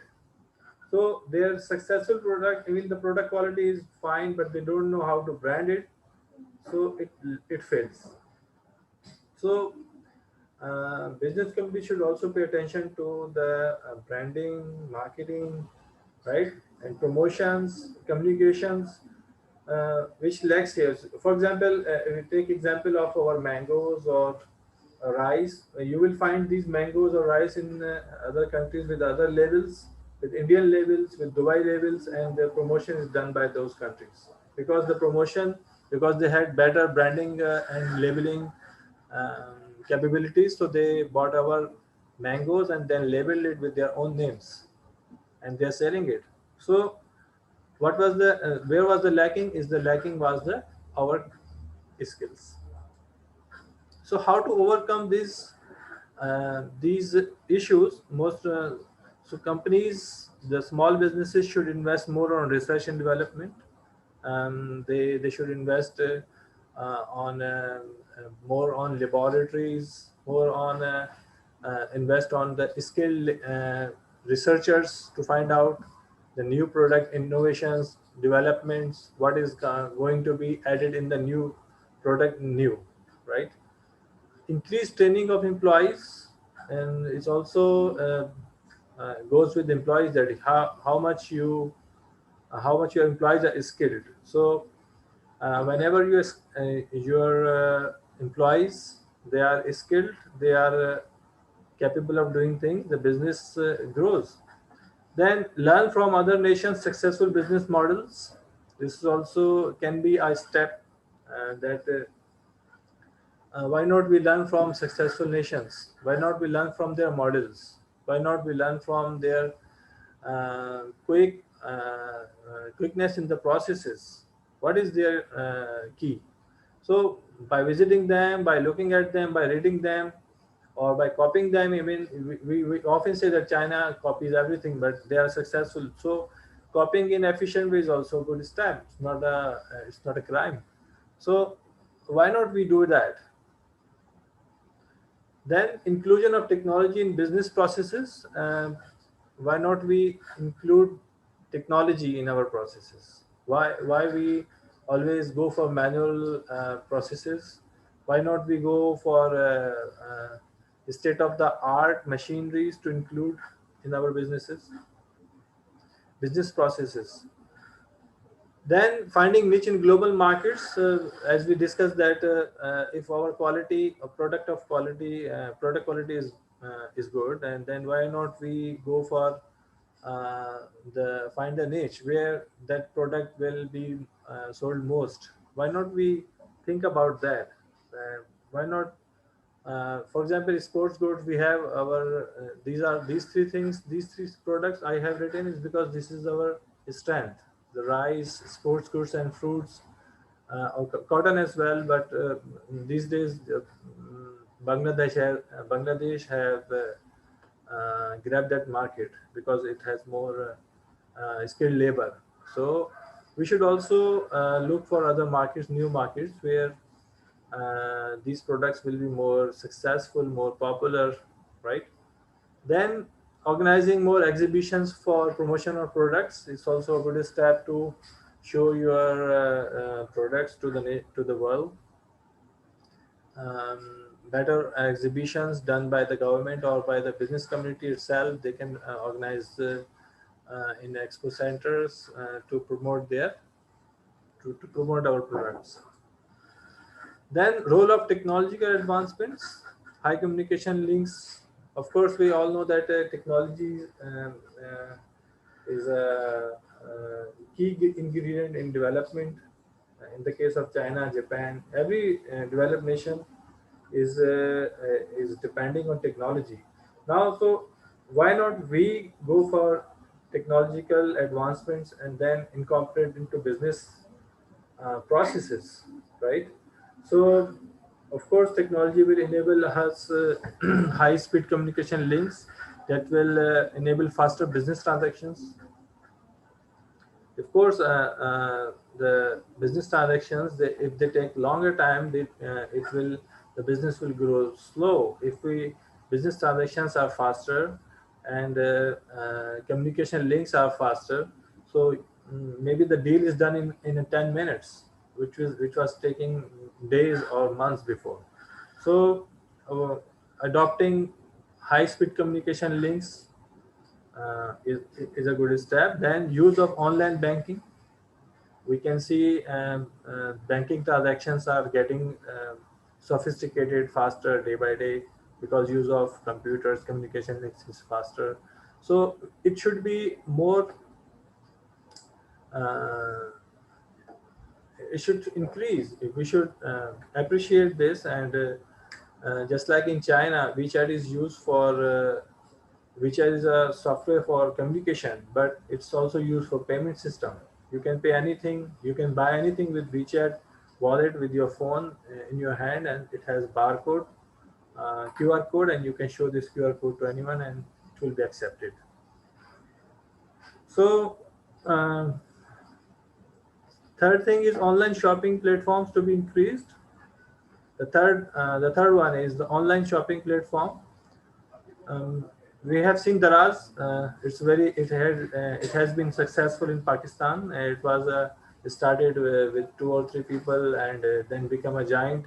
And then Chinese company Alibaba bought it now. But still, we need more online platforms for shopping, which should be popularized in future and then increased, so that the buying and selling process should be increased. If online, because everything is getting online and people are more comfortable buying online things. So these platforms should be increased. Then entry on Amazon is a milestone achieved, we can say, and we should appreciate, we should encourage our business community to showcase their products on Amazon, create accounts there. And also government can play a role here as well. What are the steps they should go for in business community, and tell them there should be some training programs as well.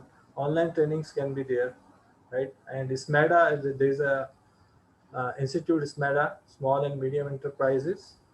So they can organize some trainings programs so that business community can learn how to go and make account in Amazon. Then use of state-of-the-art machinery in production to reduce unit cost and increase efficiency. Of course, technological advancement will improve efficiency, and if state-of-the-art machinery is available and it's in your cost, it's in your budget, then it must be replaced with the manual work, so that overall efficiency should increase. Then higher literacy rate is also required. We discussed it that of course the technological advancement, technological applications are linked with literacy. If there is no literacy, there is no technological advancement. So more trainings, more educational programs are required. Then linguistic, I also think that is very important, because if you think about Chinese, if you think about Japanese, if you think about Thais, they all prefer their own languages. They don't come very fastly to speak English. They don't. They're not comfortable with English very commonly. So they live there in their own communities. Even they come in Pakistan, they are living in their own communities, because if they don't mingle with the other nations, so they are comfortable with Chinese. If you speak Chinese, if you speak Japanese, if you speak Thai, they are more comfortable to talk to you. So when these projects will move ahead, with more Chinese will be coming to Pakistan and Pakistan is going to China, there will be need of exchange of languages. So right now we should do this step, and we should produce some language experts, and we should increase the government and the institutes, the universities, they all should come forward and start new language programs. Just like in universities, some universities are offering Chinese language as a substitute for other languages, Arabic and Persian.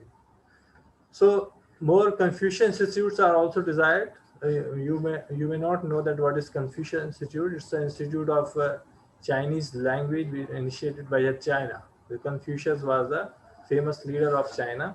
Maybe he's a spiritual leader. So here in Pakistan, maybe 2 or 3 institutes are there, one in Karachi and one in Islamabad. So more institutes are required so that language trainings may be enhanced. Then the last point I will want to shed light is the cultural understanding, that not only learning language will fulfill the need. There is a need to understand the culture as well. If you are doing trade with any nation, the culture plays a vital role. So whenever you visit, whenever you do trade with anyone, we must learn the culture of each other, so that we may not be doing anything unethical or that is they don't like. For example, Chinese New Year, it's a good opportunity for entrepreneurs to launch their products in those days, because in those days it's like our Eid in Pakistan, that they buy products for their parents, for their relatives, and they go to their homes. So it's a good time to produce products and launch products for them, and we must understand first their culture, that what products they like to buy in these days, what kind of those products are there, which kind of color they like, what sort of food, what sort of clothes they like to wear at that time. So Chinese New Year festival is organized every year in the beginning of the year, and it lasts for 15 to 20 days. All of the Chinese, they go their homeland, and they live there with their parents and their relatives, and they share gifts and a lot of fireworks as well. So also reading by their culture, more insights to their buying patterns be known, because we must know their buying patterns, what they like to buy. For example, liking and dislikings are there. For example, 4 number is not considered good in Chinese. I skipped here good. So 4 number is not considered good in Chinese and Japanese. If you want to gift someone, you do not give something which starts with 4. You will be surprised to know that in China there is no 4th floor. The building's floors are 1, 2, 3, and then 5. So there is no 4th floor, because they don't like they don't like number 4, because the sound of the 4 in Chinese is s, and the sound of that word in Chinese is also s. So the similar sounds of 4 and that. So that's why they don't like number 4. So they avoid anything which starts with 4. So we should not, if you produce products for them, we should also we should understand that the 4 number is not good, and if our product is starting with 4, it will not maybe not like with them. Then red color is their favorite color. So maybe you see whenever you go to China, the red color is their favorite, is also their flag. It's in their flag as well. And in the New Year festival, they put lanterns on their homes. Also, the banners all in red. So red is their color, and they also believe that the dragon will go away if they put red color on their in their homes. So I think that was all. Any comments or questions? Maybe if you have, you may ask now.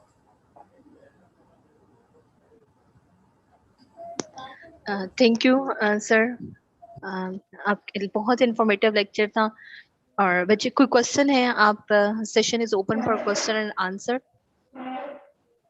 Sir की बहुत अच्छी बात थी, सी pack हमारे लिए golden opportunity है। हम उस पर ये आपने पढ़ा भी, देखा भी कि बहुत से बिजनेसेस वहां से एंटरप्रेन्योरल एक्टिविटीज के स्टार्ट हो रहे हैं। इसी तरह सर की एक बात जो बहुत इम्पोर्टेंट थी कि आपको रिसर्च करनी है, research in that sense market research जो मैंने सर को फॉलो किया, मींस मार्केट रिसर्च कि आपको पता होना चाहिए जो करना है उसके मुतल्लिक आपको पता होना चाहिए। ऐसे नहीं उठकर आपने कोई बिजनेस स्टार्ट कर देना, कोई भी एक्टिविटी, उसके ऊपर आपने पहले वर्क करना है। तो मार्केट रिसर्च आपके लिए बहुत ज्यादा जरूरी है। और लास्ट में सर की जो एग्जांपल थी, जो चाइनीज एयर का सर एक्टिविटी का बता रहे हैं कि आपको पता होना चाहिए किस कम्युनिटी को क्या चीज रिक्वायर्ड है।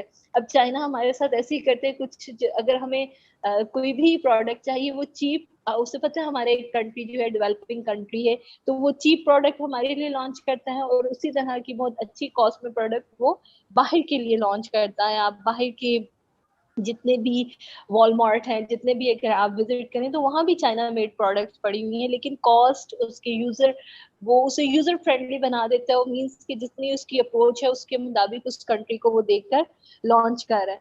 तो थैंक यू सर, आपने हमारे साथ इतना अच्छा सेशन ज्वाइन किया, बच्चों को बातें बताई। नेक्स्ट भी हम आपसे गाहे बगाहे इसके ऊपर जो है गाइडलाइन लेते रहेंगे।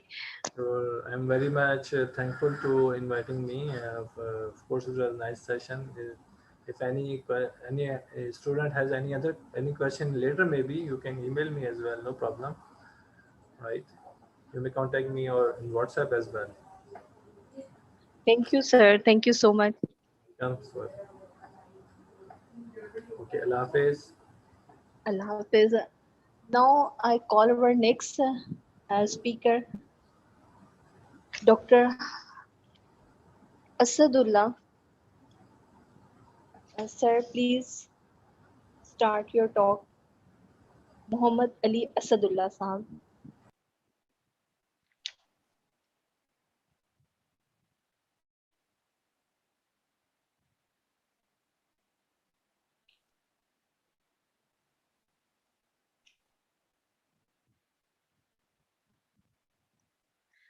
Sir, Assalamu alaikum.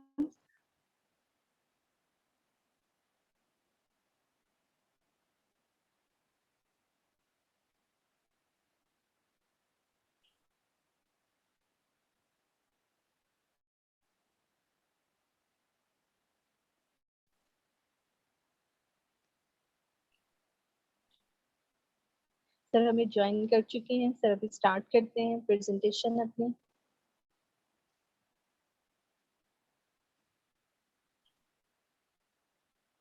सर आपको मेरी आवाज आ रही है?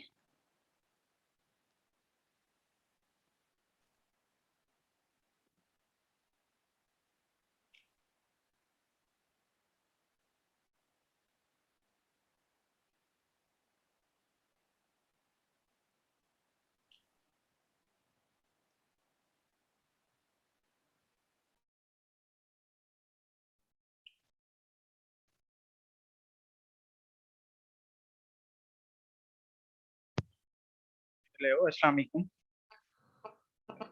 Assalamu alaikum. Hello, can you hear me? जी जी सर, वालेकुम अस्सलाम सर, आप स्टार्ट करें। जी, sorry for the interruption. In fact, I am not the professor of women entrepreneurship, but this title seemed very much interesting for me. So I would try to start with some topic related to one of my the topic that I'm currently working. It is about digital divide. I hope screen share ho rahi hai. You guys, all the guys may the screen is visible to everyone. Yes sir, screen is visible. Okay, that is nice. That is nice. Okay. So I don't know if someone already have talked about this specific area related to the women entrepreneurship, but my current interest is related to the use of technology in the business world, in management areas, and other relevant areas of management. And one of the topic that, and when we talk about the use of technology, so the most appealing topic for me is digital divide. Digital divide, basically it talks about the differences in the use of technology by different groups in different groups in the in general as well as business relevant context. Okay, so that is why one of the challenges which are also which have already been highlighted by the uh, Sustainable Development Goals of United Nations is about the spread of technology among different groups. So that is why I have selected this specific topic. Although women entrepreneurship is not my key area, my area of specialization is human resource management and organizational behavior. But this topic is highly relevant to this specific area. So it is quite appealing for me. Uh, I will start with my brief introduction. I am Dr. Mohammed Ali Asadullah. Currently, I am serving as Associate Professor in Department of Business Administration at Air University, Multan campus. And I'm very thankful to the organizers of the conference that they have invited me for this specific talk. So I will start my talk with by highlighting some facts about the women entrepreneurship.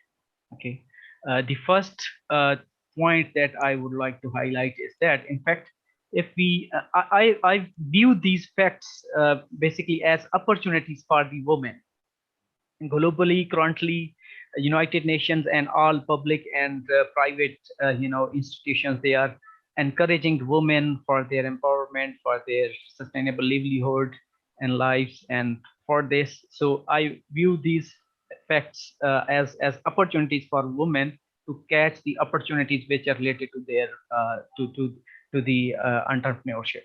Okay, I have come to know, although these statistics are quite, some of the statistics are quite old, and I could not find some recent statistics about these areas, but they were very much appealing for me. For example, I came to know that in fact, the women, they are more likely to introduce the products and the services which are not familiar in a specific market.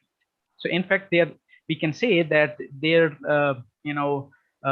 capacity to innovate or offer the products in to in different areas for expanding the geographical boundaries of the businesses, their capacity is very high. So I view it as an opportunity for even for the women who are not entrepreneurs, but they are working in different organizations. Still, this is an awesome capacity that they have capacity to go beyond the existing boundaries by in terms of offering new products and services. Another fact that was quite appealing for me was related to the uh, the women, they have fewer competitors. Whenever they start any business, they start an idea. I Whatever reason it's, maybe it is because of the due to the their level of creativity or the type of innovative business or service they start. But still, this research has found that in fact, the women, when they start any specific business, they have fewer competitors. And another fact is that in fact, the use of technology in products or services, this capacity is also greater among female entrepreneurs rather than the male entrepreneurs. So when female entrepreneurs, they start any business, their capacity to integrate technology in their current business or service is very high. Okay, for example, I would like to quote one of the example from one of my student that passed graduated from Air University. She launched a website and on related to the blue potteries, and she has been exporting these products to the market of Italy for almost 5 years. Last 5 years, she is also a member of Chamber of Commerce, and she has designed a very beautiful website. And she told me that her last order was she had earned almost 2 million rupees in profit in her last order. So this is a huge potential. Okay. Another fact that I wanted to highlight was related to the offering of the products or services which are very new, which have been just recently introduced, for example, in the last year. So in fact, women, not only they introduce new products or services to the unfamiliar markets, they also have tendency to bring the to basically offer the innovative products in the market. Okay. And one study on women in enterprise, it has shown that in fact, if we control the other relevant firm specific characteristics of the organization, we come to know that in fact, the companies which are being owned by the female entrepreneurs, they are more likely to perform well as compared to the companies owned by the male counterparts. Okay, so I view all these facts, okay, as opportunities, and I wanted to highlight this. You can take it as a point of encouragement for the for our current uh, uh, potential prospect or already running the female entrepreneurs who are already running their businesses. But at the same time, I wanted to highlight two important challenges. Although these statistics are also quite old, but in fact I don't know how much they have progressed in these two areas, and I view them as challenges for the women. If they want to start their business, they have to consider these relevant potential, they have to overcome such relevant challenges as well. For example, the first one is that if we talk about the percentage of corporate and public sector contracts, we come to know that in fact women owned businesses win less than 5%. I am unable to know what is the reason in such areas, but this has an important implication for women entrepreneurs. They have to develop their businesses in such a way that they could target these areas which have not been already addressed by in fact these areas, corporate and public sector contracts. This also highlights an opportunity related to the business related to the contracting of different projects as well. So women owned businesses, they have to increase their potential in this specific area. But there is one more important challenge related to the use of technology by women entrepreneurs. For example, we come to know that in fact the women entrepreneurs, they're 10 times as many male owned than when we talk about the use of starting business in specific areas related to the science, engineering and technology, we come to know that in fact female owned companies are lagging behind at least 10 times, and this is a huge potential. So this has an implication that women, despite their greater tendency to offer innovative products in the unfamiliar markets by using the recent state-of-the-art technology, and despite having significant potential to outperform the male-oriented counterparts, their capacity to start businesses in the area of science, engineering, and technology is still, lacking. So that is why I wanted to highlight these challenges. But there is an important element why it is happening. So why it is happening that the female-owned companies in science, engineering, and technology are 10 times less than the male-owned companies. Why it is happening that the women-owned businesses, they are they win only less than 5% of corporate and public sector contracts. I view the roots of this specific challenges in an important element that I have already introduced at the start of this specific talk, that is digital gender divide. Digital divide. Okay, digital divide, basically it is the concept that defines that how the use of technology is distributed. It highlights the difference in the use of technology by different groups in a society or in an economy. And when we apply this specific context, this concept in the domain of male versus female groups, okay, we call it digital gender divide. Okay, and this digital gender divide, it has significant implications for the women entrepreneurs. It has significant implications for the economy as a whole. It has, but here in this specific presentation, I will highlight only one important economic implication. But before we start, I want to provide some rationale, some reasons. I want to discuss certain points because of which this digital gender divide is basically this gap, instead of decreasing, it is widening. Particularly, as you can see on the right here in this specific graph, this is representing the access of women to the different, it is highlighting different indicators to show that how there is a significant difference between in the use of technology among male and female groups in South Asian countries in general, and specifically in Pakistan and Bangladesh.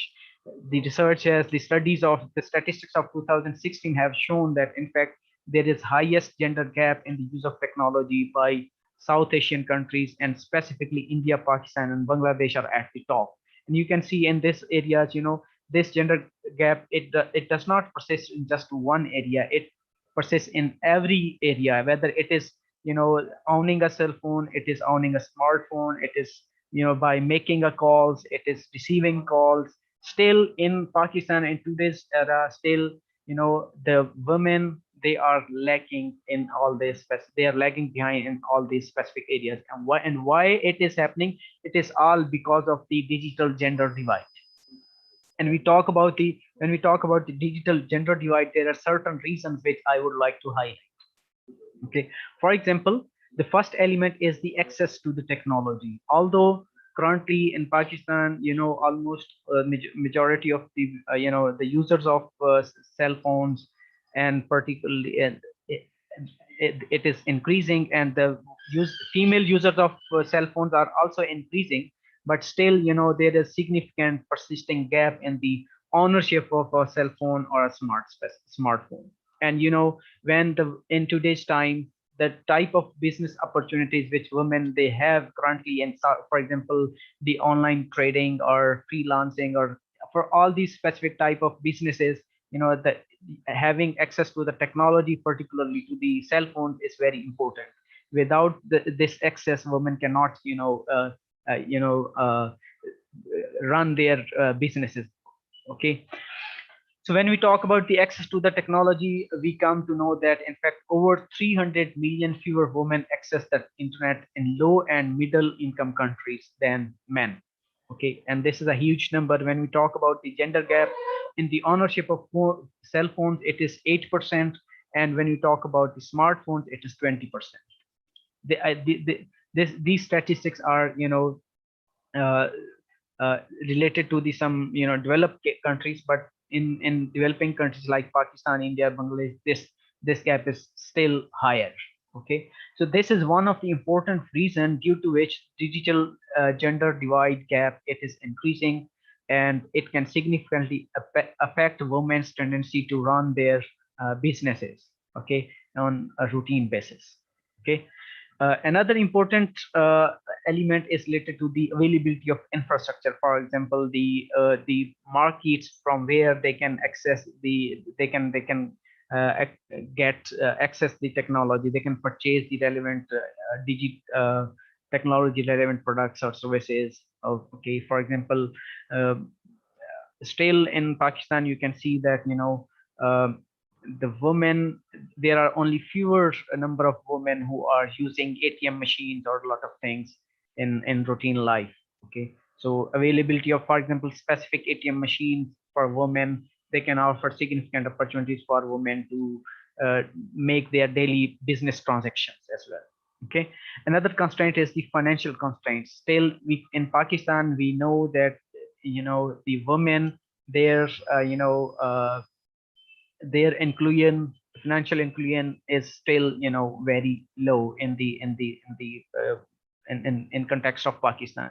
The women, their earnings, their wage, their salaries, their wages are still lesser than the men. Okay, for example, particularly in the areas in specific traditional areas, for example, if we talk about the uh, maids, okay, there's maids who are working in every home for the purpose of working in kitchens or washing clothes, which is pretty common in Pakistan. When we look at their wages, they are passing through a lot of financial constraints. Okay, so for such kind of deprived groups, it is very difficult to start a new business, and particularly the businesses which can be done from home in the form of freelancing or digital trading or something like this. With limited financial constraints, they won't be able to access the technology, and with limited access to the technology, they won't be able to continue their businesses. Another important aspect is related to the interest and perceived relevance of digital technologies.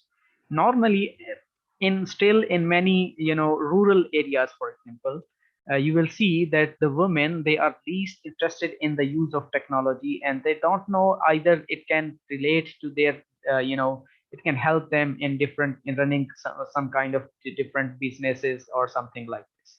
Okay, another important element that I wanted to highlight here is related to the socio-cultural and institutional context. For example, promiscuity, for example, it here in context of particularly in Indian and Pakistani and Bangladeshi societies, this problem is very common. For example, it is perceived that if you will give access to your daughters, your sisters, you will give them some access to the cell phone, then the threat for the promiscuity, for example, having the sexual relationship with more than one partners, it may increase. Similarly, it may also lead to the erosion of courtship norms. So these are cultural threats, kind of. Courtship norms, it basically means having premarital relation before the marriage or something like this. So these are cultural threats, because of which the access of women to these different mobiles or different technologies in Pakistan still is limited or restricted. And this is in India, according to the study of Harvard 2018, this gap it basically explains 26% persistent gap in the digital gender divide. Okay, now the question that arises is that why should I highlight a digital gender divide, particularly in these aspects? There are many reasons, many implications, but I would highlight only one economic implication, and it is related to the economic growth and development. In today's time of pandemic, almost every economy has suffered through some kind of economic losses, and people, they have lost their jobs. The ratio of unemployment has increased. So economic growth and development, it has always remained the top priority of any nation or any economy, for the sake of enhancing its economic health. Okay, that is why whatever action the economies or nations they take, it is based on this sole motive that they should the economic health of a specific nation must be improved. Okay, so when the women, they have access to the technology, they have greater access to the technology, they will be, their financial inclusion will increase.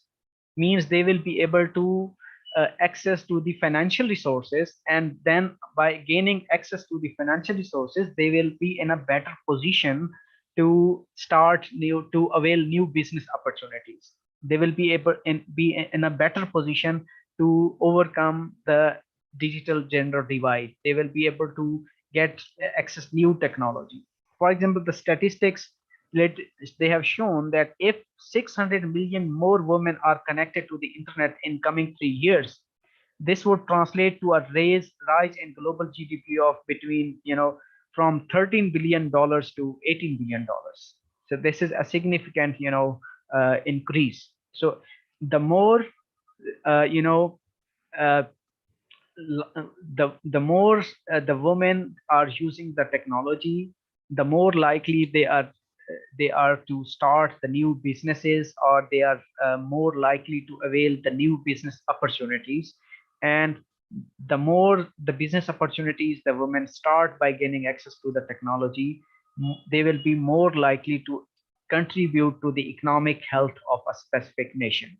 So in other words, I would try to create a rather I would try to enforce a positive relationship between the decreased digital gender divide and women entrepreneurship through with the financial inclusion of women entrepreneurs and the economic health of a specific nation.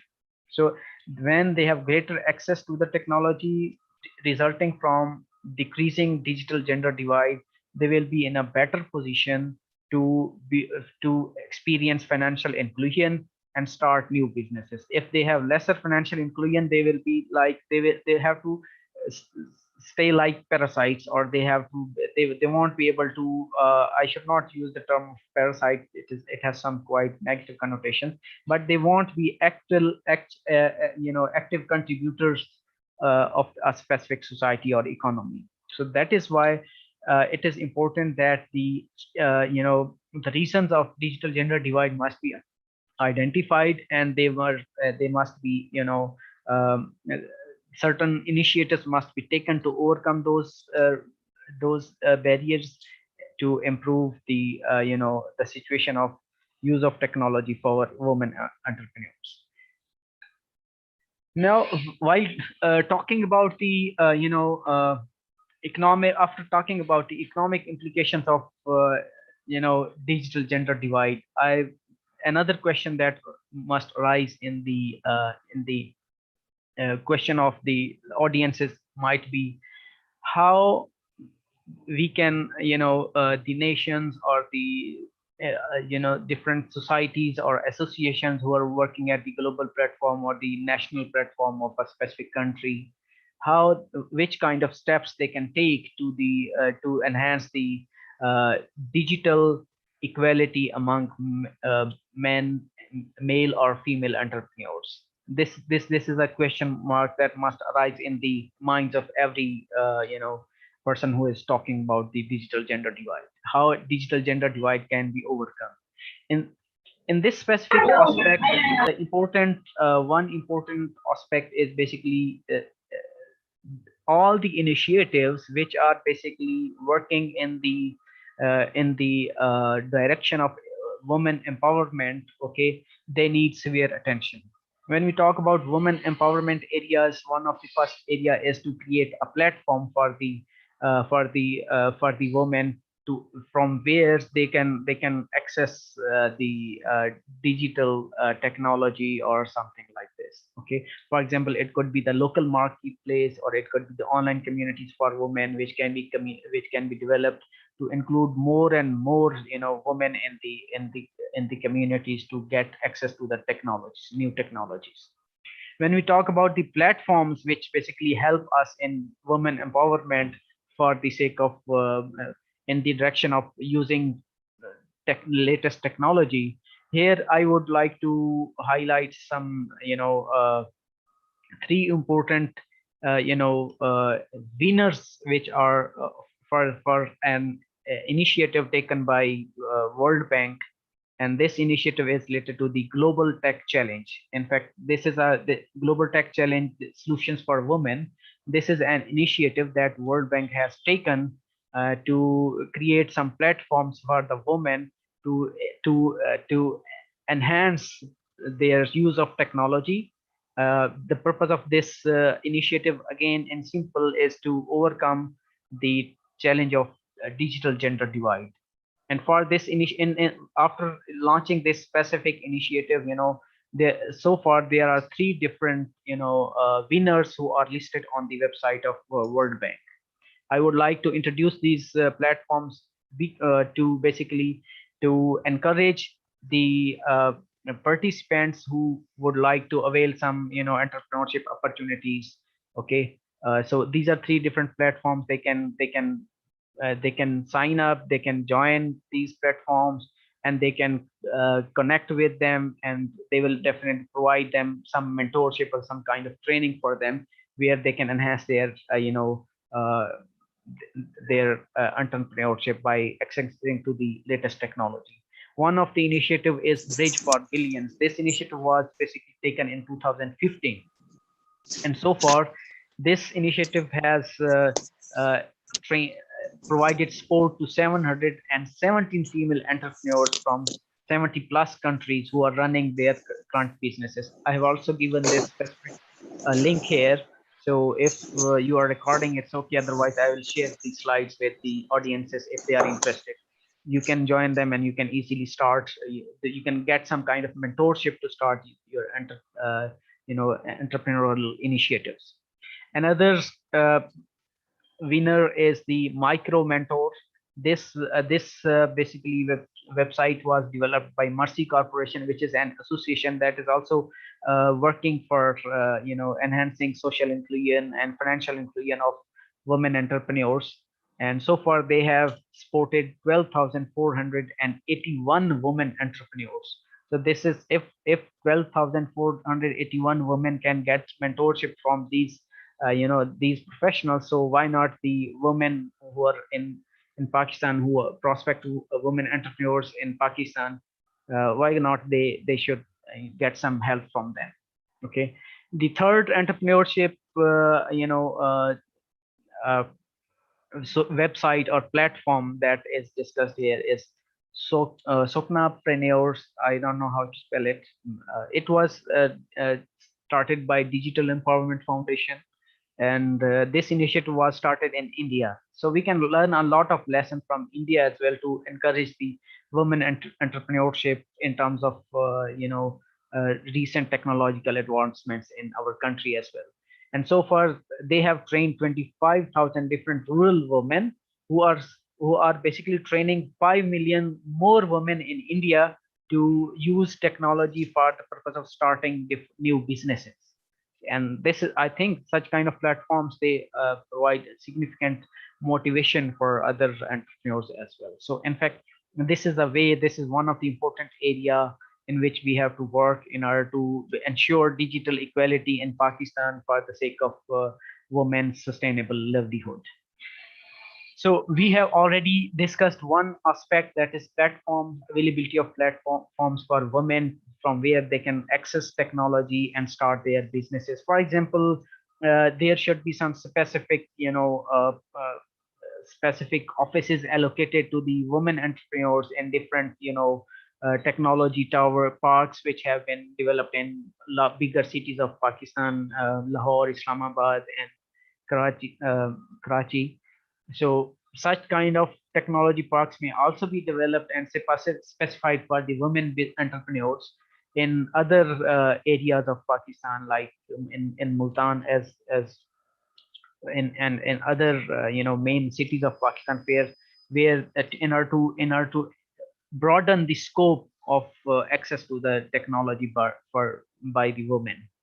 Another step that can be or area that needs attention for the sake of enhancing digital equality for sustainable livelihood of women is the digital skills. Again, one of in previous talk, the speaker was talking about the training of the women entrepreneurs. So definitely, in fact, there is a significant need for training and developing digital skills of women and girls in Pakistan. Government is taking many initiatives, but I would suggest that it is more important to give priority, to set priority on digital skills for the women as well, so that for example, why it is important. For example, in context of Pakistan, still it is very difficult for majority of women to get out of their homes without they need to take permission or approval, or they need to accompany someone, some male a member from their family, and it is very difficult for them to move from one place to another place. So in such kind of scenario, equipping women with digital skills to run their businesses by staying at home, it can help them a lot in overcoming variety of issues related to their finances, related to their knowledge, information, and learning, and a lot of things. And it can help them provide them significant opportunity for career enhancement as well. The third aspect is related to the online content. Availability of women-oriented content on the online, for example, it related to the reproductive health or to combat gender-based violence or harassment issues. The women can only access this in, the women who have access to such kind of online contents, they will be in a better position to overcome the social issues which they are facing in our society today. For example,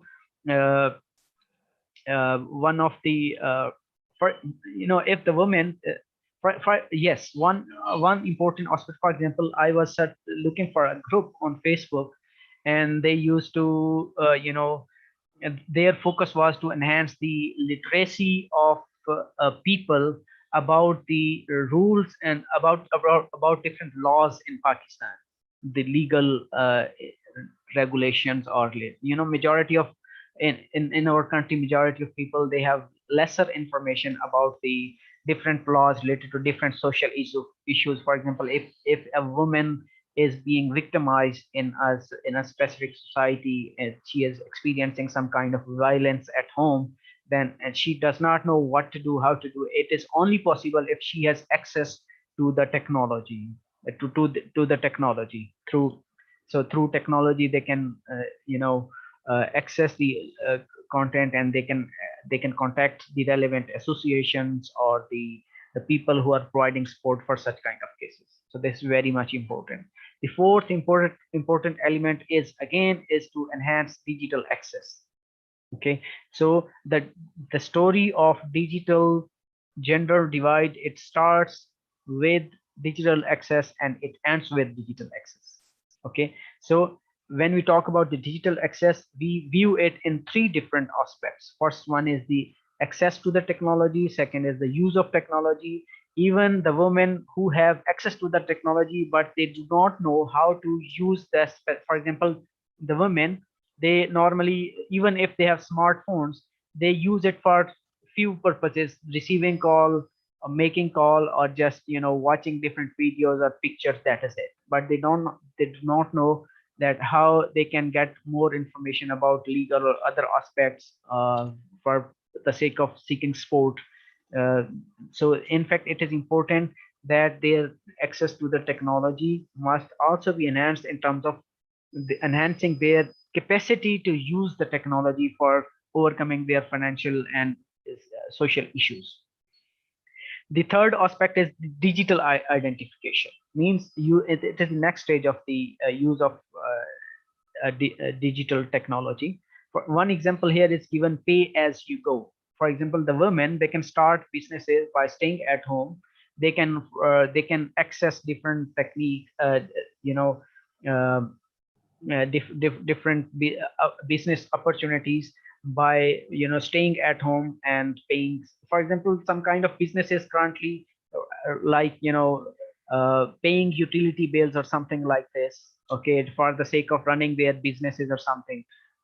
So if a woman is starting has started some kind of business initiative at their home, she is running some kind of stitching business or something like this, okay, and she knows the technology of use of technology, she has access, and she has knowledge to use the technology, okay. So she can easily use the technology to pay their utility bills and other kind of things, okay. So these are three different areas of enhancing digital technology, okay. So in simple, if we say uh, the women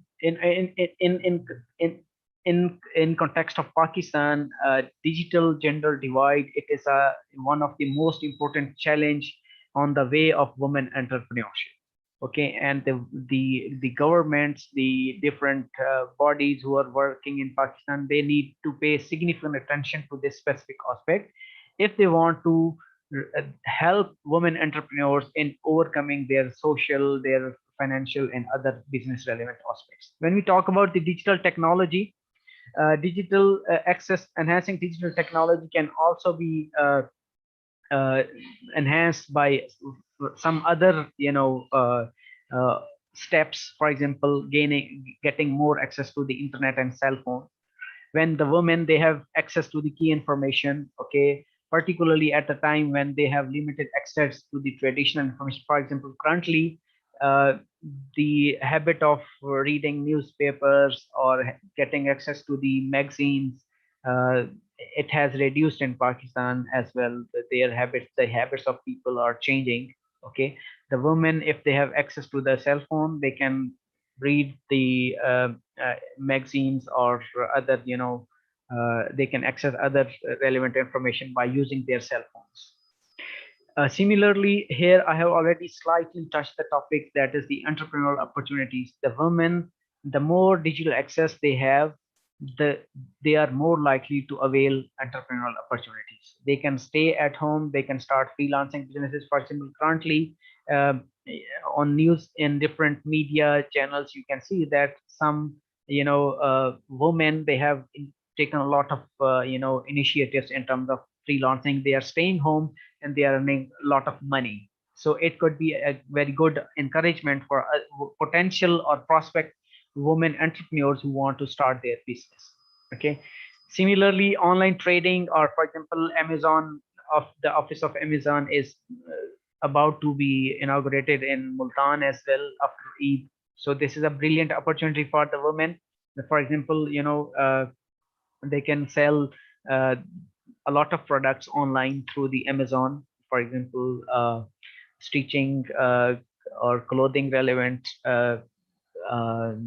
products or services. Or another example that I already have quoted, that the women living in Multan, they can directly send export their products to the international global market. So their access to the global market has increased currently. So this is a brilliant opportunity for them to enhance their access and use of technology.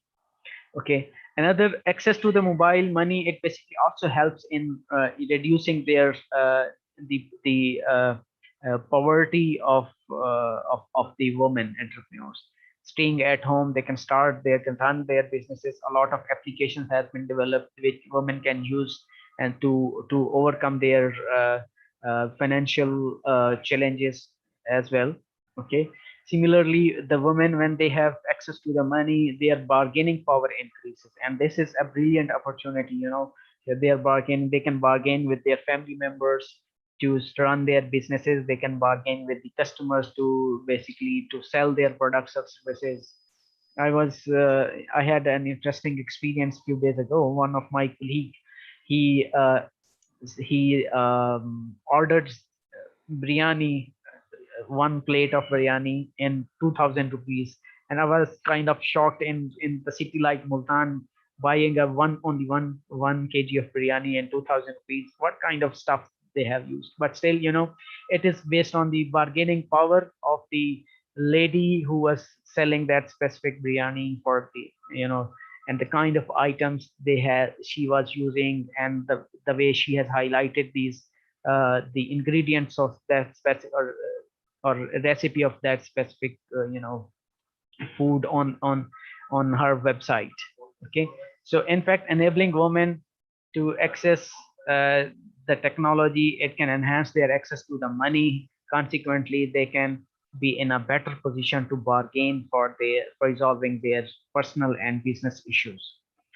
And the last point that I would like to discuss in the current, during current pandemic, it is very much important for women entrepreneurs, because maybe they have lost some orders, or their business is declining. In such kind of time, they can get seek for some emotional support or advice from the professionals in order to keep their business running in the difficult time of uh, COVID-19 pandemic. So in simple, I would conclude this specific debate with some important aspects, some important highlights. Uh, there is the, there are different facts which may be presented as brilliant opportunities for women to start their own businesses, but there are certain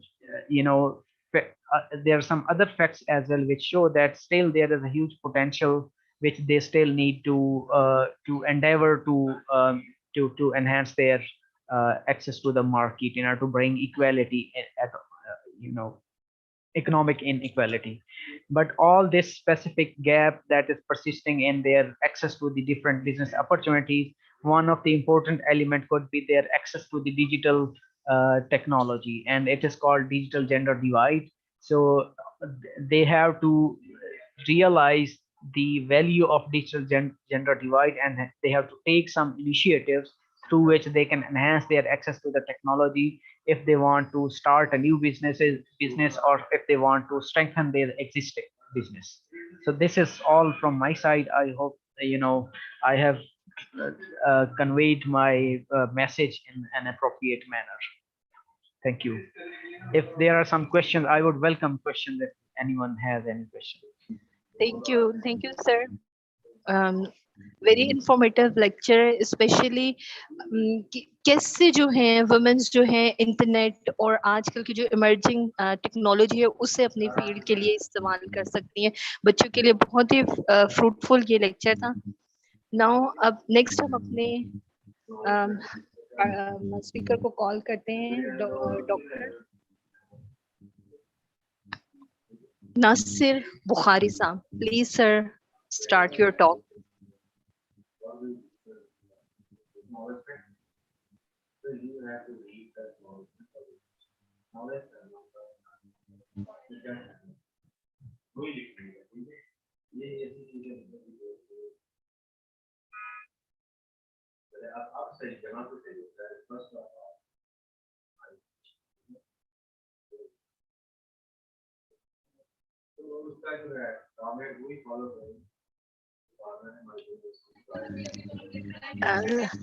Sir Nasir Bukhari, sir, Can please. you now you can hear me? Yes, sir. You are. Okay. अगर आप ये slide हटा दें जो उन्होंने लगाई हुई है तो मैं ज्यादा बेहतर तरीके से। जी सर। सर असदुल्ला, आपकी सर अभी स्लाइड शेयरिंग की ऑप्शन आप खत्म कर दें ताकि बुखारी साहब जो है अपनी स्लाइड शेयर स्टार्ट कर दें। नहीं, मेरी स्लाइड नहीं है, मैं तो डायरेक्ट बात करूंगा, स्लाइड नहीं है मेरे अच्छा पास। जी सर, लेकिन फिर भी सर असदुल्ला से जी मैं क्योंकि वो जब तक स्लाइड नहीं हटाएंगे तो बात करने का लुत्फ नहीं आएगा। नहीं सर, हम आपके लिए स्लाइड हटा रहे हैं। Thank you so nice sir, so nice sir. Sir welcome. Can you hear me now, everybody? Yes, sir. Okay. I have a topic that would like to explain today. It's the entrepreneurial university model, neoliberal globalization, evolution and implementation of this model and its impacts on Pakistan. Before starting my discussion, kindly let me know how much time I have for this discussion. Ma'am, how much time do I have? 15 minutes or 30 minutes? Hello? Sir, you have 20 minutes. Sir, you have 20 minutes. That's great. That's great. Okay. I have I have selected this topic to discuss in this conference on entrepreneurial university model. So the outline of discussion is, number one, we will very briefly discuss about the salient features of neoliberal globalization. Then we will have a brief look on the evolution of the concept of globalization and its educational policy. And then part 3 of the discussion is about the financial globalization driven reform that actually led towards the creation of this model. And in the last 2 steps, we will discuss about Clark's entrepreneurial university model and Pakistani emerging university model. This conference is on entrepreneurship, and this conference is about the innovation, particularly when we are talking about the Women University of Multan. It's really an honor for me to talk about this university because I have been in Multan for more than 14 years. I graduated from Zakri University and I worked here in Multan Public School for 8 years. So I'm much aware about the situation of the academia of Zakria University, the approach of the academia of our women university, and particularly and generally in Pakistan. So when we talk about entrepreneurship or innovation, it's entirely a novice idea that is spreading in Pakistani universities, and the teachers and administrators of the universities are trying to reach on some conclusion that how can we instill the idea in the minds of the young graduates, and how can they go for that? But the question is, who is teaching entrepreneurship? Who is teaching innovation? Do those faculty members and the administrators and the higher management of the universities, do they have some idea how entrepreneurial university functions in the world, and how did it spring out in the world? So this is the theme of the paper that I'm going to share with my very esteemed and highly qualified professors. Uh, the concept of entrepreneurial university model and the reforms of neoliberal globalization are entirely interlinked. Uh, Entrepreneurial university model stemmed out after the structural adjustment program of IMF that it started in Latin America, and the universities of the Latin America uh, was they came under the worst decrease of the public funding. And when they introduced the structural adjustment program in Latin America, actually in 1970s, when Ronald Reagan was in power, he introduced the reform in the higher education sector that funding must be decreased for uh, all the sectors in the economy. And that reform trickled down towards the higher education sector. Later, these reforms also uh, uh, were taken by the International Monetary Fund and World Bank, and we see that in 1980s, Margaret Thatcher started its reforms in UK about the decrease of funding for the higher education sector, I mean universities. So when this decrease of funding started in the United States of America and its higher educational sector came under the stress, and there started a situation of uncertainty. How could the professors obtain funding for research? How could the universities sustain? So then it becomes necessary to have a brief look upon the salient features of the neoliberal globalization.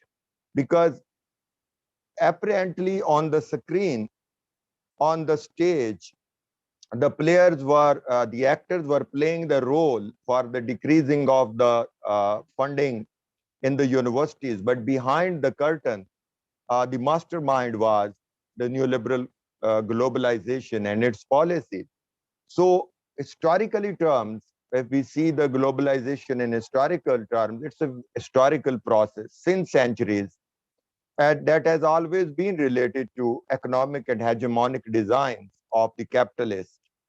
And if we see in political terms, a certain loss of nation state sovereignty, or at least the erosion of the national autonomy.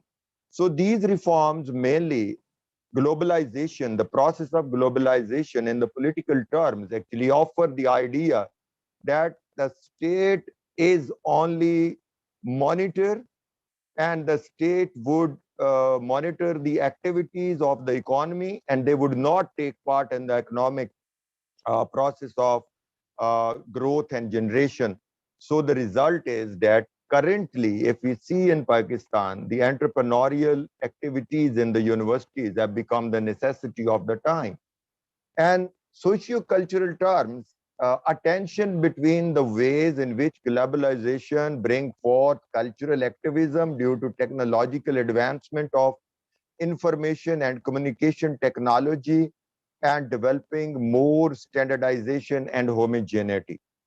It actually now emphasizes, if we interlink or if we link it with our academia, so then it means the universities needs innovation, the universities needs to adopt the approach. How can, for example, Women University of Multan is newly born university, so it's at its embryonic stage. So how can it use its existing resources to maximize its productivity and to maximize its financial resources.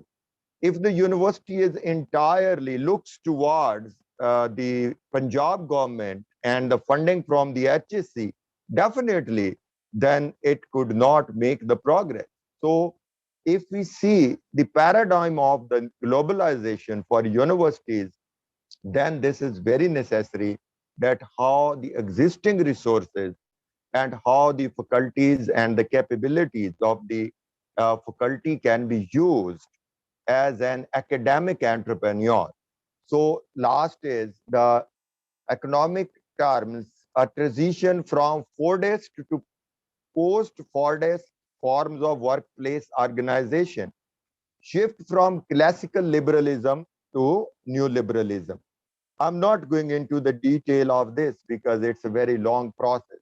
So the paradigm of the new liberal globalization is new liberalism, and it emphasizes upon the colossal amount of power have shifted from the state to multinational corporations, MNCs, and global financial institutions like IMF, World Bank, and others. So if the universities in Pakistan wants to survive and wants to develop, so they need to adopt this paradigm.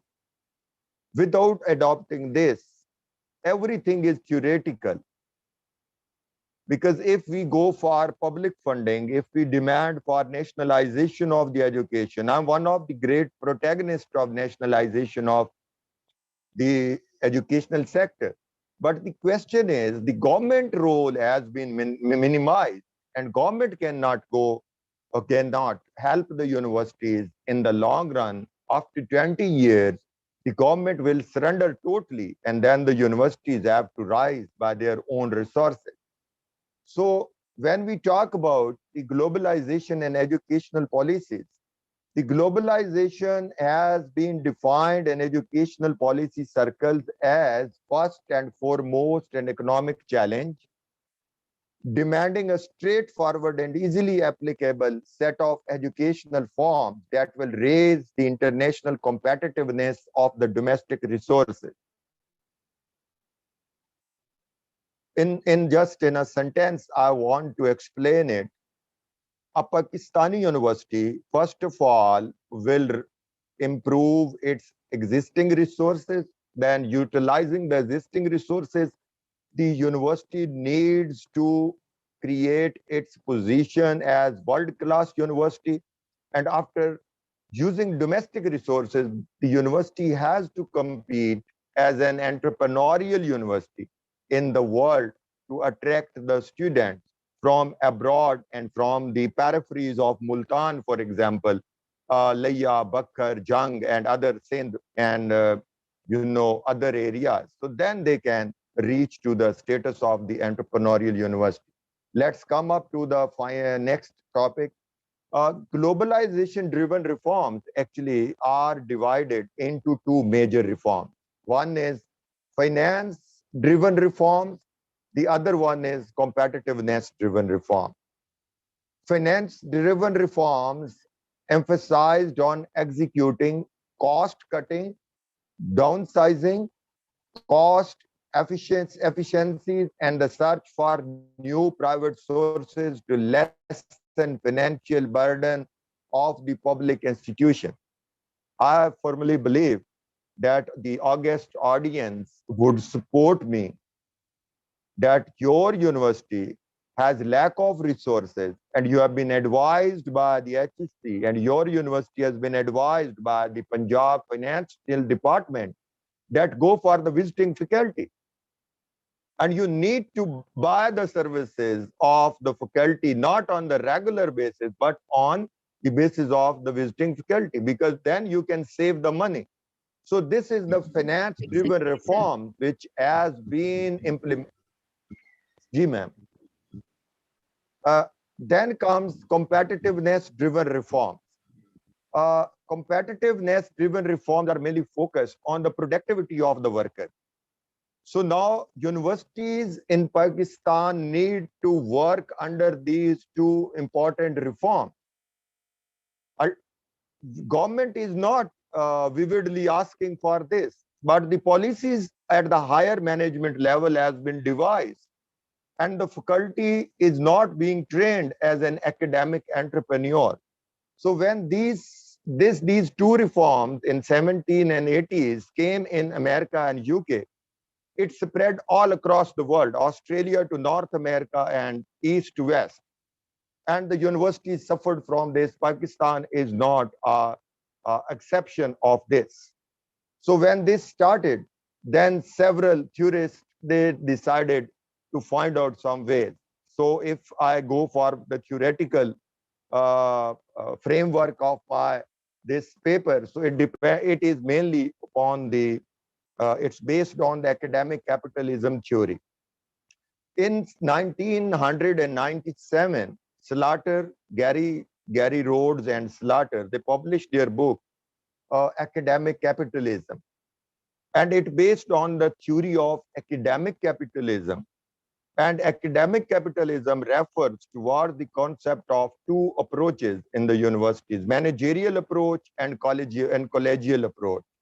Managerial approach was that the managers of the university must guide them as a manager like a bank, how to raise the sale. And collegial approach actually is very important to understand. It's the clientele, and then the customer in the market. Students are the customer of the university, are the clients, and the salesmen or the saleswomen are the faculty of the university and its staff. So this is very important to understand now. How do you behave in the market, and how you bring more and more business to the university? So after academic capitalism theory, the very famous theorist Asquez, who was a professor at the Massachusetts Institute of Technology in America, he presented his triple helix model, that university and state and industry. This triangle actually will work. University and industry collaboration will bring the funding from the university to the industry for research, and government will provide them the funding for running the business of the university, like the salaries and other developmental projects. So Asquez actually presented the concept of academic entrepreneurs. And academic entrepreneurs, he pointed out that faculty and university administrators act as academic entrepreneurs for creating the chances for attracting funding from government and industry for research. Another his name is Nobel. He presented his theory in 1997, and he said corporate manipulation thesis is important, that university must work like a corporation. But the most important point is, I'm going to short due to time, and I would like to take the questions from the audience. If we see the models of the university after this very important change in the world, so there were three important models were working: German Humboldtian model, and then Anglo-Saxon model of the British universities, and third was the American model. But now Lee Chun in 2012 says there was another model. It was the Chinese model, and he says the Chinese model actually based upon the broad-mindedness of the Chinese national government, who adopted with the passage of time since 49 onward, and after 80s they go for the knowledge society and knowledge-based universities. So the entrepreneurial university model came forth in 2004 in the real form to the academia, when Professor Richard Burton Clark from the Yale University, he presented the model in his book, very famous book that published in 1998, Creating Entrepreneurial Universities, Organizational Pathways of Transformation. He took interviews of the administrator, deans, and senior faculty members of 7 universities in 7 continents. And then he published his book. Later he published another book Sustaining Change in Universities in 2004. So, my dear audience, is actually model is based on some 5 important key features. Number 1, a strong central steering core. It means the higher management of the university, chancellor, vice chancellor, syndicates, and those who make deans and those who make the decisions and create the policy. An extended development periphery involving a growth of units that reaches out beyond the traditional areas in university. Something is very formal in the university. You are doing that work, schools and institutes and then departments, but he stresses upon this, that how faculty and higher management will spread its network in the peripheries. For example, if Multan is a core, then the university, women university, must find out how it can move outside the peripheries or the small urban districts or rural areas, and what kind of courses you can offer for women, you can offer for girls and others who are your clients. And diversity in the funding base. Diversity in the funding base means now he suggests give up your heavy dependence upon the public funding and the government funding. Professors and university core steering must sit together and find out the ways to innovate their existing resources and to go for find out some new sort of sources to bring the resources, finance into the university. How do you do it? An estimated academic heartland with academics committed to the entrepreneurial concept. Academic heartland means the professors, the lecturers, the teaching faculty, the researchers, your PhD researchers, your postdoc researchers, your master students. How do you use the postdoc researchers and masters into this process, and then how professors make innovative model of teaching courses and research. And the last one is an integrated entrepreneurial culture for the commitment to the change. So the emphasis of my paper is based upon this theoretical debate. Now we come up to the Pakistani university model in 2012. Uh, uh, 2002 to 2012, when devolution plan was presented by Musharraf. So higher education in 2001 established the task force on higher education, and task force actually identified 5 or 6 important gray areas in the university entrepreneurship. Number 1, an effective governance and management structure and practices, inefficient use of available resources, inadequate funding, poor recruitment practices, and inadequate development of faculty and staff, inadequate attention to research and support for it, politicization of faculty, staff, and students, and strong skepticism for the realization of reform. So Pakistani university model inherited the legacy of the British colonial model. And British colonial model, which we adopted in 1947, was working in Pakistan when HEC, UGC was converted in HEC, and HEC was given much of autonomy to bring the change in the universities. So when university model was introduced in Pakistan, it was not based on entrepreneurial university model. It based on triple helix model of SQs. And then Atar Rahman Saab and his addies or his assistants and university VCs and higher managements, they tried to bring some change in the universities. And if I summarize it, they tried access sector-wise.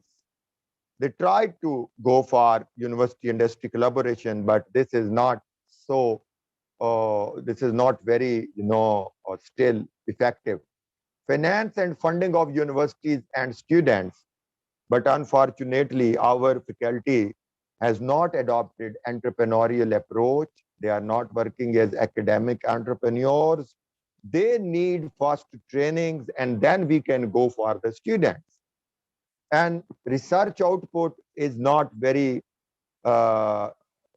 admirable at the higher educational level in the world, and our universities does not come to the world-class ranking.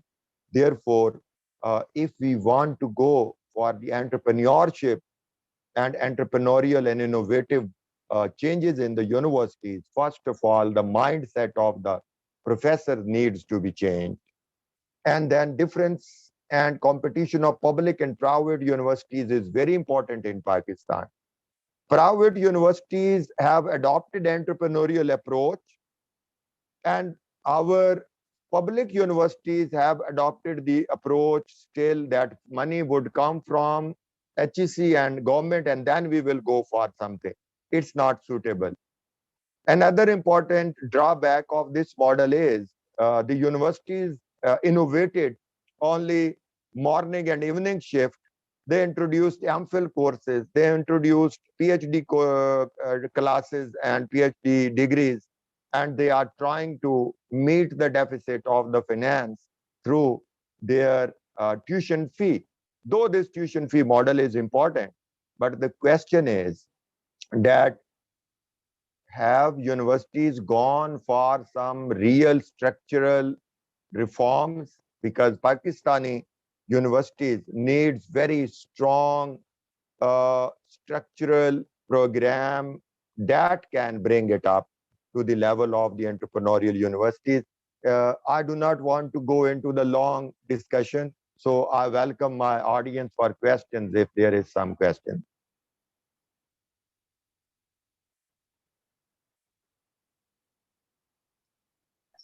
Thank you, sir.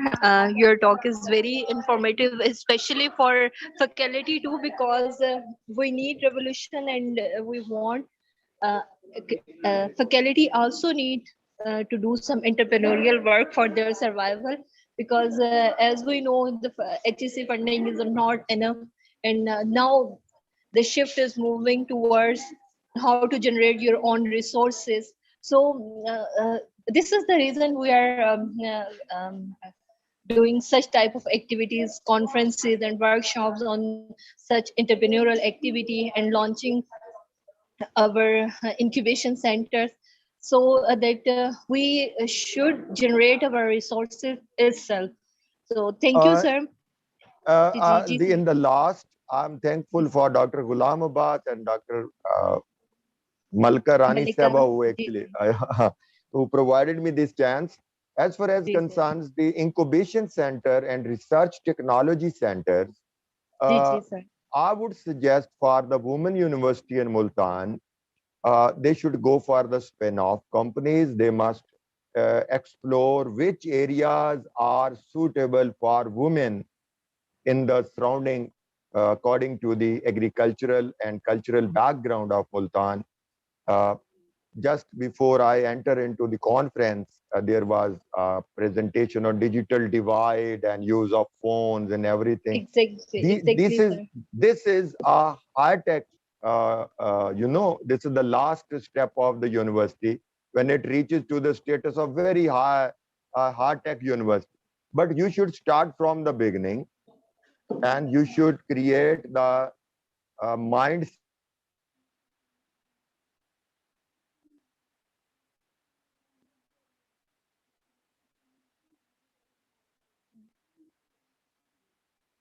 Exactly, sir, because thank you, sir. Thank you, everyone. Today, our session is ended, and we will continue our session tomorrow, inshallah. So, Allah Hafiz to all of you.